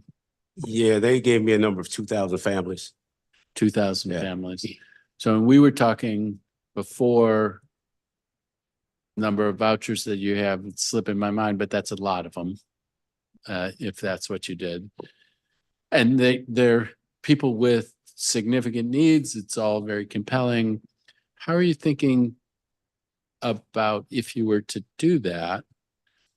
How does it fit with your current wait list? How are you thinking about working your way through that challenge? So if the board approves it first, then we would have to create some type of preference in order to be able to assist. The board hasn't approved it yet. They're aware of it. They're deliberating it, but we can't do anything until the board says yes or no. So, and you had a preference for homeless at some point, and then that you removed that preference, but in a certain sense, so then it could be in a form reinstated through this, but that's open, that's in front of the board. With the removal of the homeless preference? Well, the removal of the homeless preference happened. Right, already happened, yes, Yeah. Turning around and creating a preference for folks coming out of rapid rehousing isn't the same as a homeless preference, but they came into rapid rehousing because they were homeless, and then so it's akin to it. But actually in that process, will you be revisiting the idea of a preference for homeless? We may. I mean, I don't think anything is on the table. Anything is off the table at this point in time. I'm waiting for direction from our board members as to how they want us to proceed. And then at that point, we will sit down and try to figure out how we can meet whatever they decide. If they decide to say yes, then we have to figure out a way. If they say no, then we won't. So, I mean, this is a big thing that's out there. Because I'm trying to remember the numbers that we were talking about before, but remind me again how many local and federal vouchers we thought might be available? It was 2,300 on the federal side. How many were on the local? 1,194 on the local sides. So 3,500, 2,000 families. Okay. I wonder who the board's hearing from on that, because there are all those folks who are on the wait list. This is a big thing. If you picked up those people, would you have to go through a whole new eligibility, rent reasonableness? Yeah. Would you be looking to put those folks in a new place? Would you look at whether their current place qualified so that there was less disruption? Well, ideally, you want them at least in place for less disruption. Right. But you'd have to go through one by one to determine whether or not that was possible. And are the rapid rehousing vouchers subject to the same rent reasonableness analysis that your vouchers are? That I'm not certain. That I'm not certain. I don't. Okay. All right. Well, this is one I think we need to keep an eye on. On rent reasonableness, and I think there were some conversations about this while I was away. When we spoke last at the budget oversight, at the performance oversight hearing, we talked about the challenges of the rent reasonableness calculation, the challenges of using a formula like affordablehousing.com. And I think you were looking at things that you might do to the way that you calculate rent reasonableness. I think you even were open to the idea of more of a hands-on approach to it. We all got a letter from affordablehousing.com. And so I'm wondering where you are in terms of thinking about how to approach the calculation of rent reasonableness and changes that might help to address issues that everybody's raised. Yeah, so you did come up earlier by Councilmember White. So some of the changes that we have talked through affordablehousing.com is more on our multifamily buildings. On the multifamily buildings, generally there's a rent schedule or rent already set for all of the units. So we've talked with affordablehousing.com to reach out to those owners or management companies to already have their information loaded in. And that has happened in some instances. We've been seeing as some multifamily that their information wasn't loaded, so the rent reasonableness was not calculating properly off of the actual building. So we've seen some of those changes already happening. I know we also talked about once we have our locators come on through the housing authority, they also will do kind of a sample check and run it through the real estate system, the Bright MLS system also, just to double check and do some quality assurance on them. But for the biggest part for us, it's been the multifamily buildings that affordablehousing.com has been reaching out and asking these owners or management companies to send over their rent schedules already for their building with the addresses, with the amenities and everything to already be loaded in the system. So on this, I mean, a rent schedule could be asking rent and it could be paid rent. That's correct. And it needs to be paid rent, right?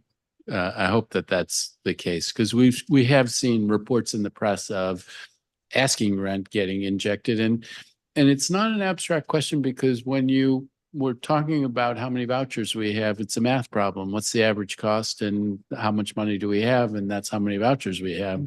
And if the average cost is wrongly inflated, we have fewer. And now with the rapid rehousing, with that issue out there and the people on the wait list, and we don't have enough. So we have to be vigilant about one of the an important variable in that calculation. So there will be more follow-up on that. You looked like you were reaching for your microphone. No, I was actually turning it off. Okay.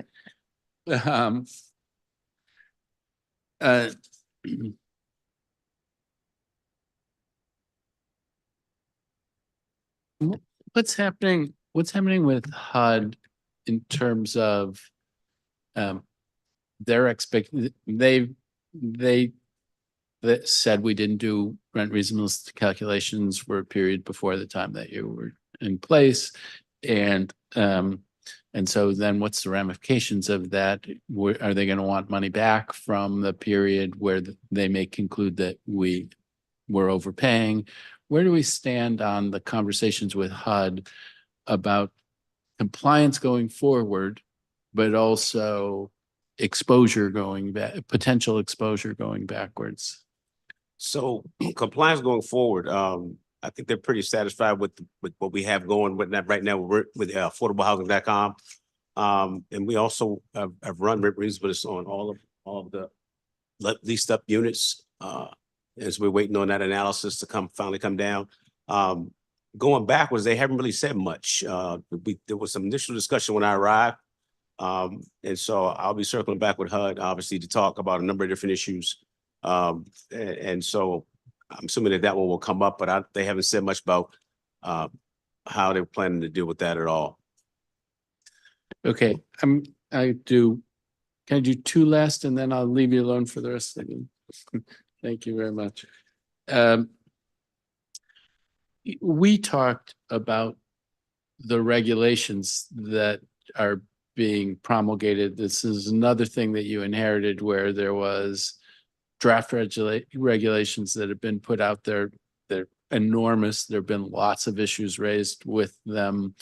Where do we stand on that? And in terms of trying to incorporate input that you might have gotten from stakeholders about those draft regulations, acknowledging you didn't draft them, but now you got to finalize them.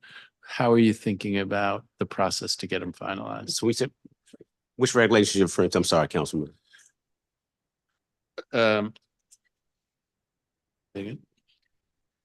ACOP and the admin. Oh, okay. I'm with you now. So that has been a point of contention from our board as well. We're just waiting to hear from HUD. We meet with HUD once a week and we go through various things. I know that they're extremely busy as well. We work through the field office, and so we're hoping to get that feedback relatively soon.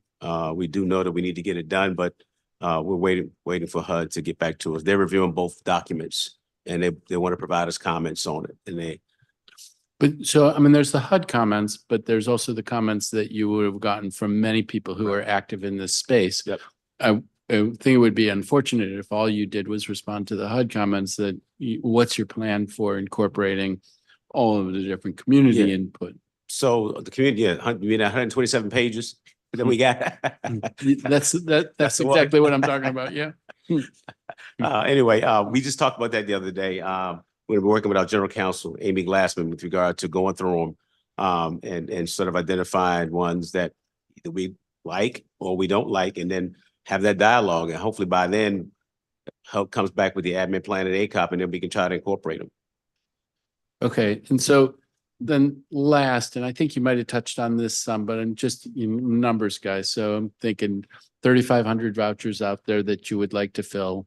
Could be 2,000 folks in rapid rehousing who you might be called upon to accommodate for some of those. You had talked about a goal of leasing up for 500 vouchers a month for a period of time. I have to say, I love your ambition. It was 500 issued, but so I understand it was 500 issued, not leased up. There's a difference. So, okay. So because remember now, the actual rate, you issue them, but the response rate is about 5%. So, so we want to get 500 issued and try to get that response rate as high as possible to get them back. I see. So then that's less ambitious than I thought, but still ambitious. What's your hope for getting new voucher holders leased up? Do you have a per month goal for how many folks you'll get into housing using vouchers? It's really hard to gauge that, to be frank with you. I mean, you can sort of project this, which is what we did with that utilization table for HUD. Now, I will say this, because of the whole DHS issue, those numbers are probably going to have to be recalibrated if the board decides to approve it. So just so you know, so while the 500 issues out there now, and that was pre any of this stuff now, here we are now.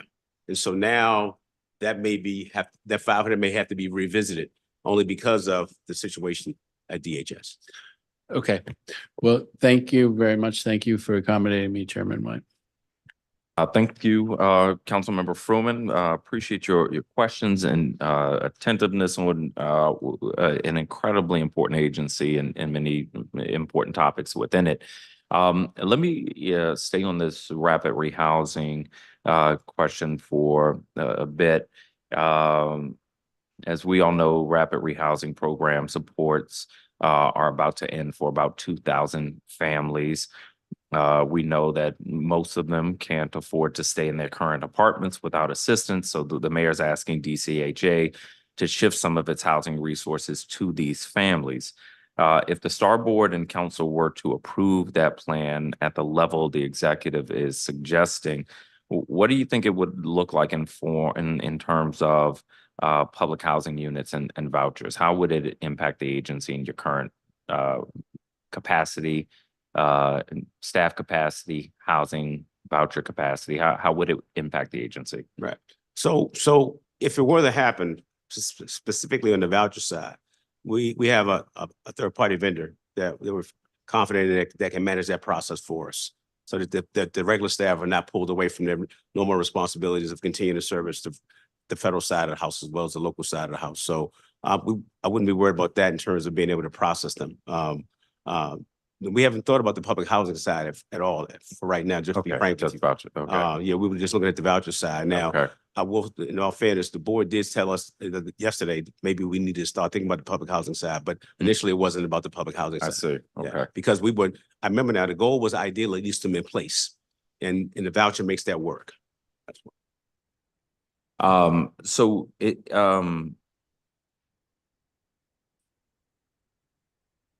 so you said staff wouldn't be pulled away from their normal duties or distracted by this. Who would manage this? So we have a third-party vendor that we have on board now assisting us with other stuff. Okay. And so we would just assign them to handle it. That group is well-versed in voucher processes. We've known the owner of that company. She's done work all over the country, and her team. So we feel very good about them being able to manage that process effectively for us if it were to happen. But what about the current issues in the process, inspections, for instance? How do you work in an additional influx of 2,000 folks without a number of blips in the system? Right. Remember that we're bringing on some more inspection vendors in May. Okay. And what would this mean for other people who are waiting for DCHA's assistance?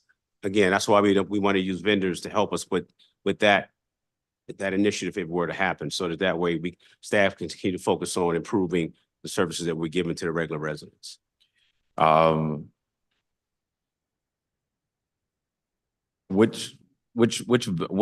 vendor would be able to? So we're bringing on inspection vendors as well as we already have third-party vendors on assisting with the vouchers, with the voucher program now. Okay. So if those vendors that are assisting with the voucher process now switched over to manage these 2,000, then that would be sort of less support for the. Well, but they have more capacity. So it may not be, it's not like they only have 5 people and those whole 5 going out shift. Okay. They'll just bring in more resources. The 5 will stay where they are, and we'll bring in other resources to help with that initiative if it were to happen. Okay.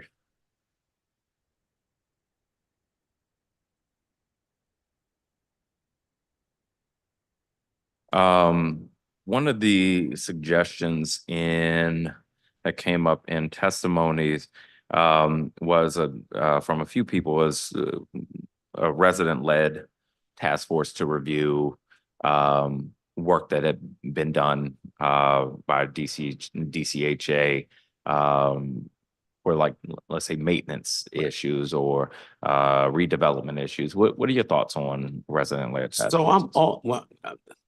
I'm not necessarily excited about a task force, but I am extremely open to resident involvement and engagement. And residents are like my lifeline. And as I walk these properties and I meet with resident leaders, they tell me all the time what's going on, whether units are being turned effectively, what contractors are doing. Patricia Bishop comes to mind because she calls me, Mr. Pettigrew, these contractors are doing a horrible job. And so they keep us informed. But again, I have no problems meeting with the residents. I met with the resident leaders, was it last week, to talk about various issues. So they have my ear. My door is always open. And when they share with me, we tend to follow up on some of the suggestions and or things that they tell us that are happening. So I'm open to resident involvement as much as I can. Now, I guess it would depend upon what the task force will look like and what their actual responsibility would be. It's one thing to sit and talk and tell me issues. It's another thing to say, well, if you don't do this, then this is going to happen. I already have consequences. I have to deal with you. So I'm sorry. I don't mean it in a bad way, Mr. Chair, but that's true. I have to come before you. Yeah. And I have to give you straight answers, and I have to show you progress. So I think I have enough oversight between you and this oversight committee, between Attorney General peeking over my shoulder. I got my board, so I got enough oversight, man, to last me a lifetime. But I'm more than happy to sit with residents and meet anytime, anywhere, and talk about anything that's affecting them. Because I think they do need to be involved. We do need to communicate better. And my resident leaders will tell you, I'm open to all this kind of communication. I mean, my track record speaks to that. So even outside of DC. So if they want to put together a task force, I'm all for it. I'll sit and talk to them about it. But I guess I want to be careful about, boundaries. Because sometimes things get to a point where, it may not be as effective as you think it is. I mean, especially given the fact that my door is always open now. I don't turn residents away. I meet with residents all the time. Whenever they want to meet with me, I figure out a way to get to them. And so to have a task force to specifically focus on that, I'm fine with it. I mean, to a degree, but I just need to make sure that whatever we define or whether we put together, that there are sort of these boundaries in place that work for everybody. I think the concern or the request comes down to having a voice in decision making. Now you make the ultimate decision, but you make that with certain inputs. And obviously, the board and the resident advisory council are inputs, but for major decisions that are going to affect a particular community, one resident advisory member may not be, enough. So do you have thoughts on how we can make sure we're getting the right input from residents on major decisions? I'm glad you asked that question.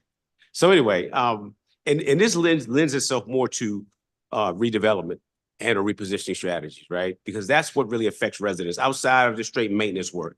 What's going to happen to my community if you're going to RAD it? What's going to happen to my community if you're going to redevelop it? So in all my previous jobs, I've always included residents from the very beginning. And I have residents that I can refer you to that would tell you that. Cynthia Wiggins, New Orleans, Kevin Harris in Alexandria, where we bring residents from the very beginning and start to communicate with them about what the plans are. And we want their feedback because understand something. Here's how I look at this.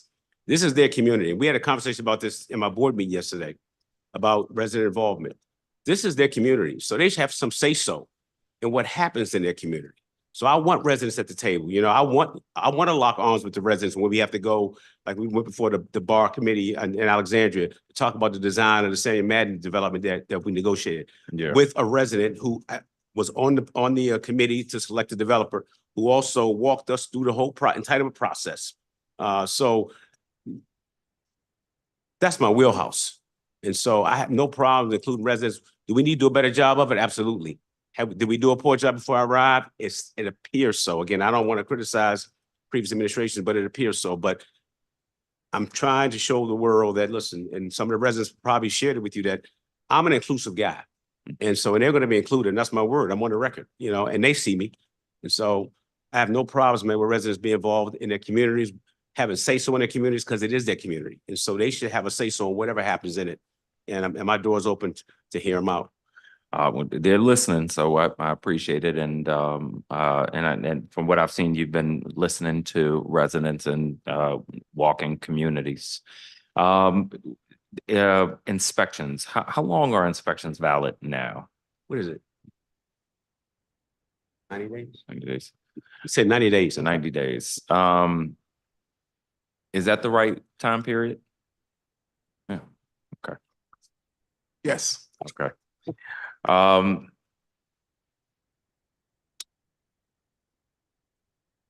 Berry Farms. Residents want timelines and a delivery date. What can you say on that? I inherited it. Let me just start there, right? But I guess you want to roll off and bring Sheila on. So calling up Sheila Miller, our Director of OCP and Development. So welcome, Ms. Miller. I'm going to swear you in. Do you swear or affirm under the penalty of perjury that the testimony you are about to provide to the Committee on Housing is the truth, the whole truth, and nothing but the truth? Thank you so much. And if you turn your mic on, let us know. Would you mind repeating the question? Residents want a timeline and the delivery date for Berry Farms. Okay. Well, the first building is slated to be delivered this fall, the Asbury, followed by the Edmondson, which will contain 138 units. That is scheduled to come online in another 18 to 24 months. The entire project is slated to be delivered by 2030. The project has to be built in phases, constructed in phases.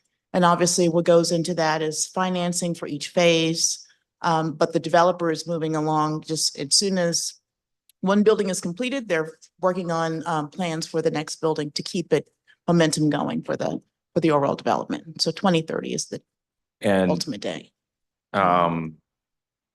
are you, how confident are you in this timeline? I'm pretty confident. I will say, there's always a chance that, dates can slip.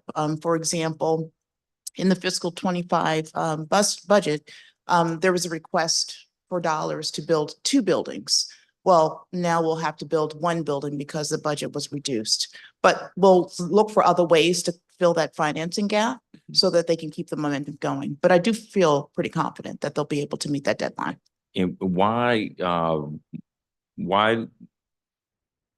does it seem that residents don't know the timeline? As Director Pettigrew said, we have to do a better job of communicating what's going on with the site. So I've been with the agency for about a month and a half. We are planning a resident meeting later this month. We'll continue to have meetings, and the goal is to have a meeting every month to update the residents on the progress of the development and to answer any questions they might have. Okay. And just so you know, Mr. Chairman, I mean, that's a huge problem that the agencies had in the past, whether it be Barry Farms, whether it be Park Morton, whether it be Kenilworth. And the frequency with which they need to communicate with residents needs to be improved. And more importantly, for the residents, they have to be relocated to other properties, right? Yeah. And so Ms. High spoke earlier, and there's sort of this rule where once the property is demolished or raised and they split them up, that the resident councils sort of disbanded. But that's backwards thinking for me. The people that now need to be connected from a resident standpoint are the people that have been sent on to various parts of the city because they need to, number one, be included. We need to check on them to find out about their well-being and how they're doing. So you're going to see a concerted effort of us reaching out to all of these folks going forward at least once a month. And like I told them, if it's just to say hello and feed them, so they can see their neighbors that they haven't seen in over a year or two, because it's taken so long for these projects to get done, which is a whole nother discussion for a whole nother day. Yeah. These projects are taking way too long, and it's causing a lot of confusion. One of the issues were raised by Detrice Belt was storage. Apparently, they've been notified that the storage is not going to be paid for anymore. What's going to happen with that? First of all, forgive me, that whoever made that bonehead decision shouldn't have done it. We're going to take care of that. And I made that clear that once it's supposed to expire at the end of the year, and then we're going to make sure that those storage units are taken care of and extended, because there's no fault of theirs. Yes. That this project is taking so long. So excellent. I told the staff we're going to take care of it, and we will. Thank you, Director. And there are about 25 to 27 residents that are impacted. Okay. By the storage. Okay. Excellent. We asked about this. Those are all the questions I have, Director. I do want to thank you and your team. There is a lot happening at the authority at one time. And there are a lot of issues that you've inherited. And I appreciate the partnership and transparency in handling these things. We'll continue to work closely with you, particularly now in the budget. So again, thank you for being with us today, for all the work that you all are doing. Thank you for being supportive. And we're gonna get better. I know we got a long way to go, but we're gonna get better. And it's happening. It's just, as we all know, residents need to see it and see it with consistency. And I think we're at the point now where that can and should happen. So I appreciate it. Thank you, sir. Thank you. Thank you. And I want to thank all of our residents who testified as well. Lots of testimony about making sure the agency has the money it needs to repair and maintain property, connection directly to the displacement of Black people and Black families from DC, but not just money, but accountability and oversight to make sure the money is spent and spent well. There are, I think, a number of historic concerns regarding the agency. I mean, I'm seeing sort of a reduction of those, which I'm happy to see. But still a number of things to get on top of. We're going to remain committed from the committee to staying on top of these issues, focusing on effectiveness and efficiency of the agency. We're going to continue to hold Director Pettigrew and his team accountable. We're going to continue to try to get real clarity on projects, on goals, on how we measure progress and where things are. And we're not going to run from bad news. We're going to run to it because that's what we owe to residents, and that's how we improve, making sure we have the right people in place, the right systems in place, and then double checking our work to make sure it is working. And we only can do that well if we hear from residents. So again, I do want to thank residents who testified. If anyone wants to submit testimony for the record, was not able to testify today, you can submit testimony to the committee via our hearing management system at lims.dccouncil.gov/hearings, lims.dccouncil.gov/hearings with an S. If anyone is interested in keeping up with this committee's work and finding ways to get involved, please sign up at robertwhiteatlarge.com so we can be in touch with updates. The record for this hearing will be held open for 1 week from today until the close of business on Thursday, April 18th at 5:30 p.m. The business before this committee is finished for today. The time is 2:05 p.m. and this budget oversight hearing is adjourned.